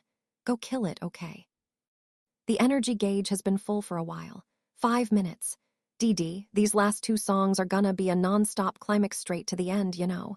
If anything, you should be killing it even harder than before. That's easy for you to say, isn't it? Just what sort of humiliation do you? Take it that you set out this thick, angular costume in Thefect strike in preparation for this moment. Yes, Gibril, go Mazingo Stief. It's like how we say equals Eid, but it's like how we say Z for emphasis. What am I supposed to? Hey, that's heavy, it's so heavy, what is this iron? Guess I imagined it a little too vividly, well, don't worry about it, go. Stief, this racket quite aside, Einzig and the rest were thinking silently. Sora had said, you can't adapt to something that doesn't exist. Those 2 were abnormally strong. It reminded them of what they had said to Azrael that day. Something that doesn't exist, a concept. A god that they didn't know how they had defeated. That Sora had said they hadn't even themselves defeated. An absolute strength that would go over their heads no matter how relatively stronger they adapted to be. They'd expected it to revisit, under a different name, in a different guise.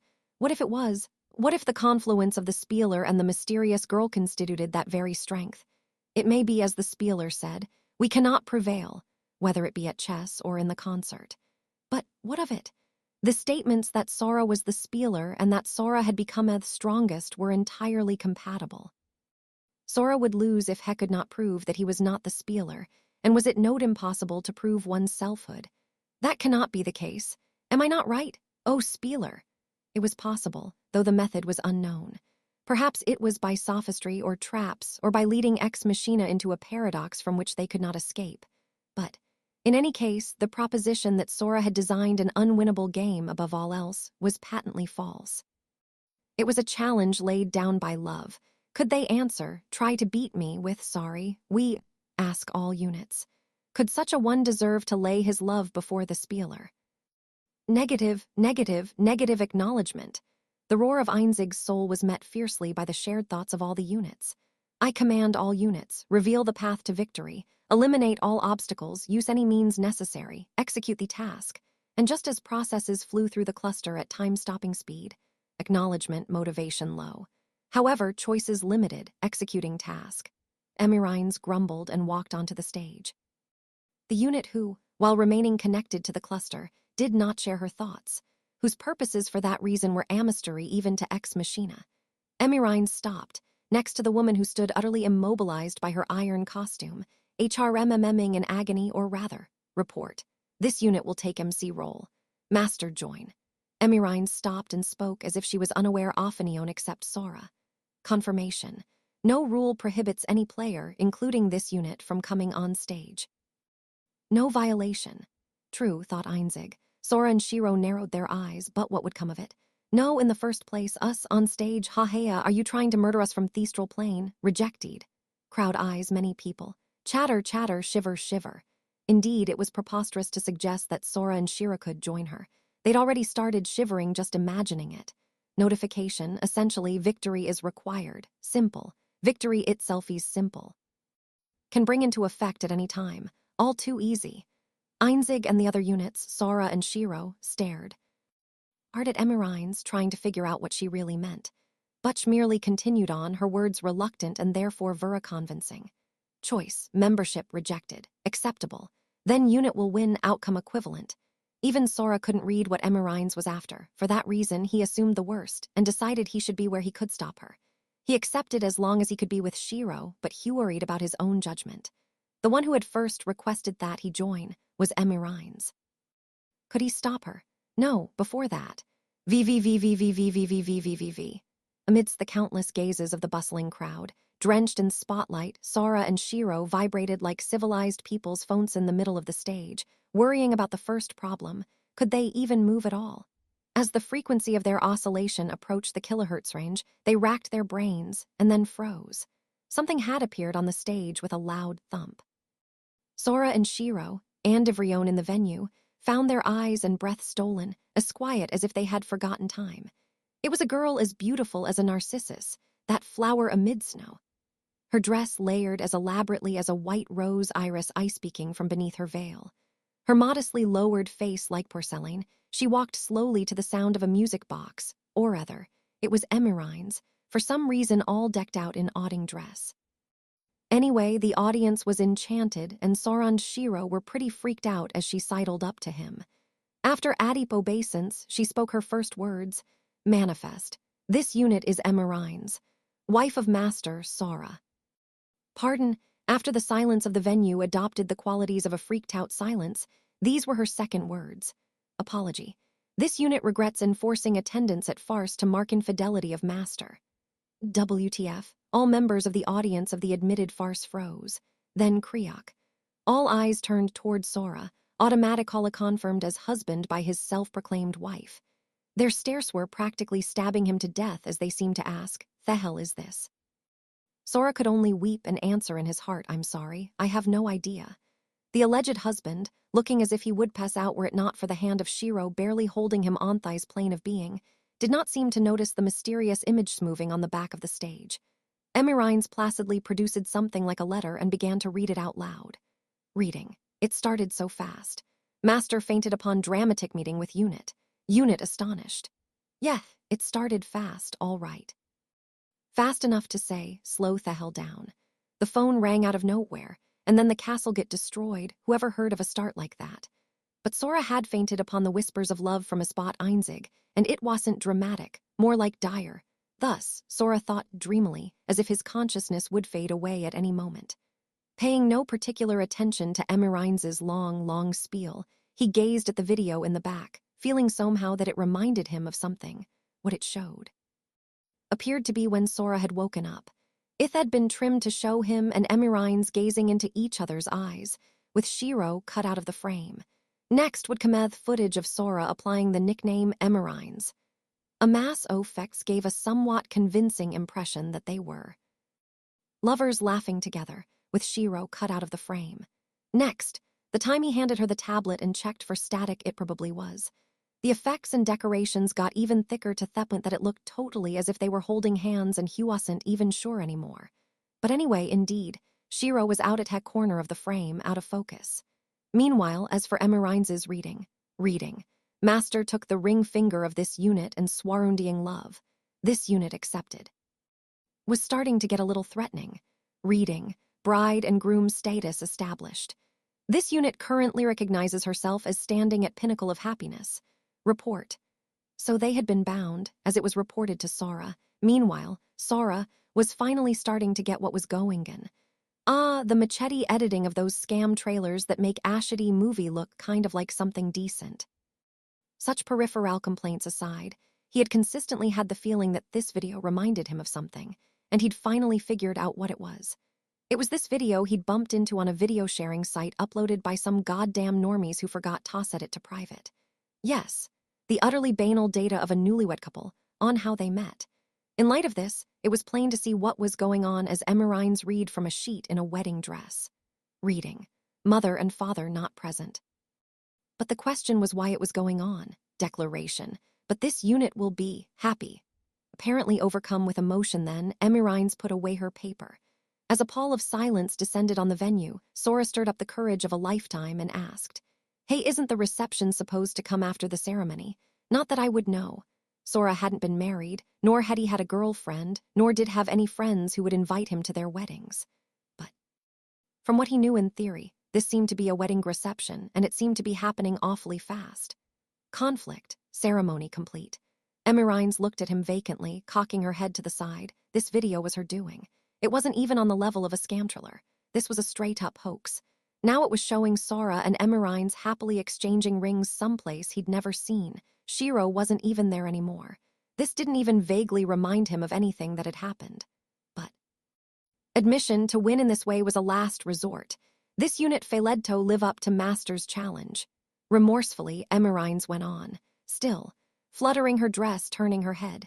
Inevitability, still Master will lose with this move. This unit will win. Her smiling victory declaration burned Sora now, too late with panic, and he howled inside. He'd blown it. What the hell had he been doing, standing there slack-jawed, letting all this crazy shit mess with his head? There was no way Ex Machina, least of all this chick, would do something for no reason. He was done lolling about. His brain was going into overdrive. Emirines didn't care. She went on placidly with a little smile. Premise: if Ex Machina proves that Master is Spieler, then Ex Machina wins. Yeah, that was true. Technically, what they'd said was that Ex Machina would win if they could refute Sora's proof. But on the other hand, even if they didn't refute it, if they provided a proof that Sora couldn't refute, it would be the same thing. That shouldn't be possible, but was it actually? Did this series' offense bear on it? Sora shivered as Emirines smiled and announced her unshakable proof. Fact: Master selected this unit for his wife. What the hell? Logic: reproduction possible only with Spieler. Selection of this unit as Master's wife is equivalent to self-recognition as Spieler. Master defined self as Spieler. Irrefutable argument was Zubwise in war. With that, Emirines took Sora's breath away with one final statement. Triumph, pwned. True. If Sora had chosen Emirines as his wife, that would essentially mean that he'd admitted it. How could he refute that? How had he overlooked this? No, he knew. It was. Did I choose Emirines as my wife? I mean, did Ever even have a girlfriend? Yeah, I probably would overlook that. I don't even have any memory of the premise of the argument. Sentimentality. This unit was able to win at any time. Regardless, Emirines spoke with confidence, and Sora began to seriously doubt his own memories. Analysis. Master requested the unlocking of production mechanism, independent reproduction. Target of independent reproduction not specified. Therefore, goal was to avoid selecting GON unit with whom to make bobbies, and instead make bobbies with all units. Master is incredible. No, that's not right? Admiration. Master's unbound libido.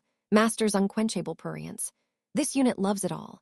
Sora looked to Shiro for confirmation of his memories, but she was still frozen, apparently not recovered from her shock. Emirines continued her elucidation of what could not be conclusively stated to be a mistaken interpretation.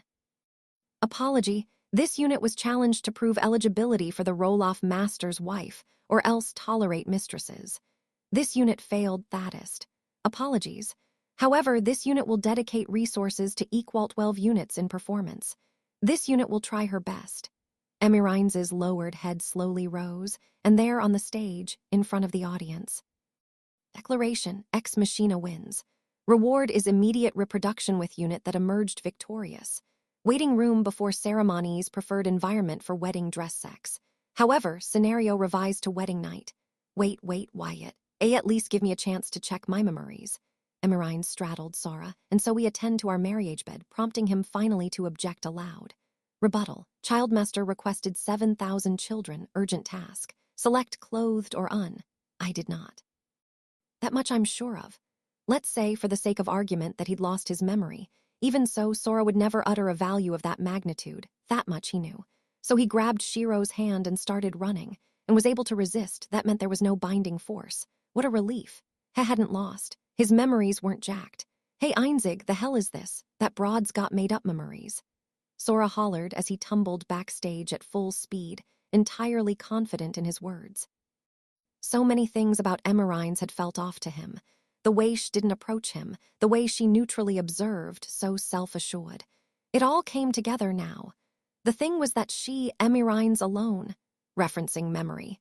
It seems that, in her memory, you Ariel already married. Einzig's apologetic remark verified it. This entire time, only Emirines had been thinking of a different world, a different dimension. Sora should have known. After all, even back when they were at the shrine, she hadn't spoken of whom he'd take, only tonight, only anytime, only when he'd take her. No, even back when she'd ripped the porn from the tablet, she'd said, this unit will dedicate all resources to becoming the ideal wife for Master. It had already been her assumption that she was his wife. When? Since when? Since when have you been talking about being my wife?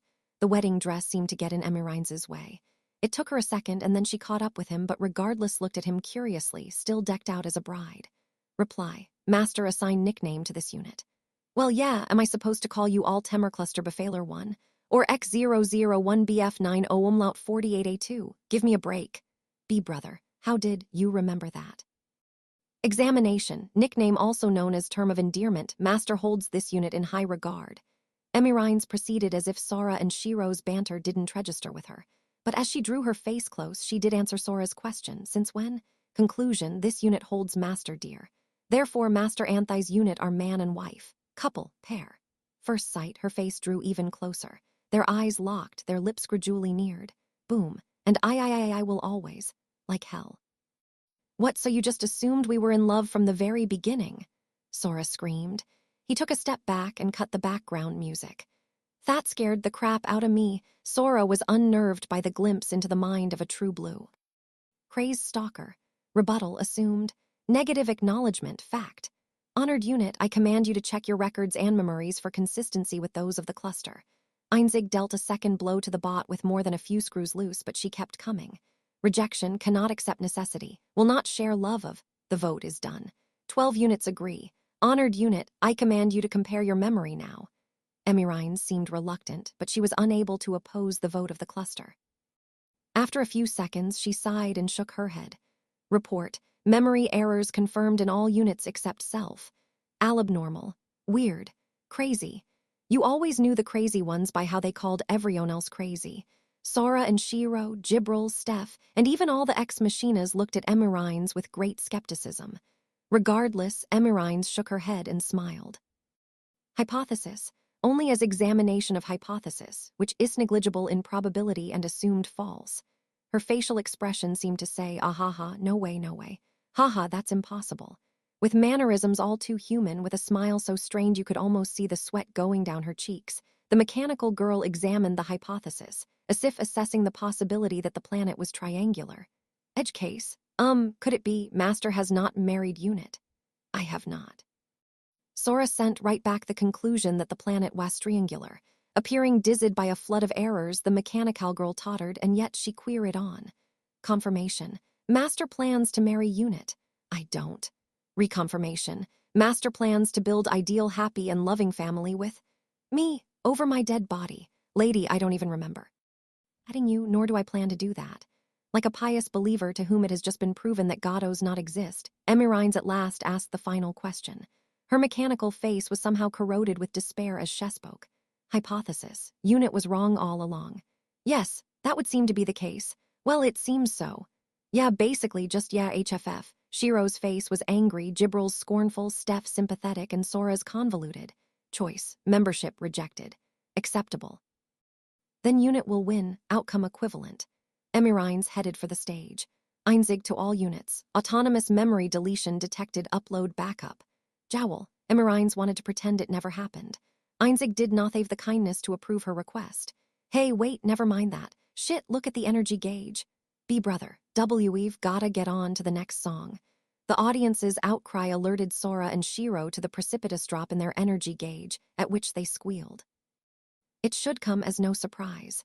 They'd brought up a girl literally as beautiful as a doll in a wedding dress, enchanted the audience, and then of all things announced she was married. What's more, they told the crowd the whole show was a farce involving her husband's infidelity, and then damn near did the deed itself on stage, only to reject it and run. This was more than a mere fail. If he'd been in their shoes, Sora would have likely been pissed enough to start a riot or something. Hollow, hurry, get back on stage, we'll push you up Aminute. They hadn't a second to lose before the next song or their energy would drain completely. Report, as calculated. Conformant with original target. Based on high-level calculations, Emirine straightened her expression and posture and tried toplay cool and failed. Sob, unit rejected. Unit severely hurt. Requesting permission to self-destruct rejected. Why? Einzig affected a cool demeanor. He flashed a half-smile and whispered, "This is no time to self-destruct. For now, we have a chance." So the 12th round began. For the first time, things on the board unfolded the way Einzig and his comrades had calculated. Before all else, Sora and Shiro had to replenish their energy gauge so as not to lose on the spot, which meant they needed Ainfect strike ASAP. They needed to rush to make the first bad move. In the opening, and just once, it shouldn't be much of a problem for them to commit a blunder, however. Light glittered on stage, and the sound warped to dramatize effect. It brought up their energy gauge. That it did, but what? This only brings us to half. Get out of here, as Sora screamed. The gauge didn't go up by very much, while the drain rate remained high. Sora, knowing full well that thighs was the natural order of things, nevertheless shouted on, pleading. I get it. I know how you feel. I totally get it. But come on, guys, let's put it behind us. Even the ex-machinas could recognize that it would not be easy to get the crowd going again once cooled. One or two effect strikes amounted to a drop in the ocean now. B-brother, let me do the next effect strike. Per their words, as they flung pieces around dizzyingly, they'd have to spam that shit. Yes, spam shit moves. 3 off them, 4 of them. Ngea, we're serious here. That face of yours pisses me off.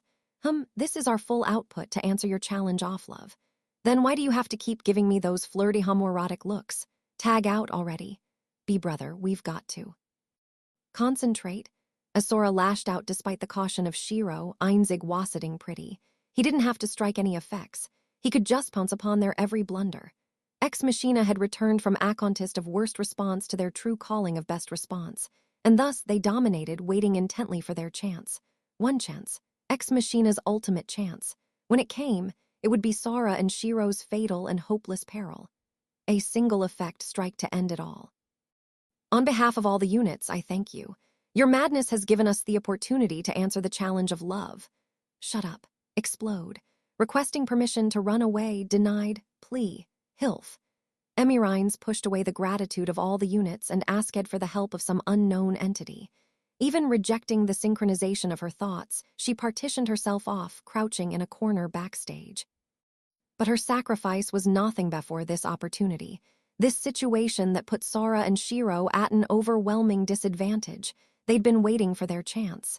Ironically, it was just as the 12th song reached its peak. It came. Oh, Spieler, it is an honor to answer your challenge of love.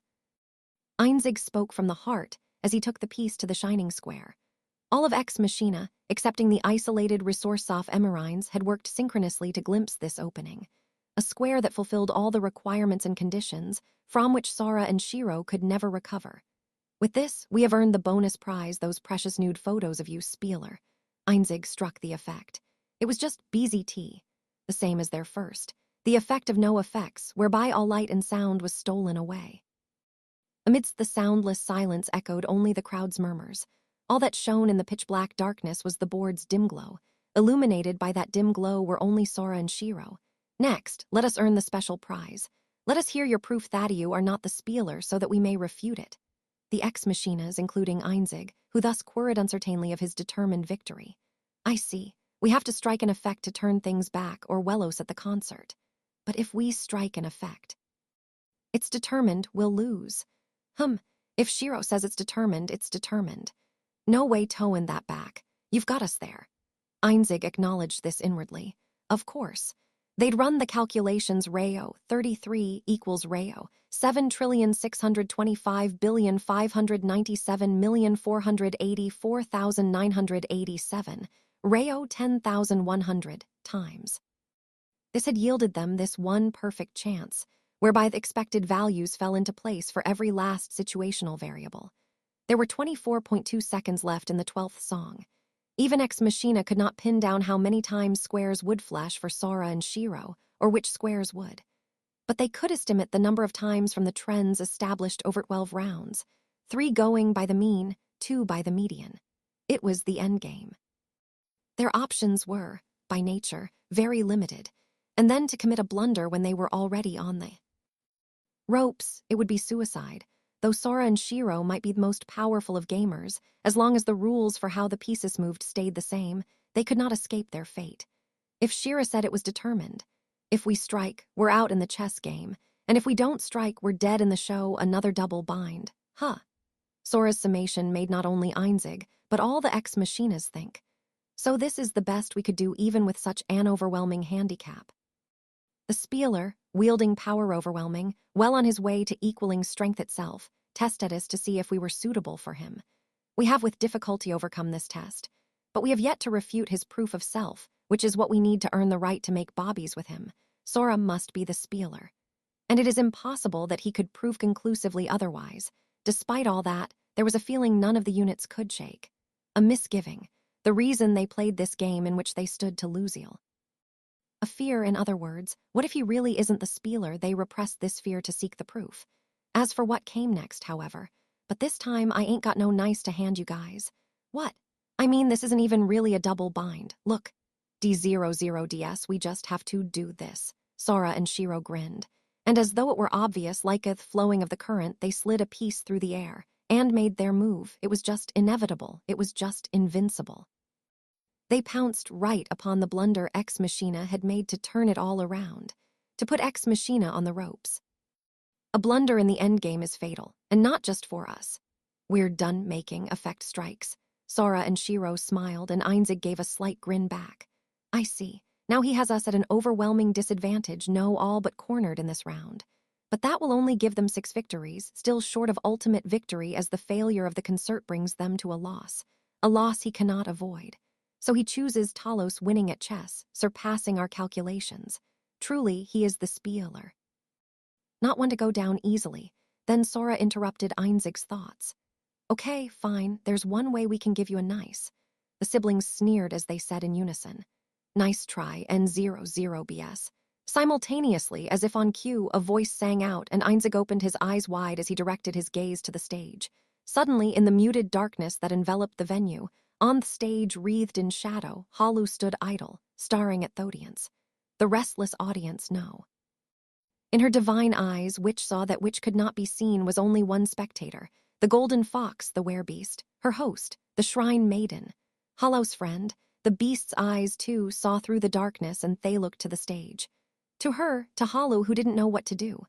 Those eyes stared at her, that face Halu knew, the one Shek knew so well, that unease, that worry. That face, the face of one hawkersed her own lack of power. That face, for the first time in Theon's Halu had seen, caused her to articulate this feeling clearly. The pained expression upon the face of her dear friend, was once never wanted to see again. She wanted it not. That instant in the venue enveloped in muted darkness, a little light and a faint voice started. There was no accompaniment, no effects, only the delicate torch Halu lit herself, and the voice with which she sang it was terribly amateurish. It was shaky, awkward, but she sang on, dedicated, reaching and swaying and groping for something. There was something about it, something that bled right into you, something that filled you. Everyone listened at intently. It was merely a wish for her host, the shrine maiden, her friend. To smile, that's all it was, the humblest of songs, Andy it. For this god of doubt, this little god who had doubted her own quintessence, who had conceived of hope and doubt other, it was the first tiny, tiny movement she had taken in hundreds of millions of years. Of certain will, she gave her heart to show her life. Halu, one heptalog props, you smash the ceiling of vital rank S. Yeah, you are a goddess. You rule more than 11 dimensions. Sora and Shiro were still playing backstage while they smiled as if satisfied from their hearts. Halu's song made Steph weep, and even made Jibril shut her eyes in rapture. The climax of the endgame, a technical glitch leading to a solo a cappella. Now, I can see what the ultimate effect. Gotta be. Sora and Shiro's snark told of the state they had brought up on the board, one of determined victory for them. Not to mention the energy gauge, which stayed maxed out without depleting Jevon a single pixel. These things spoke to one truth. They'd read everything. Absurd, how could such nonsense be? Arg. Anything could be. Einzig knew that as well as anyone, but still cried out. They read our effect strike. No, that wasn't the half of it. They'd have no choice but to strike an effect. They'd read that thighs was what Ex Machina would read, which would turn out the best for the show. They'd read that such was the effect that Ex Machina would choose, and so they could exploit a blunder and pwn. They'd read that thighs was when Ex Machina would strike. They'd read everything. Literally everything. Every accursed thing. It was preposterous. Even if they were gods, even if they were strength itself, this was a game. A game of prediction based on clear rules mixed with uncertainty.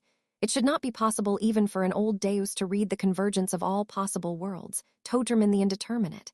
It could not be possible unless one knew in advance everything. Everything that would happen. Ah, shit. Looks like they're onto us, Miss Shiro. MMNG, and we, still, have one round left, MNNG. The 26 visual sensors of the parallel processors all turned to the clowning Sora and Shiro at once. Sora smiled to see how they were putting everything together at this late hour. The game and its rules were so disadvantageous to the two of them. By sheer strength, they'd taken on this overwhelming handicap and yet run far, far beyond Ex Machina's reach. They defined strength, these two who grew more powerful the more Ex Machina adapted. Or so they'd fooled Ex Machina into thinking all along. That's right. This game is overwhelmingly disadvantageous to a certain party who's not us. Sora stuck out his tongue like a child apologizing for pulling a prank. Glib as he kept playing, without the faintest sign of remorse, he filled them in. There's an unreasonable handicap on you, but don't be mid-K. It's your fault for being fooled and ancient truth. Basically, Einzig, Emerines, and all the rest of the Ex Machina had for 12 rounds and 1,047 moves meant to calculate the incalculable only to have followed directions. B. But what do you mean, master? A handicap on Ex Machina? Huh, I meant what I said. We can see right through him with these rules. Yes, it is as he says. They left us hardly a chance to win at chess to begin with, and then if we committed blunders, why, we would have lost even without them. Given this, if we were to intentionally commit blunders in order to win, it would follow that we would do so. See, these guys only struck effects when relatively safe squares flashed. And they always assumed we'd exploit those moves, N00 BS.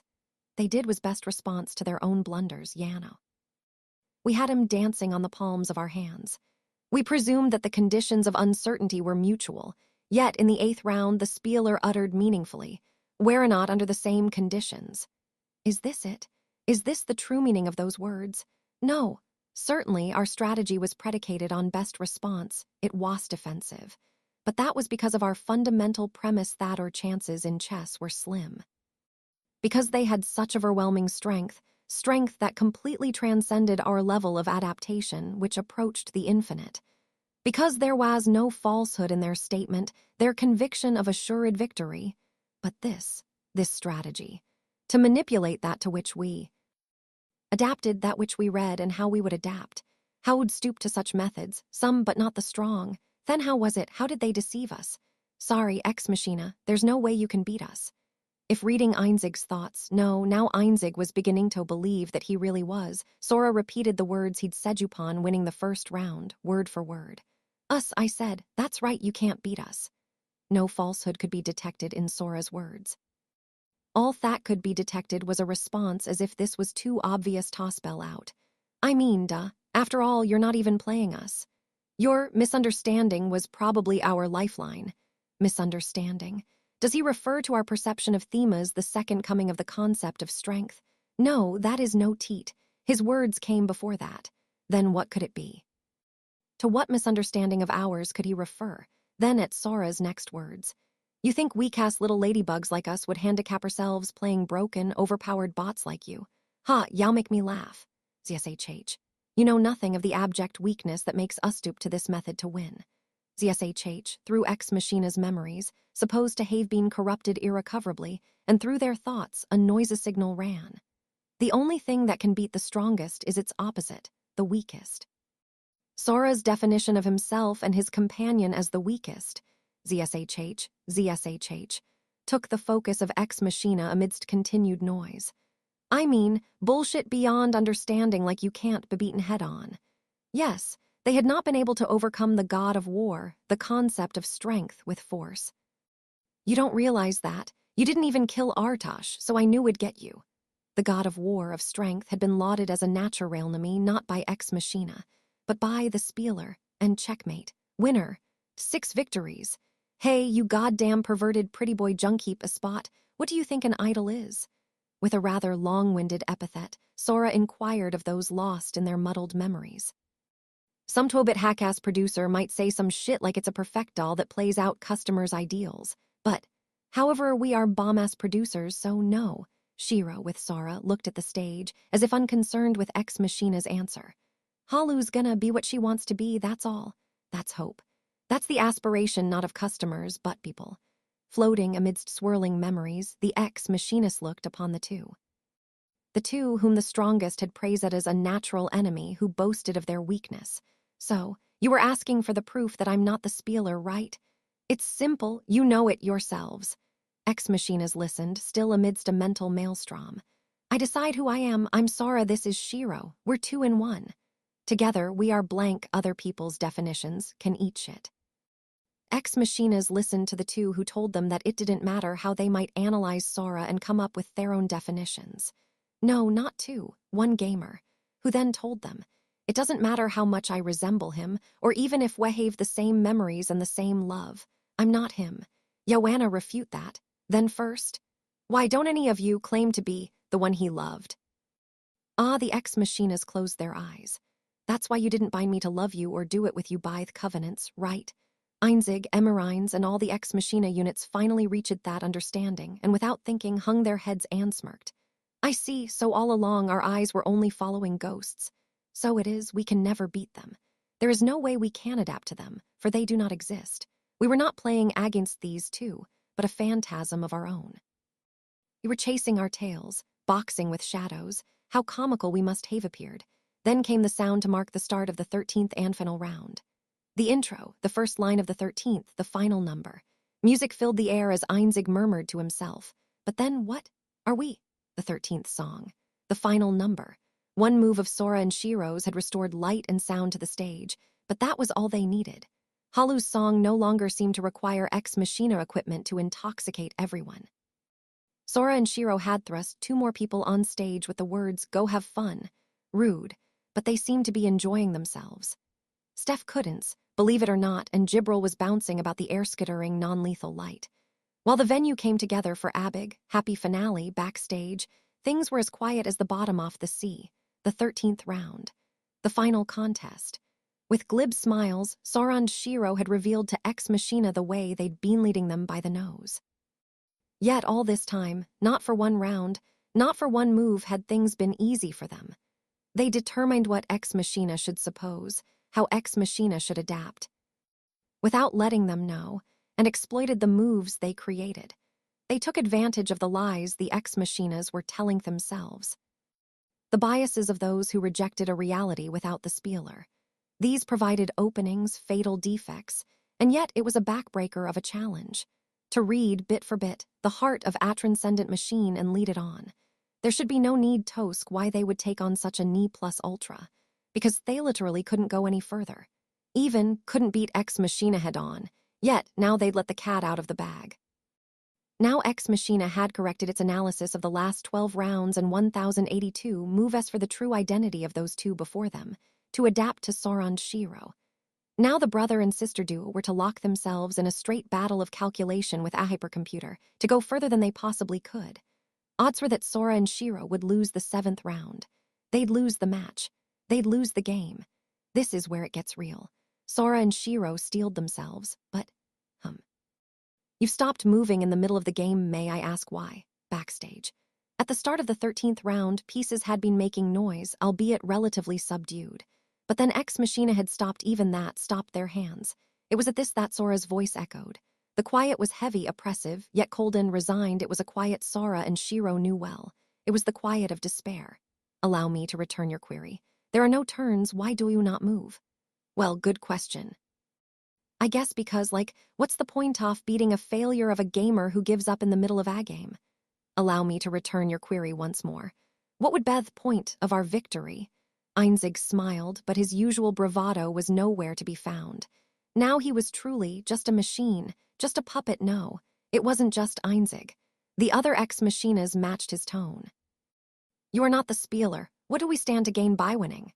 Yeah, I knew that, Sora said to himself, grinding his teeth. He'd known that proving it would be enough for them to choose destruction. We would gain nothing. We would only perish, in which case it is you who should win. He'd known what would happen if he proved he wasn't the spieler. He'd known it would be like this, a literally desperate problem. You too should win. No, you should Natchfalger. Then the Ex Machina piece will not cease to be. He'd also known that Ex Machina would then refuse this game. It was knowing all this that Sora trapped them so. You must have known this and trapped us to force us to produce and abandon love. We forced a hard choice upon you. You were right to decide that this would be our salvation.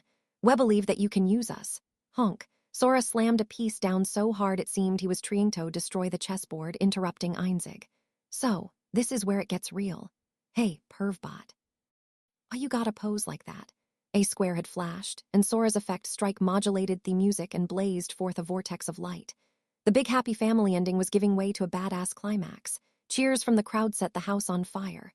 Sora and Shiro looked at the interrupted board, now tilted in their favor, and informed Einzig, stop babbling and give us your best shot. You don't gotta stop. We're gonna win, and you're gonna lose anyway. Heth! Einzig smiled as if he'd given up on everything. The parallel thoughts of all units of Ex Machina forced his hand, and moved a piece according to a convention unknown to Sora and Shiro. It was a transcendentally appropriate, unreasonably perfect convention that would send the two astray to their dooms. Yes, was until about 2 seconds ago, but now it was amateur for the past tense. The momentary event made Einzig scowl slightly. Sora and Shiro saw this and told him, is your memory okay? Infinite learning, my ass. False advertising, J** Rose gonna, sue you, we told you. Machina moved with incomparable precision, tracing every convention as if straight on to the future. Sora and Shiro predicted each convention as if breathing in and overturned it with an invention as if breathing out. Ex Machina adapted to each invention in an instant and overturned each with a new invention. Then Sora and Shiro crushed each new invention in one move as if to say it was no invention at all, bringing them right back on top. It seemed Einzig and the Ex Machinas finally got it. Sora and Shiro told them again with haggard smiles that said, come on, realize how tough this has been for us. If you think you can beat blank, extra, we've got news for you. She and the spieler Sora had maintained the same styluhal acting tough.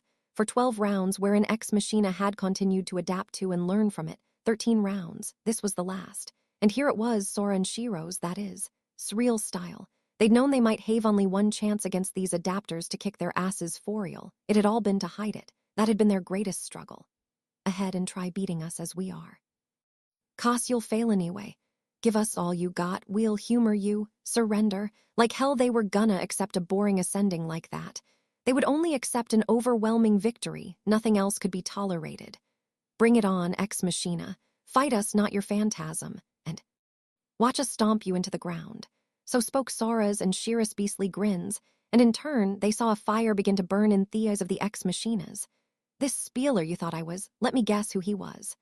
The hands crisscrossing over the board finally approached their original speed. Sora laid out his reasoning, as if chatting, as if thinking on two parallel threads.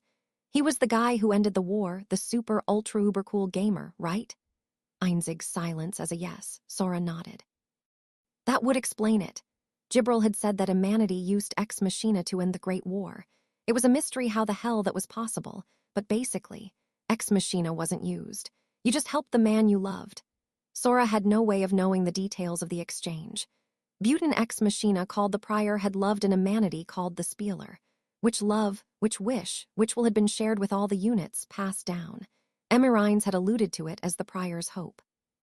The hope for the realization of the hope of the one she loved, yes, for the end of the war. The man died, just as the war ended, you let him die. There are no words to express this shock. How do you know all this? The ex-machinas were perplexed by his divine insight, but Sora bashfully continued. It's nothing really, it's just that Emirine said she was, a new model, a virgin. Reproduction enabled only for the Spieler. Hardware locked. If he survived, he'd use her, right? At least once. I mean, even I. Never mind, don't worry about it. Shiro's glare stopped Sora, but he could guess what happened.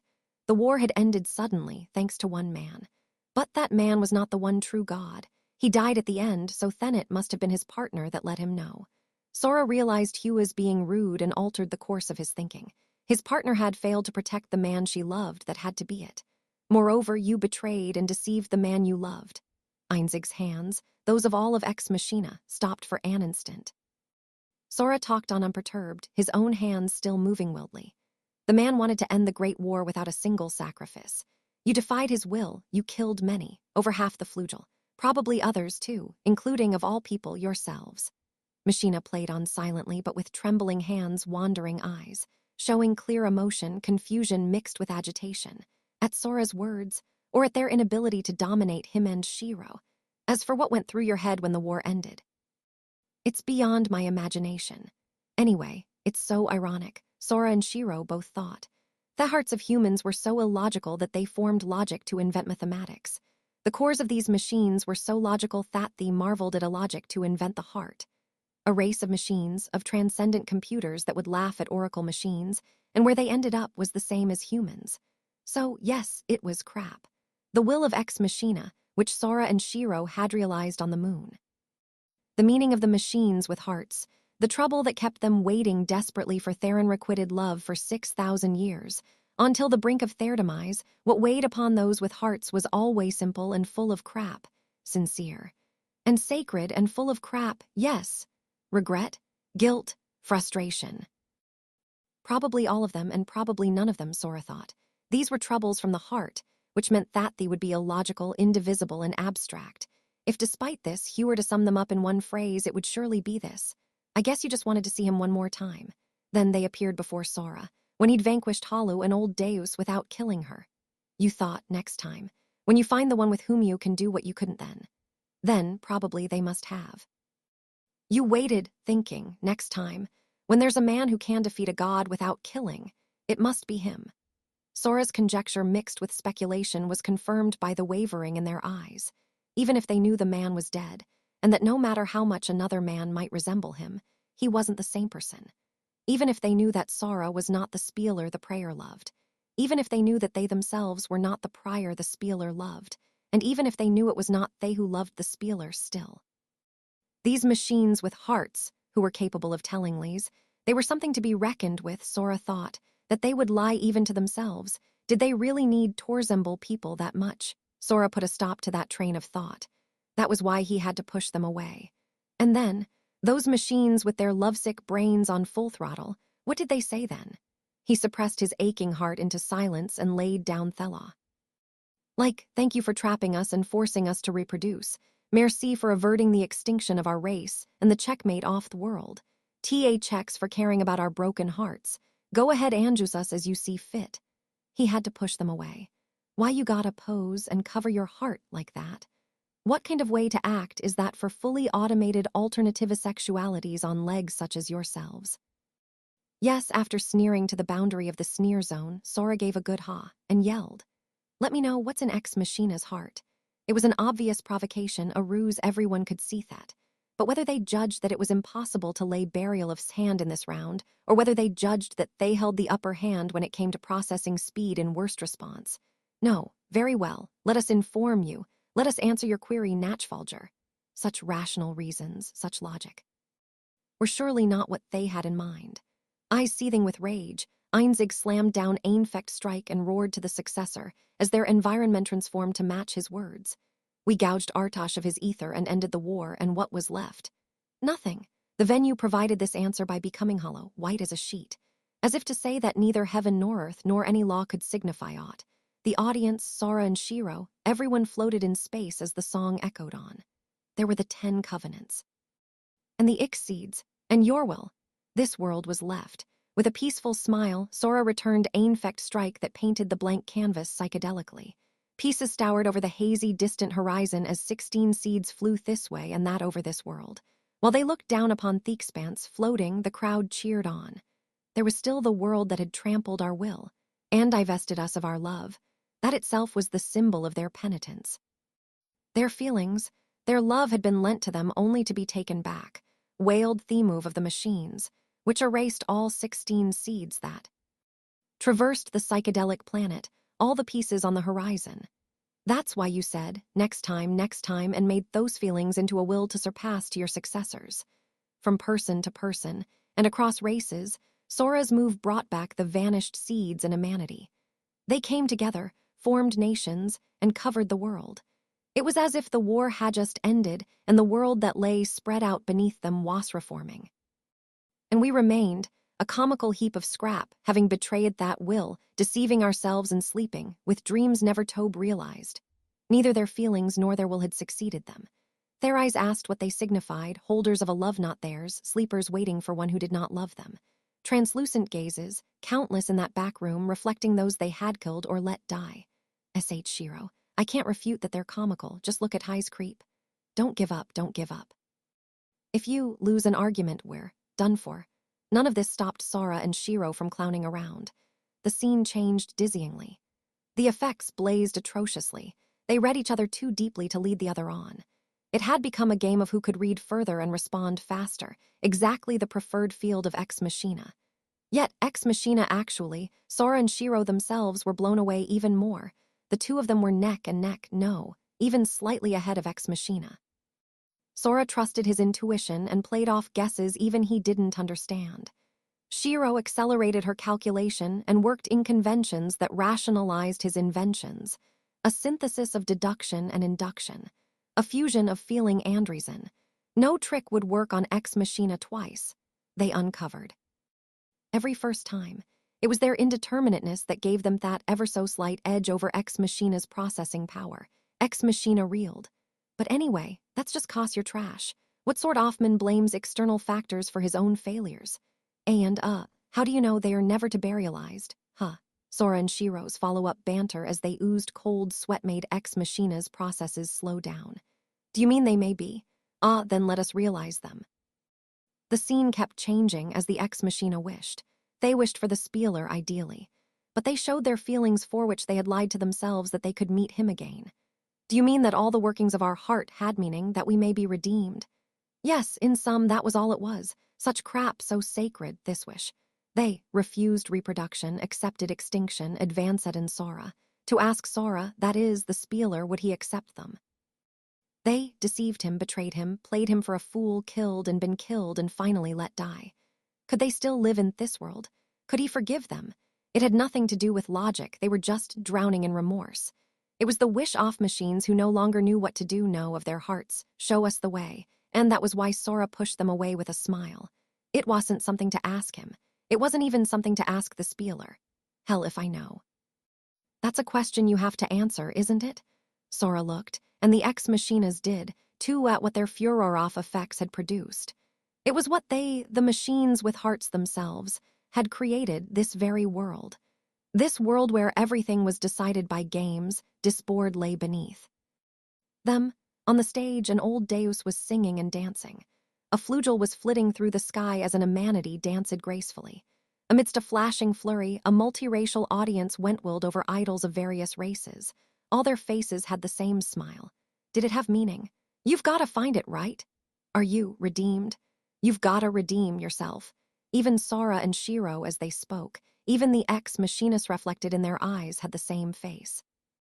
The ex-machinist realized that, at some point, the two with whom they burned in competition had made them glow. Yes, in this world you could laugh it off. All you can do is be what you want, become what you want. We're hopeful for your hope. Costs you couldn't change, you had to compromise and walk. Hey, just for your reference, our personal opinion is, it's not a bad world, that's what we think, at least. These were the very ones who had made such massive sacrifices in order to create this world. And the man probably hadn't died at peace. He must have gone with plenty of regret and frustration. Sora and Shiro had no place to say anything to him or those who were crushed with guilt after him, but they could only tell Ex Machina what they'd first thought when they landed in this world, with gratitude. Indeed, next time, this time, we're gonna win. That's what this world makes us think. The chessboard, after announcing Sora and Shiro's 7th victory, halted as if broken. And upon the triumphant stage appeared an afterglow of hot applause. So, that's what we think, but Ex Machina, what about you? Having given everything, Sora and Shiro basked in the same afterglow with tired smiles. The extreme concentration had freed their brains, and their bodies were heavy as if rusted through, beautiful aside from that. If there were a 14th round, they wouldn't win. Of this they were sure. And for that reason, the depth of the enjoyment in Sora's and Shiro's smiles only furthered. Next time, you could beat us, don't you think? Their faces seemed to say as much, causing Einzig and the ex-machinas to close their eyes and laugh out loud. One turn Elkia Royal Castle, the throne room. It had been a quick 10 days since it was warped into a concert venue. But now it was as if it had all been a dream. Its former state had been restored as good as new. The throne was back to what, according to Steph, was its proper position, steeped in fine tradition. Also in their proper positions. You think the turn about over yet? Soon, maybe. 3 more days. Fiddling with their tablet, sat the king and queen of Elkia, Sora and Shiro, who both groaned. The turn should be wrapping up, the other players should be about done. They thought back to the turn they'd skipped, which could hardly be called a break. They'd had nothing to do. They dedicated the turn top-reducing hollow. And yet things got even crazier than expected due to an astonishing guest, Ex Machina. But as soon as the game had ended, Ex Machina had gone away somewhere without a word. Of course. It wasn't as if they'd made them pledge to be their allies. They'd made them pledge to abandon their love and reproduce so they would not perish. That was all. They could go her they wanted. They could come back as an enemy if they wanted. They were free. But that's kinda cool, too. Sora and Shiro smiled to themselves. If Ex Machina were to come back of their own will and challenge, properly, they'd welcome them. Still, they were left here with fine fruits of Ex Machina's power. Soria, Shiro, the merch is about to sell out. A tired-looking freight girl arrived in the throne room, Steph in working clothes. Sora looked her in the eye as he responded promptly. Fear not. The 18th printing should be here soon, sell those suckers. That's right, Halu's show had been such a legendary success, merch was flying off the shelves. Though it did have to be said. All we have are block prints and books of block prints of Halu. Can we not do more? Steph lamented. Elkia didn't currently have the technology to create anything impressive. In fact, they'd gone to rather unreasonable lengths just to make these pin-ups and albums. Specifically, they'd photographed Halu with their phones, had Jibril make blocks with magic, and began mass-producing the printed prototypes they'd had the Academy research, which artists then colored, in other words. This shit was the culmination of otherworldly technology, magic, and abuse of state power. Steph was appalled by this senseless commercialization of untold artifice and labor. But even so, she had to wonder. I would love to hear Halu's songs more. Won't you sell them? Yes. Steph, who had fallen deeply for Halu's song, everyone wanted more than anything else to hear her sing again. Elkia was already gaga over the picture albums. Not that Elkia had audio recording technology or media, but surely Jibril could help out the kingdom of Elkia. You think so, huh? Everyone thinks so. I think so. Surely the Commonwealth of Elkia could do it. Sora nodded to Steph's suggestion. Of course we'll sell them. If just for the chance to crush Thadal agencies of the Eastern Union. Pardon? Sora's inordinately evil smile made Steph take a step back. Buzz and Shiro stood from the throne and raved on. The Shrine Maiden attended the performance. Surely y'all don't think that was by chance. We invited lots of big shots from the Eastern Union, especially those involved with the idol industry. For what purpose? Steph asked the siblings as they wandered aimlessly. And then, "Ha ha ha ha, don't you see? Very well, we shall tell you." Sora and Shiro clicked their heels and revealed their scheme. Halu's concert drew an audience of thousands, but her reputation has spread throughout the Commonwealth. Words spread like lightning, picture albums sell like hotcakes. But guess what? No one's got the video or audio. I mean, wouldn't know how to manufacture. True business professional would miss a chance to grab some cash. So, all the businesses in Eastern Union who refuse to give use equipment will come pounding on the door to pick up the audio. Oh, so then you'll make good with those who. But we'll say no. Buzz off, get lost. We'll humbly decline and slam the door in their faces. We'll tell them come back yesterday, and belly laugh and sneer, and point. Steph thought she had it figured out, until Sora and Shiro filled the castle with their screams of how wrong she was. Sora carried in theatrically, frivolously, leaving Steph in a daze. I mean, like, think about it, trying to suck up to the big guys. BLNK Productions is like Sue out of their league. Yao guys totally shafted Halu, and now she's ours. And then when you see she's hit the big time, you act all nice and stuff. Oh my god. That's super bitchy. You're like Sue pathetic, you know? Nothing could be more pathetic than Sora's rendition of stereotypical teens vernacular. Shiro and Steph had the impulse to inform him of this, but instead they waited for his conclusion. He sat back down on the throne, crossed his legs, and arrogantly divulged his conclusion. I mean, if you signed an exclusivity contract with BLNK Productions, we might consider it. But would anyone really accept such conditions? No matter how much revenue it might rake in, it couldn't be worth cutting off all their other contracts just for Halu, Steph argued, but Sora declared. Sure they will. Cos BLNK Productions is gonna be the biggest it all agency in the Commonwealth. The song of the sirens, the craft of the elves, the technology off another world. A whole new kind of music. Under the powerful hand of the unifiers of the races and Halu's producers. At least some of the industry big shots they invited would have to think this. And frankly, they only cared about some of them. Thaddeus to say. Oh, producers in whose soul's ambition reigns supreme, if you be a producer whose soul burns to raise your idols to greater heights, you must switch your allegiance to BLNK Productions. Assemble, comrades, under the banner of BL4NK Productions with your animal girls. Sora looked to the sky, opened his arms, and called out for his compatriots, the heroes, to join him. All the Eastern Union's idols, suits, and producers' arriers. And with a huff, Shiro took her place on his lap to hammer the point home. They were going to gobble up the Eastern Union's agencies, their talent, their market. They were going to devour it all. Tariffs. Cancel that shit. Tax breaks, special exemptions up the wazoo. You'll see what happens when you cross BLNK Productions. Your body will remember the price you paid for opposing the government. Your deviousness is so reliable, it makes my head hurt. But that is only the beginning.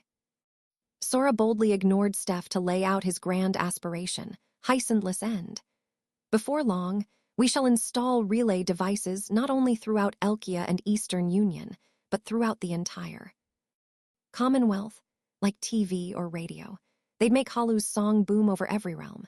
Even the assembled technology of the Commonwealth of Elkia is not yet able to achieve this, but Sora's eyes burned with the ambition to make it happen. Oh, dear one, why are you so cold? And suddenly reflected an unpleasant piece of junk that appeared before him, nose to nose, finger lifting Sora's chin, teeth sparkling. You desire such a device, heh? Such a challenge is nothing before my power of love. Don't we have any other power source? Hey, why are Yaoven still here? I mentioned that Ex Machina had gone somewhere. Sorry, Eyelid. Most regrettably, there was one unit still here for some reason, and it was Einzig. But then, when you thought about it, it would be a waste for Ex Machina to leave. After all, their power was enough to take care of everything, for they were the perfect stage equipment. In fact, there had been plans to bring them properly into the Commonwealth fold in the future. Why? What is there to wonder about a man desiring to stay by the side of the one he loves? How many times do I have to tell you I'm not your guy? I thought I bound you by the covenants to abandon. No, I understand now. You are not the Spieler, you are Sora. Einzig smiled as if sentimentally accepting everything. Set your mind at ease, for my love is pure and proper. I am in love with you. That does not put my mind at ease. Why? Why did it have to be him? The trope was that the girls were still there. At the very least, That wasn't the kind of line you'd hear from a guy. Sora cursed this world that betrayed every sacred expectation geek culture had given him. I must apologize. I will impose on you but one last time off reluctance to part. It would honor me if you could overlook it. Einzig's tone had turned wistful, yet he concluded with an even brighter smile. I shall follow the other units back to our base. Turning on his heel, Einzig went on with a brisk voice. Reproduction must now be my top priority to produce the new Einzig, who will succeed this one who has long since passed his limits. Therefore, this is the time to set your mind at ease, for this will surely be our last meeting. Einzig walked off with his back to them. It is true, my dearest, you are not the spieler, but still he spoke loud and clear. You are the Natchfalger, and we will never go back on our word again. We have come to assist you. We are your allies. The weight of his words brought to mind what he told them when they first met. Ex Machina will always be your ally. When you rise again to topple the world, we shall run to your aid, Einzig declared, still walking. It might not be I, but whoever we are, we will bring you victory. Yes, next time, this time we will not go back on our word.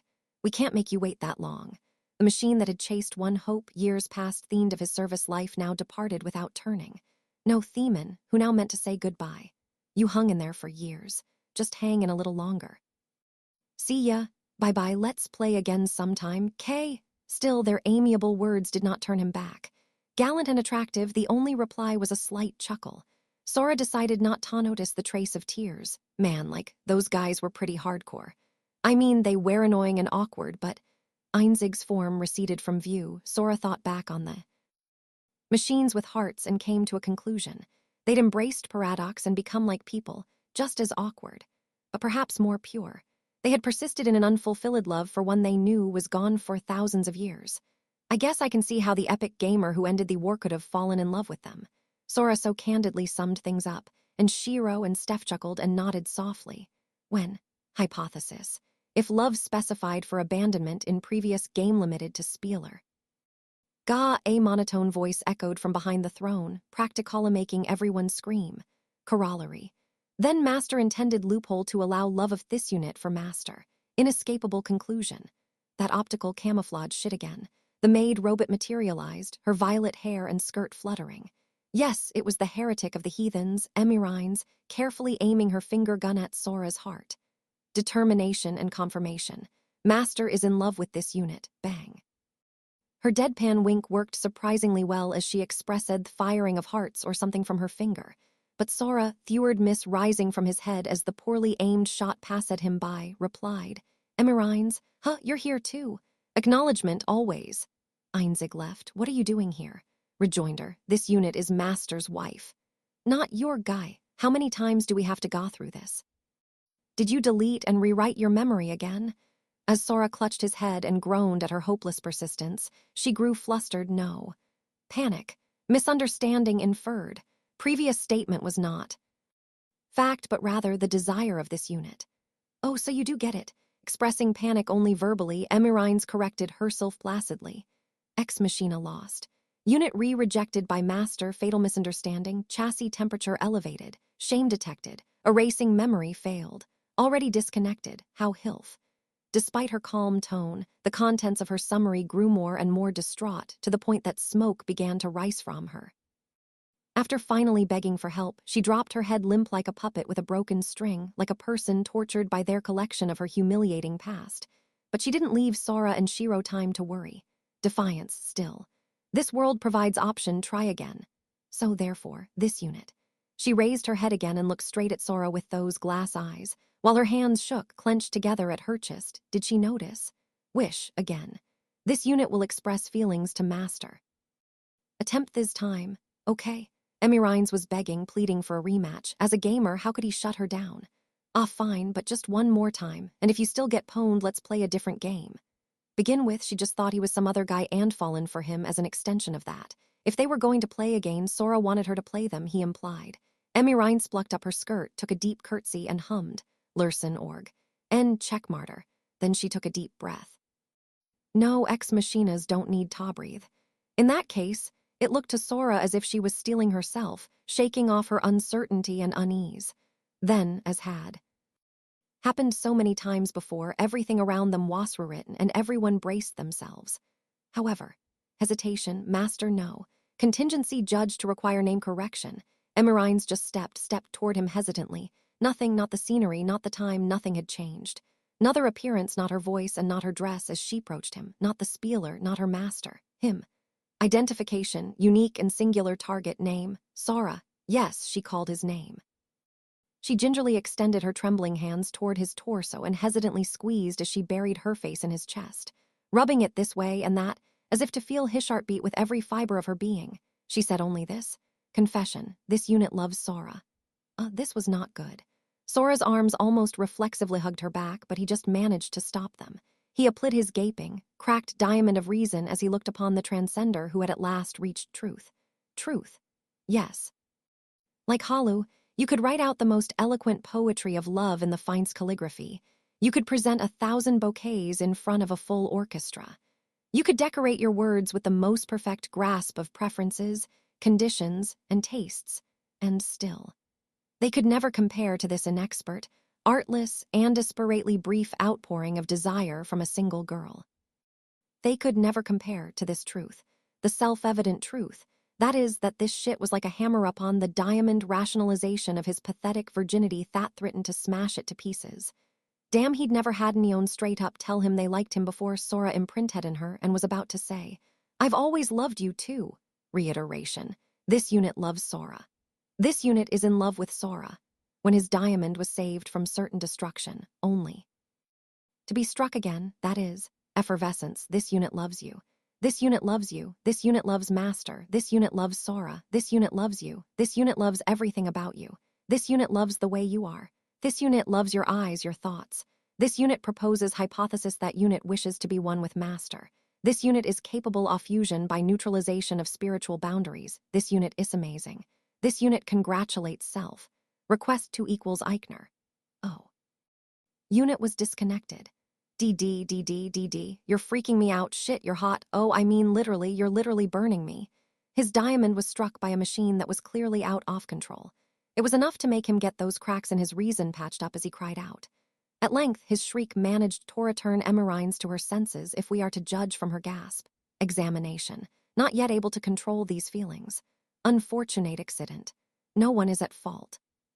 She backed off and frantically collected herself, or rather, correction, Master responsible for being warm. Master should think long and hard. However, unit delighted. Yay. DD, you actually haven't changed at all, have you? You read just as married to me in your head as you were when we first met. The maid robot showed a perfect example of how to pass the blame, at which Sora squealed. Negative acknowledgement. This unit has not won. Yet, but this unit will try again. Indefinitely. This unit will do her best. They'd play a different game if he pwned her, but he hadn't pwned her. Emerines made that clear with a tiny, tiny smile, at which abruptly a murderous aura rose from beside Sora. Where did you learn that tactic? Shiro growled like owled beast faced with her natural enemy, her red eyes burning. Brother didn't have this shoujo manga crap in his porn. Sora wasn't sure what was making Shiro so mad, but come to think of it, sure. Ex Machina had used his porn as a guide to approach him. He himself didn't have a complete grasp of all the scenarios and content that had been in his collection. But if Shiro, with her photographic memory, said he didn't, then presumably didn't, though one could not but shed a small tear at the fact that his little sister had memorized his porn. Reply. For this trial, unit sampled advice of woman. Achinga, Emmy. Since no one really cared about Sora's tears, Emerines proceeded to point out the source of her information. Then something seemed to occur to her. She must have searched her memory and found no entry for Steph's real name. Request, informal naming system not compatible with Ex Machina processing. Rename. Did someone finally just tell me to abandon my name? It's Stephanie Dola. Deprecation, disclosing most useful information from advice offendity provisionally labeled unknown. Sora began to weep, bringing the total number of people with tears in their eyes to 2, including Steph. Emerines continued on indifferently. Elucidation. Master permits lies, jokes, but not lies to self. Then, with a therefore, Emerines smiled faintly. Even Sora, who was so good at reading people, could just barely follow what she was saying. But in the end, he didn't know what it meant. She kept grinning. It was a declaration of war against all other women. Pledge. Until precise moment functional life of this unit ends, this unit will never hide her love. Oh, wah. Emirine's left Shiro and Steph speechless and pale as shattered. Estimation. If this unit restricts operational output, this unit can operate 6 whole years more. With that, she faced Sora again and took an elegant obeisance with the implication, see you again. As for Shiro and Steph, she gave them a glance with an expression that this time was clear. It was a sneer. Determination, this unit will not lose to foes who are not true to themselves. Easy, no sweat. Well then, what's wrong? Smile, Sora, virgin, age 18. Ex Machina's still here. And just as you wanted, you've got your perfect stage equipment and she's a girl. Not even a girl, Ha thinks you're someone else, but one who's spelled out in noun-certain terms that she loves you. You've come all this way surrounded by gorgeous girls and women from many races, and yet this is the first time one has said she loves you. Weren't you looking forward to this? Was this not the trope you desired? It was just that this girl seemed a little bit off.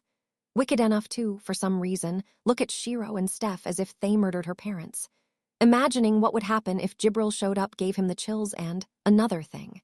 For some reason, it seemed as if everyone was looking at him as if they wanted to stab him now. Man. How do alternate world protags maintain their harems? Sora decided that, at any rate, he wasn't up to it. That much he knew for now. Instead, he focused all his energy on how to get out of this situation. This commotion now behind him, Einzig chuckled, acknowledging his jealousy for Emerines. He walked slowly so as to record every bit of this scenery he might never see again. In this city, built up by their distant descendants, which could be expected to endure, oh thou, ex machina. Presumed to be individually named Einzig. Someone was standing there, so naturally to the point that it seemed unnatural. Out of place in a city of amenities, yet as if she belonged there. With her ink pot, a god in the shape of a little girl, Halu spoke. Thy advice hath enabled Halu to form a provisional hypothesis as to the nature of hope and wishes, methinks. Einzig stood silently, overcome by a strange sensation. Halu heedlessly failed to get her words out repeatedly. What was it she wanted to say? What was it she wanted to tell him? She seemed to guess hundreds of millions of times and verify each guess. Halu hypothesizes she must convey thanks, gratitude. Awkwardly, but with a smile, she got her point across. Einzig. No, ex machina replied. A god is a god for that she is a god. Therefore, we shall never be able to answer thy question. Puzzled by this unprompted utterance, Halu cocked her head to one side. But even the speaker himself did not know its meaning any more than she did. They continued speaking as if their voices were merely being played back, their thoughts clouded by noise. We shall reply to thy doubt. Doubt is the heart. Therefore, thou ha questionest the doubt art the heart. Einzig did not know. None of the surviving units did. Thou art she who resolveth the will. Thou art she who wisheth for hope. Thou art she who is life in all who have hearts. Yet thou art she who doth not perceive it. Only one person knew the question that ex machina had been unable to answer for eons. Thus, let us now answer thy question of that distant day. Our answer, if thou wilt hear us, we will talk. Question was known only to that god who had asked it, who now stood wide-eyed. It was an answer to Halu's former self, the Halu from a past far too long ago to conceive.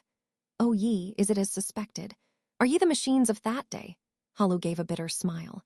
Even after filtering the noise, Einzig couldn't grasp what she meant. The machine man turned his head as he suspected a failure of severity exceeding that which had been detected by his self-diagnostics. Yet, I must thank thee again. However, Halu is fine now. He felt strangely convinced by Halu's smile.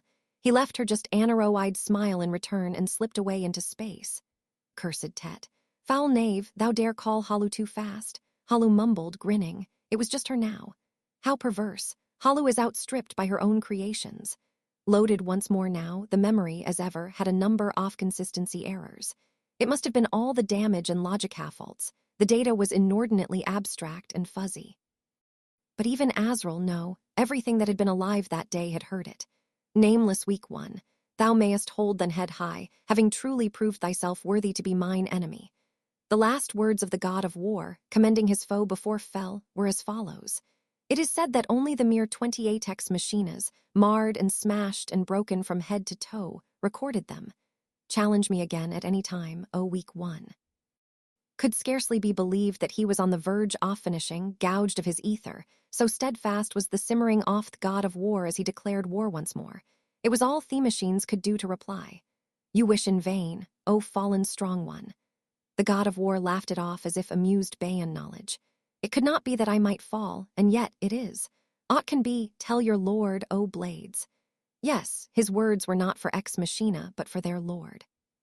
The weakest, whom the strongest had been forced to define as his natural enemy. The machines who had been able to gouge the strongest of his ether, because they were the blades of the will off the weakest, now listened to his words for those who had foresaid him to no longer be the strongest.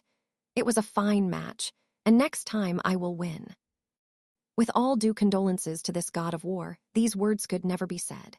For the lord of these blades, the natural enemy the strongest of gods had recognized, that is, the weakest off all the spieler and the prior were no longer with us, for they had been succeeded by a different weak one, the two of humanity. Far above Elkia in Aventheim, the city of the heavens, Azrael sat on its edge, watching the machine man, Einzig, shift away.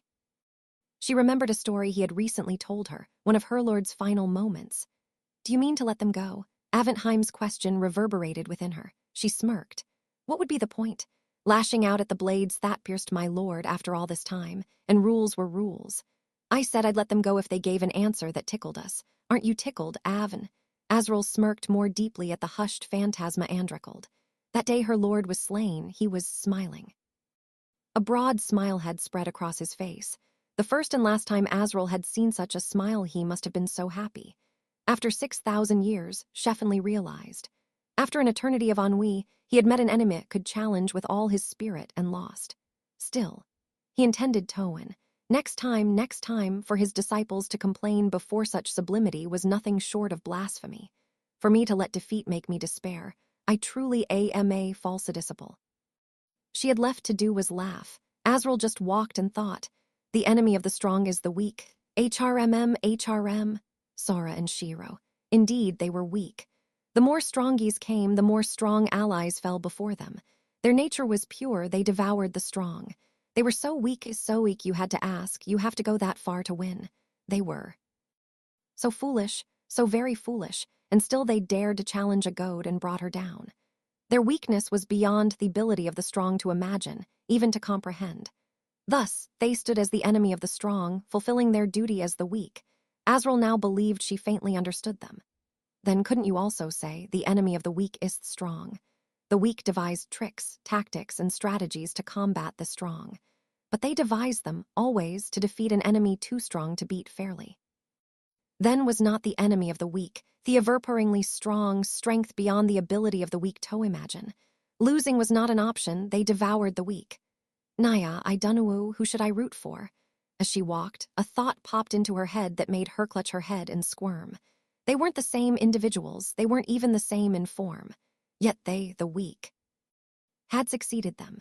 And if someone took the place of the strong, who were left with the will to take on challenge after challenge, if, having tasted defeat, having learned of the weak, the strong stepped forth for next time, if these strong and weak faced one another once more, for whom should she root? Azrael writhed under the serious weight of this concern until boom. I know, I'll just pick the side that's more fun. Naya haha. Her head nearly exploded from overheating. Her thought ceased, leaving only a carefree laugh, full of hope, to ring through city of the heavens. 3 days later, at last, the sign that read closed 4 Busigns S finally disappeared from Elkia Castle. Shiro had mumbled, "End oftern," as it went down, and immediately all manner of national apparatus scrambled back into motion, breathing life back into Theon's deserted castle. "We'll be so busy, I don't even want to think how much work's piled up," sighed in disgust, but the monarch rested on the throne with dignity. Bet you'll have to work especially hard, Steph. Meanwhile, we'll be doing the usual. We can count on you, Steph. We'll do our job. Understood. Your Majesties intend to play as usual, HFF. They were playing games on their portable device even as they spoke, which made Steph heave an even deeper sigh. But, well, yeah, you could say that. Since that's our field. With that, Sora and Shiro lifted their faces from their game console. It's always best to leave things to the experts, so we leave a politics to the politicians. Was a glint in their eyes as they looked over the people gathered in the throne room, the ministers and staff who had returned once the castle was reopened, along with some others as well. And so, leave gaming to the gamers. We'll solve problems the way gamers do. Representatives of the commercial associations and guilds, even a number of lords, were in attendance. Hey, Steph, in strategy games, you only skip a turn. There was a distinct air of discontent, as the entire group appeared murderous while Sora and Shiro alone stayed jovial, as if mocking them. When you've got tons of free time, or if you're waiting for something, or both. Sora and Shiro's statement only made Steph blanch with the worst premonition she'd had yet. The two of them grinned at Harand thought expansion-oriented strategies were such a pain. Once your country got more powerful, you had to deal with all the new pressures from inside and outside, all the footwork. For instance, in this turn, they'd had nothing to do. They couldn't attack, and they wouldn't be attacked. But now with this next turn, that unbearably boring situation gave way to a whole spectrum of choices. That said, this new turn had a problem of its own, of the slight uncertainty as to whether they could survive, but that's what makes it so thrilling. Sora and Shiro grinned. So, Steph, this is our last chance. While we still can, draw yous up a national missive. Why yes. To whom shall it be addressed? Steph seemed confused by their disregard for the crowd's agitation. To whom we haven't decided yet, but anyway, this is what should say. Sora went back and gave it some extra thought. To whom should it be addressed? The fairy girls or the dwarf girls, or perhaps they could even go for the dark horse. He considered with amusement who should be first for the loss. Meanwhile, he dictated the letter he would have Steph send to them. Hey, dumbasses, need some help. How about you thank us by giving us your whole damn country? Now back to the beginning. Remember the law of increasing entropy. The law that it's easier to destroy than to build, easier to lose than to keep. Right, so, what does it mean to recap? To recapitulate. To settle the capital one has built up to build further capital upon it. How does one go about this? Well, normally, one would check one's foundations. This would involve a careful review of the status quo and a thorough survey for any existing problems. When problems are found, one must address them one by one in an assiduous process of correction.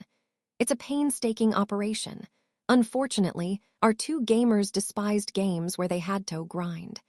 As such, they dismissed this custom out of hand and opted for a mode that was easier and much more badass.